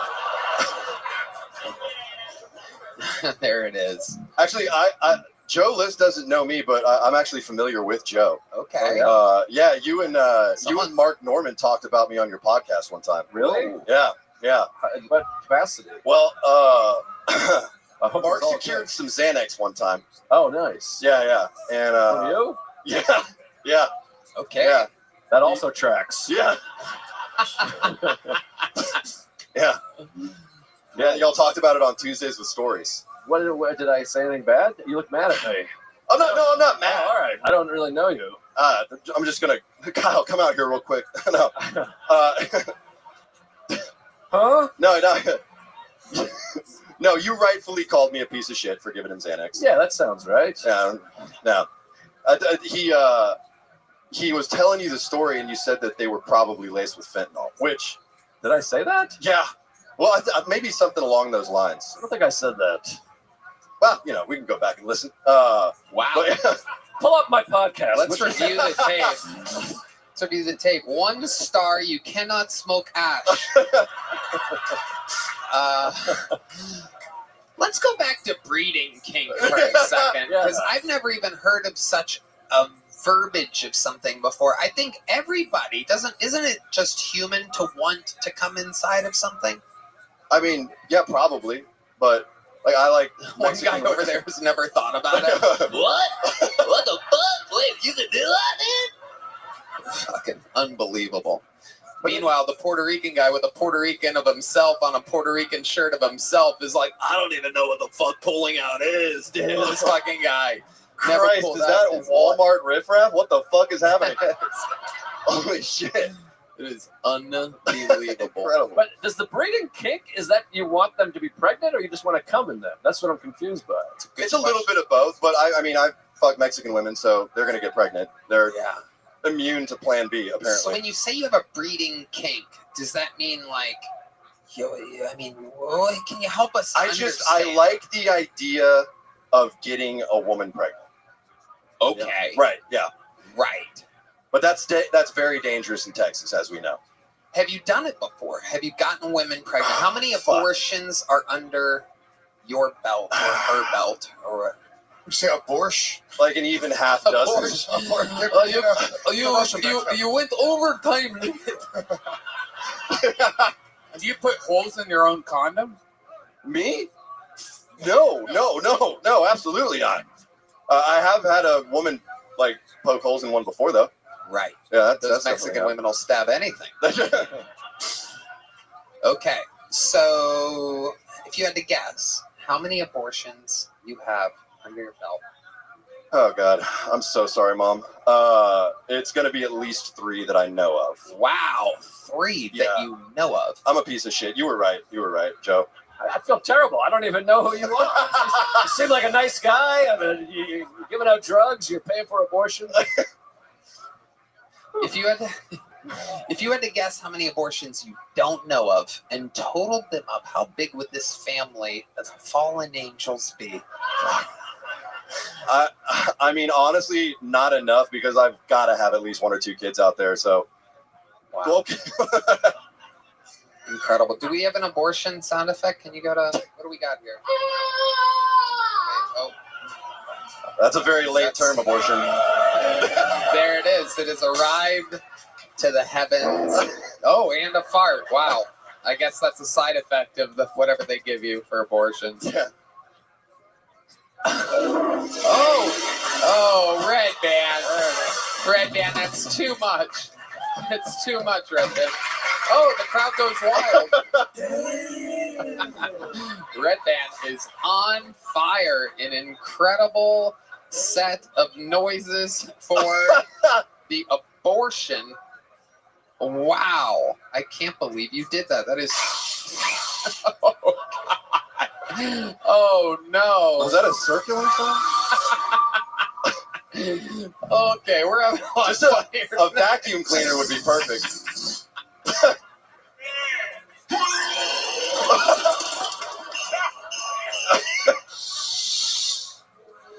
Okay, where's your victory thing? You deserve it. You deserve it after that. Red Band on the soundboard. There it is, right here. Right here. Hey, Red Band! Whew. Wow. Red Band is a natural Beethoven on this iPad. It is absolutely incredible. That was a true journey. Have you ever taken a woman to get an abortion? Yeah. Yeah, I have. And what is that drive like for you exactly? Not funny. Well, yeah, it's very quiet, typically speaking. Yeah. Yeah. It's not a fun time. I mean, it's a great time. Internally, I'm celebrating, obviously, but externally, you have to look sad. Like, you just have to kind of maintain that. Yeah, you have to play it cool, right? Absolutely. Do any moments stand out to you, pre or post-abortion? One of them happened literally right after I had a threesome. Yeah. You got a double abortion. Oh, no. Oh, fuck. That would have been so expensive. Holy shit. Well, No. it would have been twice as expensive as one abortion. Yeah, but it was kind of like a high moment for me, and then a really low moment right after. So it was just a roller coaster, an emotional roller coaster. If you would have put the girl on a roller coaster, she would need an abortion. That's so true. That's You're right about true. that. In retrospect, I should have just... That is a good point. So you had a threesome and you came inside of one of the girls? Right, yeah. And would you have come inside of the other girl if you would have been inside of her at the time? Oh, no, she didn't seem like mom material, if I'm being real. So, okay, now we're getting somewhere. This is what I look for every episode, is a moment of an interview where it's like, finally, some fresh meat, something new. So this breeding kink, where you want to get a woman pregnant, part of it is based on the fact that she might make a good mother, even though you don't want her to actually have the baby. The part that turns you on is that she seems like she would be a good mother. Absolutely. And sometimes you do this with a woman that you met that night. This feels like an SAT question. It's more like an STD question. There it is. But sometimes it's a one-night stand. Oh, this woman who's obviously had many abortions can't take any more of this. She's crying and leaving, stumbling her way out. I think I just saw a baby fall out of her pocket. Okay.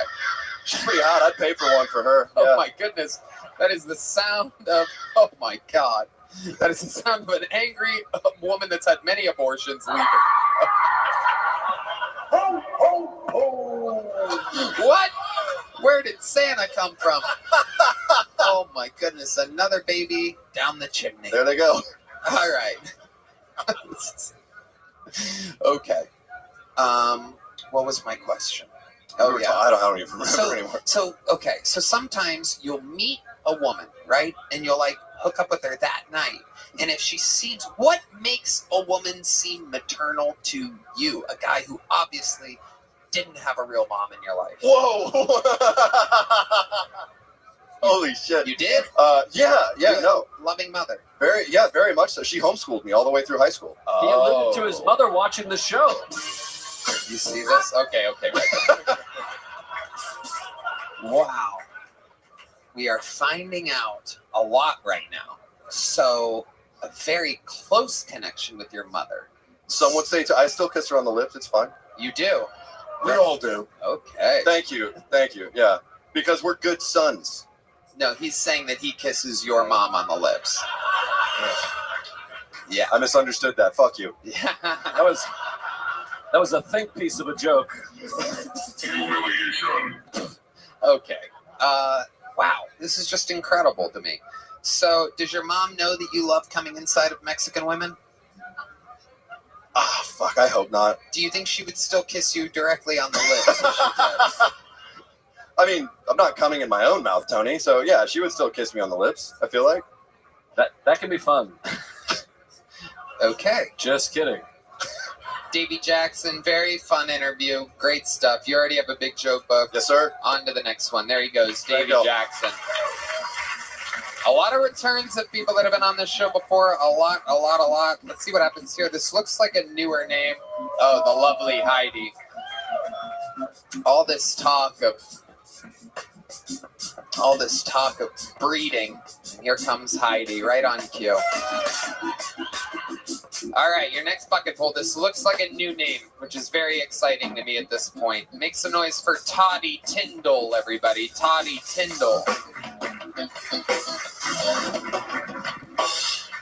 So I was man at the door at an establishment here on 6th Street with a fatty deterrent system in place. And as I stood at the bottom of them stairs, gorgeous young thing coming with those spaghetti straps, silky number on with no bra and half her ass hanging out. And she has of age, so I sit around the stairs and might have inadvertently found myself gazing up upon her undercarriage. And I held my gaze a little longer than anticipated, and it was 20 seconds. I can tell you with absolute certainty that she is not one of those butthole bleaching bitches. And also, she has dynamite pussy. I seen a little white fuse sticking out of her panties. And a week later, this chunky young thing with 50 pounds of fupa tucked into a mini skirt, a couple X's too small, decides she's going to stop halfway up the stairs and throw the ass back for the world to see. It was fucking horrendous. She had no panties on. I thought I was looking at a bulldog eating bologna. It was fucking, gross. Somebody obviously had lit her fuse.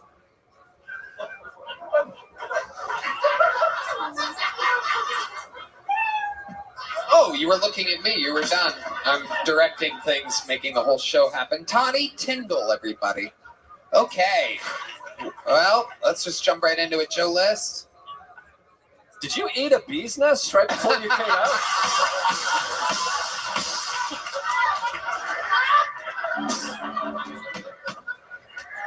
What?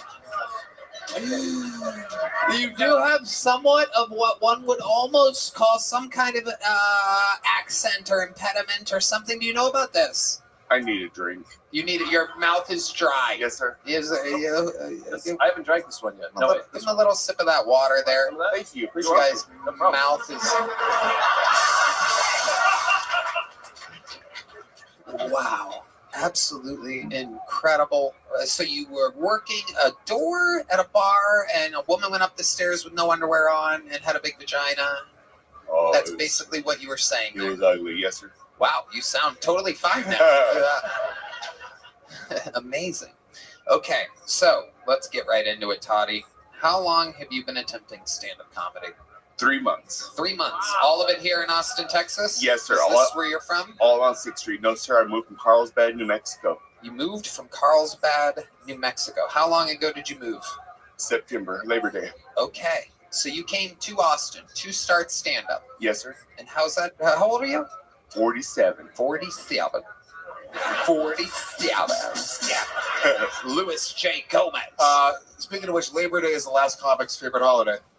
That is true because women go into labor. I would have said his least favorite holiday because he has nothing but abortions. But it works out. Either way, obviously, was not funny. I'm trying up here, folks. Okay, so I love it. Toddy Tyndall, what made you want to start stand-up comedy at the sweet age of 47? I had just been wanting to forever, and I had just lost my job right as a good friend of mine had a room for rent, and I was like, what the hell? I love it. What was your job? I was working in the oil field. Okay, and how did you lose that job? The company I was working for lost the contract. Okay, but you were good? You were good at working in oil? No, I didn't like it. Why didn't you like it? Oh my God, it just sucked. I spent 15 years, 10 years of my life on a boat. I worked offshore for a long time. Oh, okay. Joe List. I hope the company finds the contract. So he gets the job back and stops doing stand-up. Is the joke I was going for. There we go. If you explain it, you just got to explain it. So, Toddy Tyndall, is that your real name? My name is Todd. I love it. I love it. Your real last name Tyndall? Yes, sir. Todd Tyndall. Look at you. Okay, so let's talk about it. What have you been doing your whole life other than working in the oil field? You have any kids? Are you gay? I am not gay. Your S's are... You Stop it. you sound like a real man until you hit those S's. Oh, my I'm 47. No, I don't. I was working in the oil field. I. You don't notice that little fucking gas leak you got going on in there? You don't notice that little fucking... I don't play for that team, but they love me. Oh my God, I'm not accustomed to getting hit on by men because I'm exhausted. What? Did you just say your husband gets hit on by men? Say, I Have am not another sip of that accustomed. fucking water, Todd. Have another sip of that water. You're getting gayer and gayer. Your mouth dries up and you're fucking... This guy gets gay by the second. This is absolutely incredible. Hell yeah. Okay. So the gay men love you. How do you know the gay men love you? Do they tell you this after you fuck them in the ass? No, I was called a beautiful man just a few days ago by another man. Uh-huh. Where was You were called a beautiful mind. Where was this at? Where did this guy call you a beautiful man? I presently work the door of Poor Choices. Oh, wow. So you work the door at the bar in which people sign up and Yes, are stationed for this show. My fucking night off, and there I was again. There it is. Yep. Tonight was your night off, and you're inside of Poor Choices. Get my balls busted on Kill Tony. Yep. I bet you wish if they would. Just out here getting my balls busted. Incredible, Todd. So what do you do for fun? You seem like a man with many hobbies. Like, yeah, I bet you have your own little like train set or something like that. No, I'm a reptile, not erection aficionado. You're a what? A reptile. I like reptiles. Okay. I kept and bred pythons for a decade. I sold my reptile business to move here. You had a reptile business. I did. Incredible. So like, you ever put a snake in your bed? Oh yeah, plenty of times. No, but seriously. No, not like that. No. Right. What's the craziest thing that's happened to you with these reptiles? Getting bit by big snakes and screaming like a little girl with a skin knee. Yep. Dude, I know it must be weird coming from me, but bro, I got news for you, dude. You're gay, bro. We are gonna figure this out tonight, Toddy. I got news for you, dude. This is a very special talent that I have. Your gaydar is strong. It is unbelievable. I have to be on the defense at all times. I cannot drop my keys or anything around people like you. You just said that you got bit by... I mean, it is just blatant. It is blatant. Have you ever tried being with a man? No, I have not. Joe List. Have you ever dealt with a reptile dysfunction? That's not a new one, buddy. I've heard that many times. Oh, yeah, I bet you've heard all the reptile jokes. Why don't you do some for us? Oh, no, just that one. Oh, okay. That's about it. Thought you'd have more in the tank. Or... No, I do not. No. All right. No, so I have 5 kids from 4 different women. Whoa! All right, David Lucas, slow down. So I am not gay. I am not. You have 5 kids from 4 different women. You have a breeding kink. This is a breeding kink themed show. All of a sudden, there are dudes just blasting, just raw dogging it. Wow! My pull-out game is trash. Incredible, incredible. So, okay, all these kids are in Arizona. Oh no, I've never lived in Arizona. I'm from New Mexico. Oh, that's what I meant. Yeah, it's all the same. Yes, sir. Potato, potato. Right. Okay. So they're all there.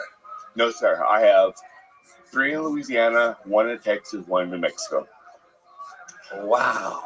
Yeah, oh my goodness. It's like a game of Risk. Yeah. Absolutely incredible. And how about now? What are you doing nowadays? What do you? I'm playing the field. I'm single for the first time in a decade, and I'm trying to be a fucking coxman out here on 6th Street. How's that working out for you? Fucking with us. My standards are on a sliding scale, and at the moment I'm kind of broke, so I'm. You said he's fucking with us? Fucking with us. You think he's gay too? Yeah. He just said he's like, I'm 6th Street coxinger or whatever the fuck he's fucking sucking cock on 6th Street. Whatever he's doing. Yeah. I did just take a photo of the transvestite and send to my baby brother to fuck with him. Told him she wanted to take me home tonight, and she's obviously not. She don't have the factory fuck stick. I'm sorry, factory fuck hole rather. Oh, wait a second. The flag on the play. You just said fuck stick. And we all heard it. This girl was born with the factory fuck stick. What does that mean? So she did. Born without the fucking regular old fuck hole. Girl had a dick, is what I'm saying. Joe List. The girl. No, I'm just confused here. Me too. I mean, first of all, I know this isn't the wokest crowd, but transvestite, I don't think we're saying that anymore. I mean, yikes. All right, Toddy, let me ask you this. Let's go this direction to try to crack this code. What is the gayest thing you've ever done in your life? Oh, you got a quick answer here. That finger went right up. I can already tell now you're I kissed a dude one time. Okay. Oh, people are disgusted here in Texas. Just, oh, God. Where was this at? Where did you kiss this dude? Where on his body did you kiss him? My best friend, Bobby Love. Hold on, wait, let's check in with Gay Red Band over here. It was on his dirty asshole. I cleaned it for him. He should pay me. And then I threw him in a tank filled with snakes. No, it's not my kink. What is your kink? I like butt fucking fat girls. I believe everything except for the last word.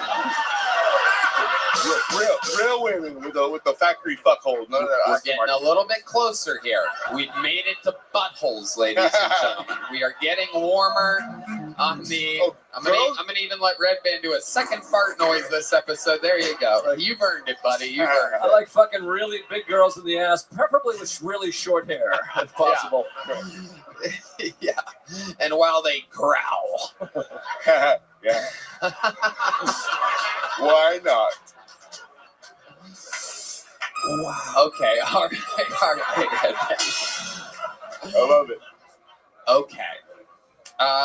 Let's find out more gay things about you. What's your favorite kind of music? What kind of music do you like to listen to? I think Metallica is the greatest American band. I thought he was going to say Madonna. I swear to God. I did not see Metallica coming there. I thought it was Madonna for sure. His favorite song is Enter Sand Man. Yes. A perfect Metallica reference. Totally making up for that Labor Day joke from just a few minutes ago. Wow. 4 kids. I just can't believe 5. 5 Four kids. moms. Do you stay in communication with them? Oh, yeah. You're a good dad. I am. Wow. And what are you doing for them for Christmas? Money. You just send money. My older guy, they're older. They like money. Yeah. My baby is 8, and she lives going to Walmart with her car, so Nice. I love it. Hell yeah. That's a New Mexico delight. Going to Walmart with a gift card. Oh, for sure. Oh, yeah. It's white trash wonderful. Absolutely. All right, Toddy. Well, I got to tell you, it's a hell of a Kill Tony debut. Your minute was... What was it? It was just... It was fabulous. It was... It was a gay old time. Yeah. It was gay old time. It's hard out there to be a gay man with a dry mouth. Nobody likes getting their dick sucked by a sandpaper vacuum.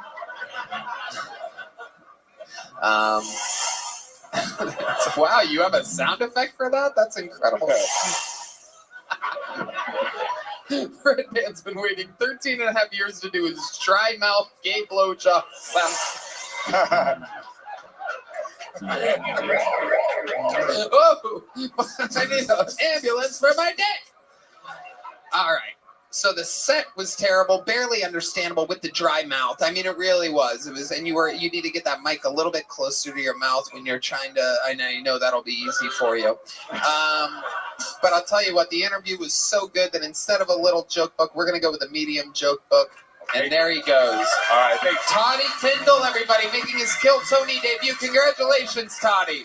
Oh, Jesus. Get out of here, bastard. Oh, my God. I almost flipped and fell at the end. I can't believe it. I almost flipped and fell right on. Fuck yeah. Nothing better than Heidi to ungay the room after that. Whew. We're all thinking about dry blowjobs and shit. So, you're not going to believe this. The Bucket has such an unbelievable sense of humor. That was Toddy Tyndall's first time on the show. And his name, again, is Toddy Tyndall. This next comedian's name is Tommy Tickles. Again, that was Toddy Tyndall, and this, Jesus, I thought I was the only one with that name. Son of a bitch, people are gonna get us confused. I have 17 kids. I can't possibly be gay. You all have assholes. I butt-fucked my way into a bunch of kids. And I sent them all Walmart gift cards. So, ladies and gentlemen, I'm introducing, after Toddy Tyndall, this is Tommy Tickles, everybody.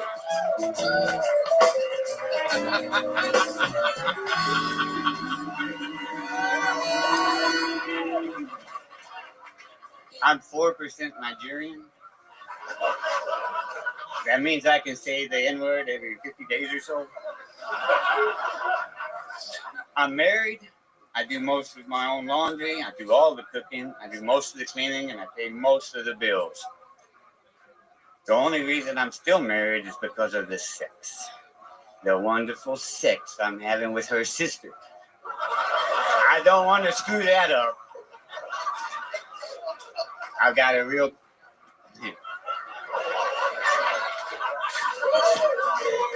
She's not even that hot.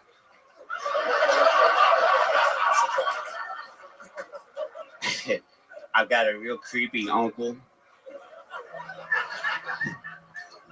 My mom hoped that he wouldn't rub off on me, but he did it anyway.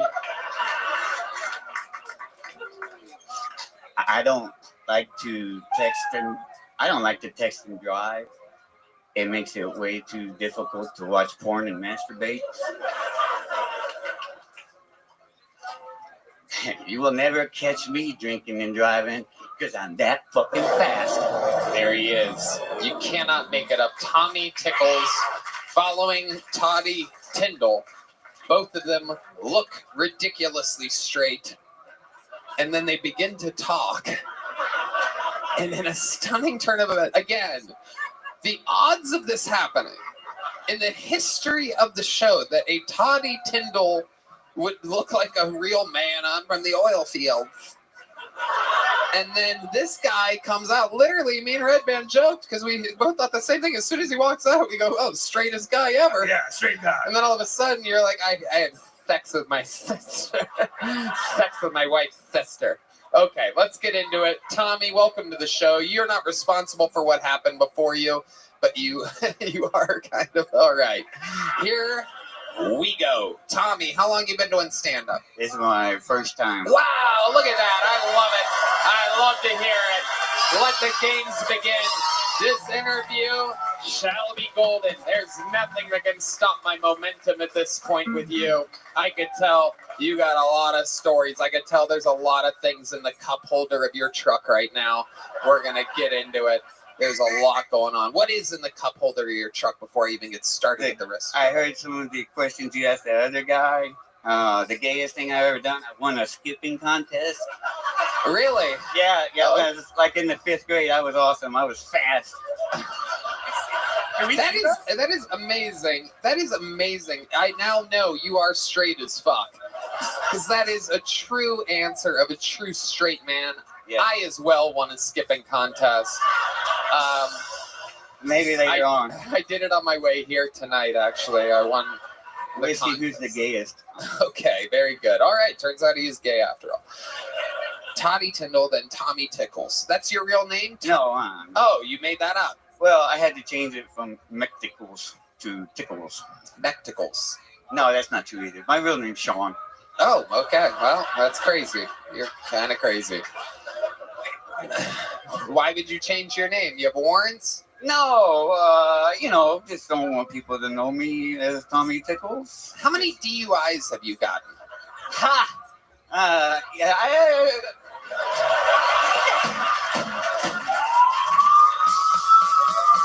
never been caught. I have never been caught. Never. You pled not guilty. No contest. Absolutely. Okay, so how old are you, Tommy? What is going on here tonight? Some of these drones are shooting gay lasers wherever the mic stand is right now. I'm 50. I just turned 50. You just turned 50. Wait, the crowd is absolutely shocked. You are the same exact age as Brian Redband. Hey. Incredible. What has happened in your life to where you look like you fought in every war that America's had? I've seen a lot of shit, yeah. Yeah, what have you seen? Oh, I've been everywhere. I've been all over the world. You see it all. Yeah. I've been on 6th Street. Shit, some lady tried to sell me a scooter for like $50. That sounds like a pretty good deal, honestly. I know, that's what I said. I couldn't figure out how to put the gas in the motherfucker, but I've got a scooter now. So you bought it? Yeah. Amazing. I'm from the country. Yeah, where? Outside of Fredericksburg, about 2.5 hours from here. Okay. Out in the middle of nowhere. All right, that's where you were born and raised. Yeah, I was raised there. Okay. My dad was in the Navy. I was born on the Corpus Christi Naval base, and then after all that, I ended up out on the farm and ranch out in Fredericksburg. Okay, and then you were a farmer for many years. Is that what you're saying? That's what I'm doing right now. I'm a farmer, rancher, and construction manager. Okay. Yeah. And what exactly does that job entail exactly? It's like 16, 20 fucking hours a day, milking goats and sheep and fucking cows getting in the neighbor's pasture. And then you do all that during the nighttime, farming, plowing fields and planting oats. And then in the daytime, I go build fence and fucking barns and honest shit. Question here. Yeah, that was an honest answer I'm looking for, Tommy. You ready for it? Let's go. What is the most sexual thing you've ever done with any of those farm animals? You ever just like I'm some kind of sheep fucker?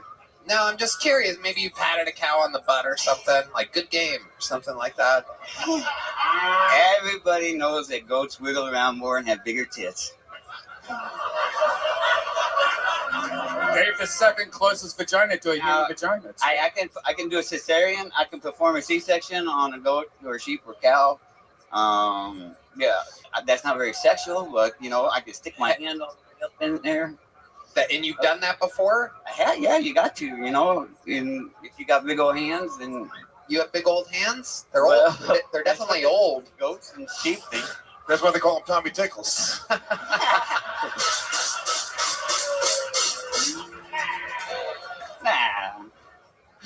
Okay, so Tommy, let's talk about your love life a little bit. What have you have kids? Have you been married? Kids. What have you I'm been married. doing out there? I've been married for 13 years. That's right. Yep. What does she do for a living? What's her name? Okay, Redmond. Relax. She cleans bed and breakfasts. She's housekeeper, and then also she takes care of the ranch. I mean, it's a full-time job. We have 12 bottle babies right now, little tiny goats and sheep, and she has to bottle feed them 3 times a day. So it's busy. Is it profitable? No, no. No, you gotta love it. I love it. You love it. Well, kind of. I'd rather make some money, but you wake up to like what wakes you up? Like chickens or something like that? Chickens and geese, and we got about 15 guinea hens that live above our house. So it's like a fucking Italian volleyball. people. Yeah. What are they getting? Hey, wake up down there! Hey, oh, fuck. No, it's hard to fall asleep, and it's not hard to wake up. Okay. All right. What are you into? When you log on to the internet and you go to a porn website and your wife is out there bottle feeding goats and you have a couple minutes to yourself, what do you search for? Threesomes, with free use, gorgeous, you know. What was that last one before gorgeous? What was the one? Free use. Free use? Yeah, you know, you're just wandering around and there's some chick there and she's like, you can do whatever you want. Never heard of that. Sometimes I'm hosting the show and I have no idea what's going on. And I sometimes wonder, maybe I'm the only one that doesn't know what the fuck anything means or makes sense. And it gets scary. In everybody else's podcast, you're in a room, you can't fuck up the audio, everybody can hear what they're saying, you got headphones on. This show is so crazy. What the fuck are you talking about? Hey, it's your question. You know, you wanted to ask us. Son of a bitch. I just got bodied. Is that free use? Red Band's looking up free use porn, and my ex-girlfriend, even he's like, I gotta get this shit off my screen. With that, thank God for ExpressVPN. My goodness, Tommy. So what kind of car did you drive here today? What kind of pickup truck? Chevy 2500. So what is, for some reason, my first thing that I said when I began this interview, I picture there being stuff, right? There's stuff underneath your like radio, the knobs and everything. What is in your cup holders and your little holder areas? What do you, is there a lot of stuff there? Receipts and coins, am I correct? Yeah, broken tools and shit I need to fix and receipts and like what? What do you need to fix exactly? Hydraulic connection on a hydraulic hose that goes to my skid steer, and I've got hydraulic hose is actually one of the things I search on porn. Creamy, yeah. All right, okay.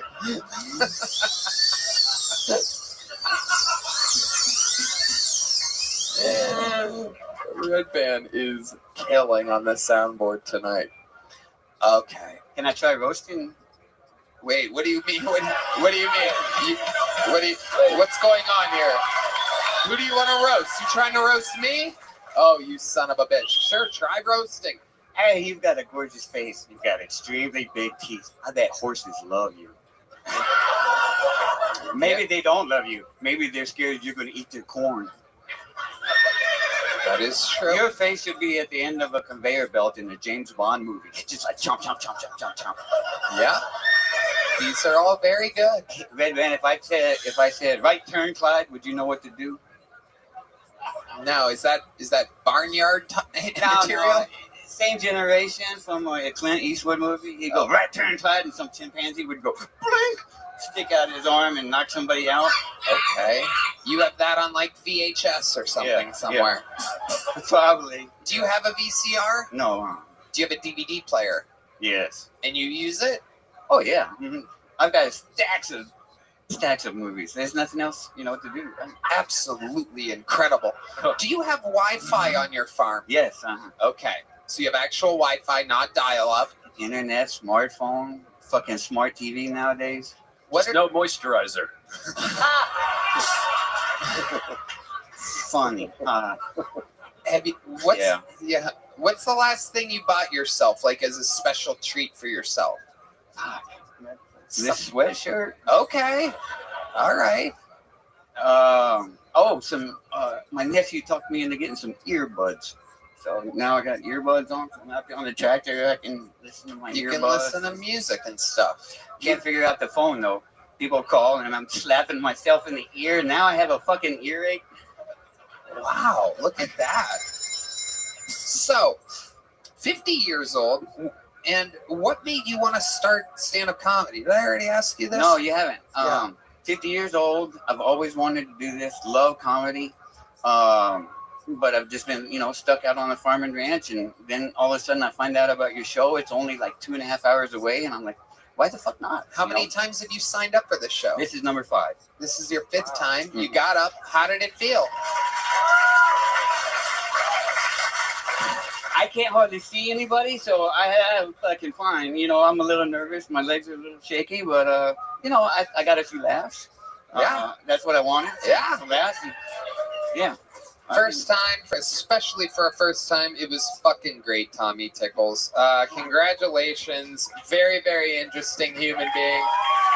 Thanks for taking a break from the farm. Here's a big joke book made from the great bonsai. That's real Texas leather, just like your skin, you son of a bitch.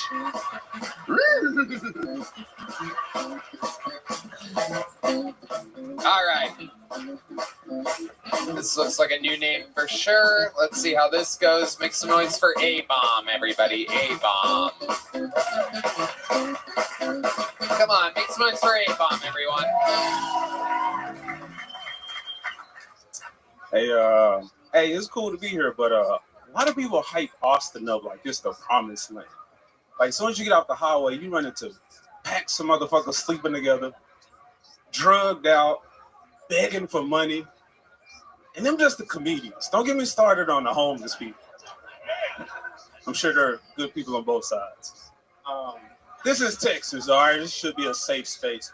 Is it just me or trans women getting a little too powerful? Hear me out. They're kicking women asses in sports and dating apps. In a short amount of time, we went from "it's ma'am" to "will you suck my lady penis?" Like, bro, maybe. But you see these trans women on these dating apps, and it's like what's Elon Musk has been innovating trans technology? Where are the alphabet people hiding them? Him, her, one of them. Should have put his ass on the vaccine. I probably would have got it. He has a good track record. But you see these, fuck it, bro. The Bearmite. A-Bomb. Welcome to the show, A-Bomb. This is your first time here, correct? This is my first time here. This is my 5th time doing comedy. Okay. This shit's dope, bro. Yeah, it's a fun thing. Yes, sir. Absolutely. How old are you? I am 31. What made you want to start stand-up comedy? Going through a rough time, man. I had to laugh to keep from crying. I love it. Tell us about it. Shit, a breakup. I don't want to get exactly into that. No, you're good. Get into it. That's what's interesting. What's real is what's interesting. Nobody watches this. Yeah. This is a safe space. All right. So it's what people can relate to. It's what got almost everyone around you started in what we're doing. Yes, sir. That's how artists are made. Trauma and life creates art. So go ahead. Tell us about this terrible situation there. All right. So just between me and y'all, man, it was a while back. It was a long time ago now that I think about it. Back in Memphis, Tennessee, I met this girl, lovely girl, Christian girl, and I thought we'd be together forever. We moved out here seeking better opportunities and whatnot, and it was good. COVID hit, we made it through. But then I guess real shit happens because you know that all you have to do is work out. You know what I'm saying? It was affecting fat people more than the rest of us, so it wasn't as deadly as they say. I love fat people. I love to grab the fat. There's nothing wrong with that. But anyway, so we moved out here, you know what I'm saying, trying to work with animals. That's what we heard Texas was about, but all y'all had a horse and a dog, you know what I'm saying? It's not that at all. Y'all disappointed me. So then, man, we were just going through a lot of shit. No more than I think, a lot of horse shit, you know what I'm saying? But we wiped our feet and we kept on going. You know what I'm saying? We held our nose. All right, you get it off in the mud. You walk through it long enough. You tread it. But yeah, so seeking jobs with animals, we found that. But I guess we didn't find the peace that we were looking for, and it was too much. It was too much for it. So I don't know what the sound was, but I'm sure it worked. So it became too much, and she went her own way. I didn't have a say-so on what happened. I begged, I pleaded, baby, what you doing? What's going on? When you coming back to me? Turn them headlights around. She was like, fuck that. No. You mean nothing, bro. So that's what it was. So laugh to keep from crying, man. I was just like, I was in a bad place, you know. A person promised you, like, I'm gonna be with you forever. And then forever, you find out it's only like 365 days. Like, goddamn. To make a long story short, what? Okay. Okay. All right. So she left. I was in my head a lot. It was just me and the dogs. I train dogs. I love my animals. How many dogs do you have? I own 7 dogs. 7 dogs. Oh my goodness. With 4 different women.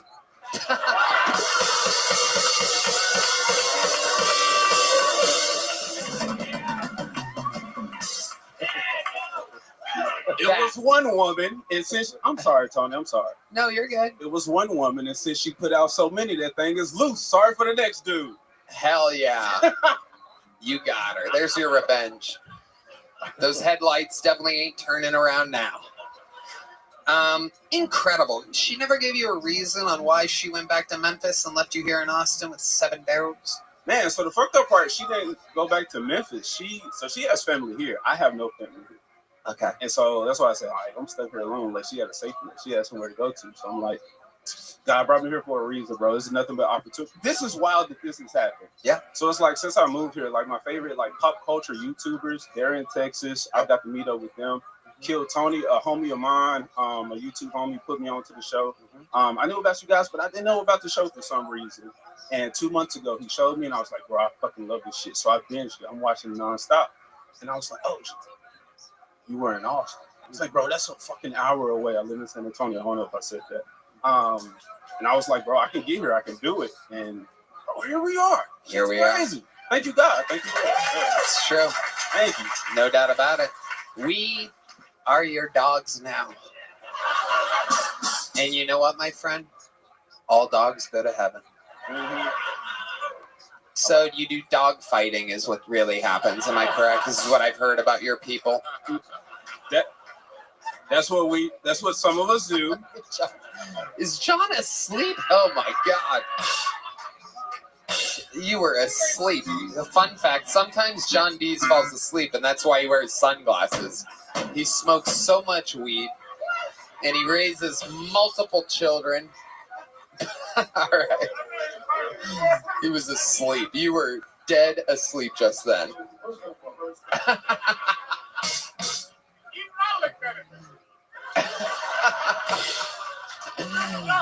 Oh my goodness. I have 2 musicians with their eyes closed.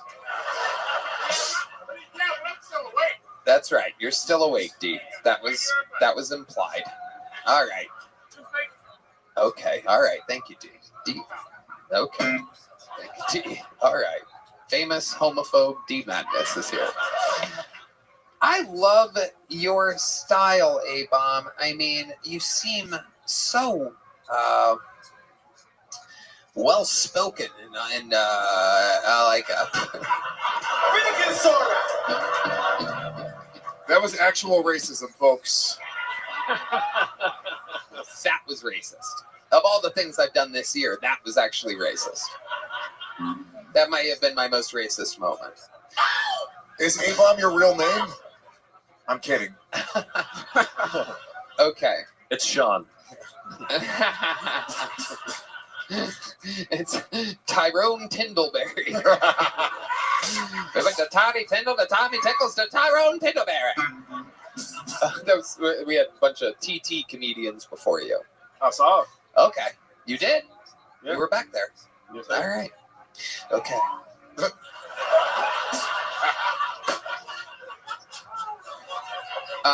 So, A-Bomb, what else about your life? Do you work with those dogs for a living? Is that how you make money? Yeah, so we started a business, the Pariah Pack. Okay. That's my business. I had shouted out to you asked. It's relevant. It's all good. So that was me and her business. And I guess it just became a lot that added to like the mental stress. Right. So what exactly is the business? What is Pariah Pack? I train dogs. I was boarding dogs. So now I'm just doing most of the training.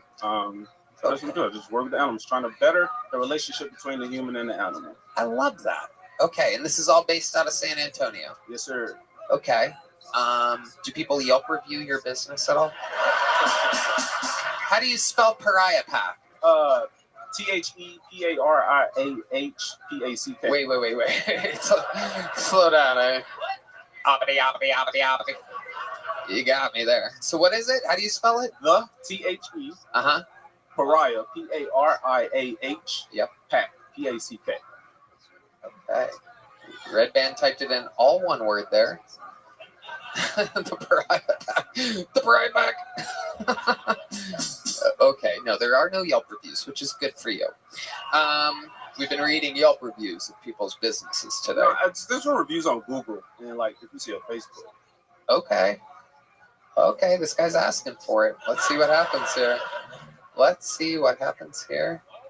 There are 9 Google reviews. Go up there. Go up there. Yep. We are so happy with the service. First time boarding here, and I recommend. The guy that runs the place, I think, stole my wallet. Oh, wait a second. No, I'm kidding. I made that one up. I made that one up. That was me. No, these are all good. It's all 5 stars all the way. Absolutely incredible.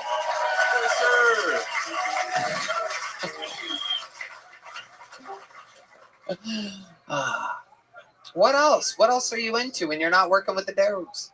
The dogs. Man, people always say this, but hiking, wow. Jiu-jitsu, wow.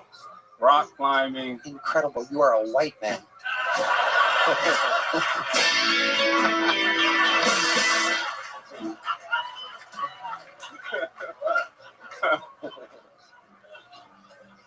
What else do you want in life, A-Bomb? What else do I want? Well, I'm a traditional artist. Mm-hmm. So I draw stuff like cartoons, illustration. Where can people find your work? Abomination AJ. So that's what A-Bomb is. It's short for Abomination AJ. And that's like my YouTube, like internet person. Okay, perfect. Find him at Abomination AJ. Here's a big joke book. I like your style. There he goes. A-Bomb. All right. We didn't have a woman up tonight, so your final bucket pull of the night. I pulled until I found a woman, and ladies and gentlemen, here we go. Your final bucket pull of the night goes by the name of Jenny Rodriguez. Put your hands together one more time for Jenny Rodriguez. If you have a miscarriage when you're married, does that make it a Mrs. Carriage?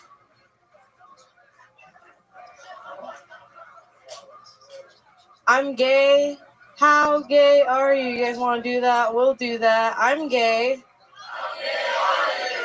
I'm so gay that I love cock in my ass.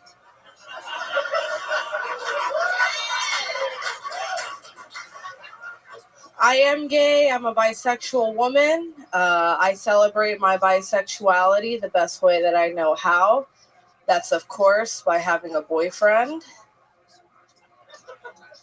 I love my boyfriend, but he hates me. The other night we were having sex, and it was getting pretty hot. So I was like, fuck me like a whore. And then he just kept fucking me the same exact way. Thank you. I'm Jenny Rodriguez. Jenny Rodriguez, welcome, welcome. Is this your first time on the show? Second time. Second time. Heck yeah, welcome back. You look different. A little different. My hair was split dye, now it's this. Okay. Something crazy happened last time you were on, right? My boyfriend got picked first, and then I got picked second. It was all bucket draw. Were you like a lot funnier than him or something? I was a lot funnier than him. Yeah. I'll say that. Yeah, absolutely. How bad was this guy? Jesus. Holy shit. He's the funniest guy that I know. Aw, how sweet. Absolutely adorable. Okay, Jenny. So how's life going? Good? What's been going on? So actually, he's not my boyfriend. He's not my fiance. Wow. Oh. Congratulations. Another Latino wedding. That's right. So yeah, we just got engaged. I got a promotion. I got a new car. Where'd you get a promotion at? I work at Costco. Thank you. Wow. Costco. Incredible. What do you do at Costco? I'm a tire installer. You're a what? I'm a tire installer. Oh my goodness. The Puerto Ricans behind you just look wild. Absolutely incredible.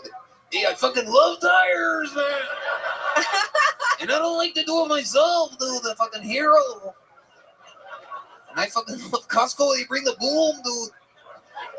Okay. You're a tire installer. Yes. Wow. Normally, your people remove tires and steal them from people. And there you are, putting them back on, doing a reverse Latino trickery. Hey, look, Kenny Rogers is here, everybody. The real life Kenny Rogers. Just noticed this now. Rest in peace, sir. Amazing. Red Band loves your chicken. Okay. Amazing. So, you've been installing tires. So were you a tire installer before? I was a tire installer before. Now I'm like a supervisor when they need me to be. Huh. Okay. Working in Costco's good? Benefits and everything? I get paid decently. Benefits are good. I get vacation tomorrow. I get some. Oh wait, no, Christmas. I get paid. That's Time and cool. a half. Shout out to Christmas. Shout out to Chris Kringle himself. Okay. And did you notice anything changed with your relationship when you got engaged? Did the sex stay the same? Sex is still there. We're still doing it. Still there. Yeah. Very telling answer. I'm like, we had sex a couple days ago. That was cool. A couple days ago for a Latino, that is 3 years of space. For those of you keeping track. It's like dog years. They're supposed to fuck almost hourly. So a couple days ago. I mean, I suck his dick like every couple days. I feel like that makes up for that. You know what? You just got another promotion. Congratulations. All right, Jenny, we're going to keep it moving along. You already have a joke book, right? Yes, I do. There she goes, Jenny Rodriguez. Thank you. And we've come to that part of the show, ladies and gentlemen. I got news for you. Hold on one second before you start that. Unfortunately, due to it indeed being the holiday season, Cam Patterson and William Montgomery have the night off. However, ladies and gentlemen, here to close tonight's show is the only man that I feel like is even capable of such an unbelievable mission. A man that God himself has called Comedian of the Year 2024. A man so amazing that I personally have talked to the incoming administration of the government of the United States of America. And I have indeed confirmed that this man will be a citizen of the United States of America. I present to you an anomaly unknown to human civilization before he existed. A man who is the most famous person from where he comes from. A man who is unbelievably hilarious on stage, off stage, and everywhere in between. This is indeed the Estonian assassin, Ari Manning!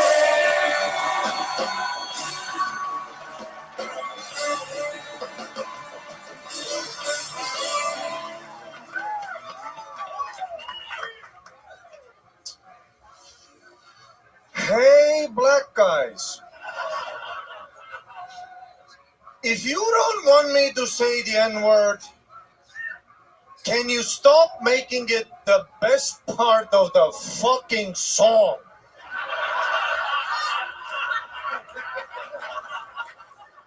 Call it fucking Freddy in Paris. Huh? I mean, to be fair, I can feel the N-word coming back. I think I think we're like 5 years out. Hold on, brother. We're gonna get to have some fun again. I mean, cancel culture's over. You know, everything's coming back. Remember when we couldn't say f***ing and retard?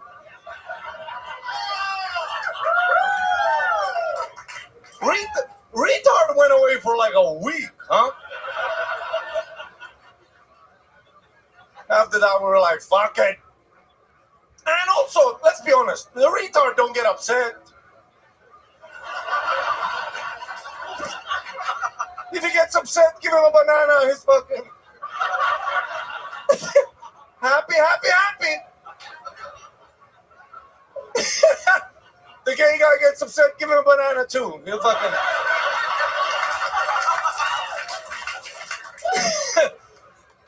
But then again, if you call a black guy the N-word and then try to give him a banana,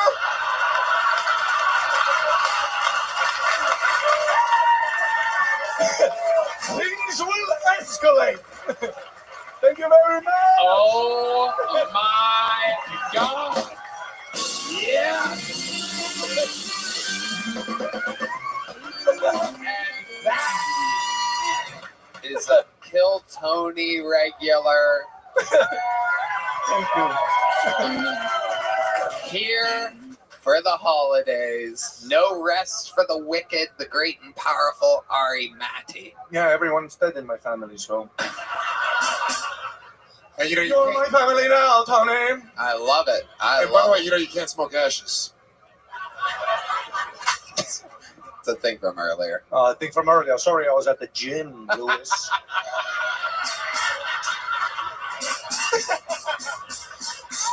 Sorry, I was at the gym, Lewis. What kind of workout is that exactly? What do you think about this? This is what I do at the gym. This guy just preps for fucking. It's incredible. Just puts one of those rubber bands around you and just does pelvic thrusts at the gym.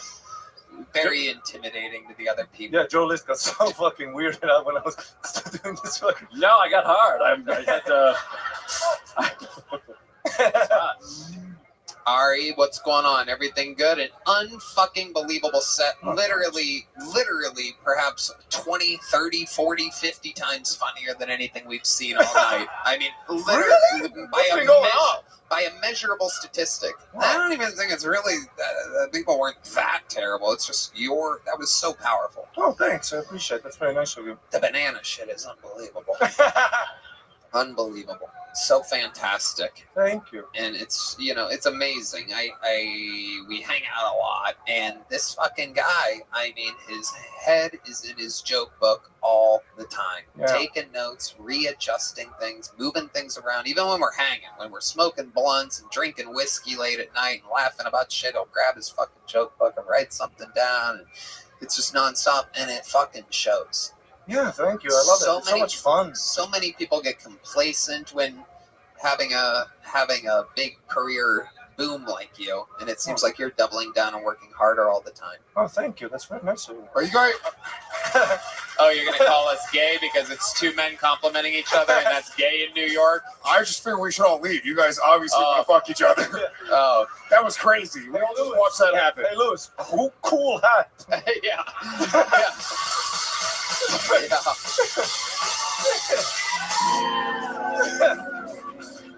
He just wants Toddy Tyndall to be able to find him later so he can play with his snake. Yeah.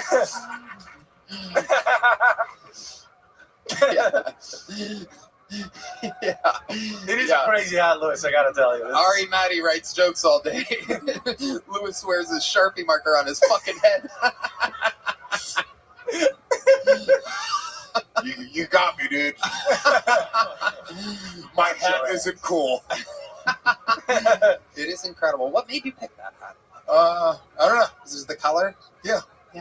What's wrong with my hat, Tony? No, I don't know. I'm just, as a gay man, like you were implying with me and Ari talking to each other, I figured I would judge your fashion a little bit since I'm so gay. Ari, unfucking believable set. Absolutely incredible. He's done it again. Fucking superstar. Merry Christmas. Make some fucking noise for Ari Matti. Make some goddamn noise for my guests. We do believe indeed, we need to double confirm it, but we do indeed believe Louis J. Gomez is indeed the new record holder for all-time appearances as a guest on this show. A brother from another mother. Lewis of Skanks.com. He is on tour, a fantastic stand-up comedian.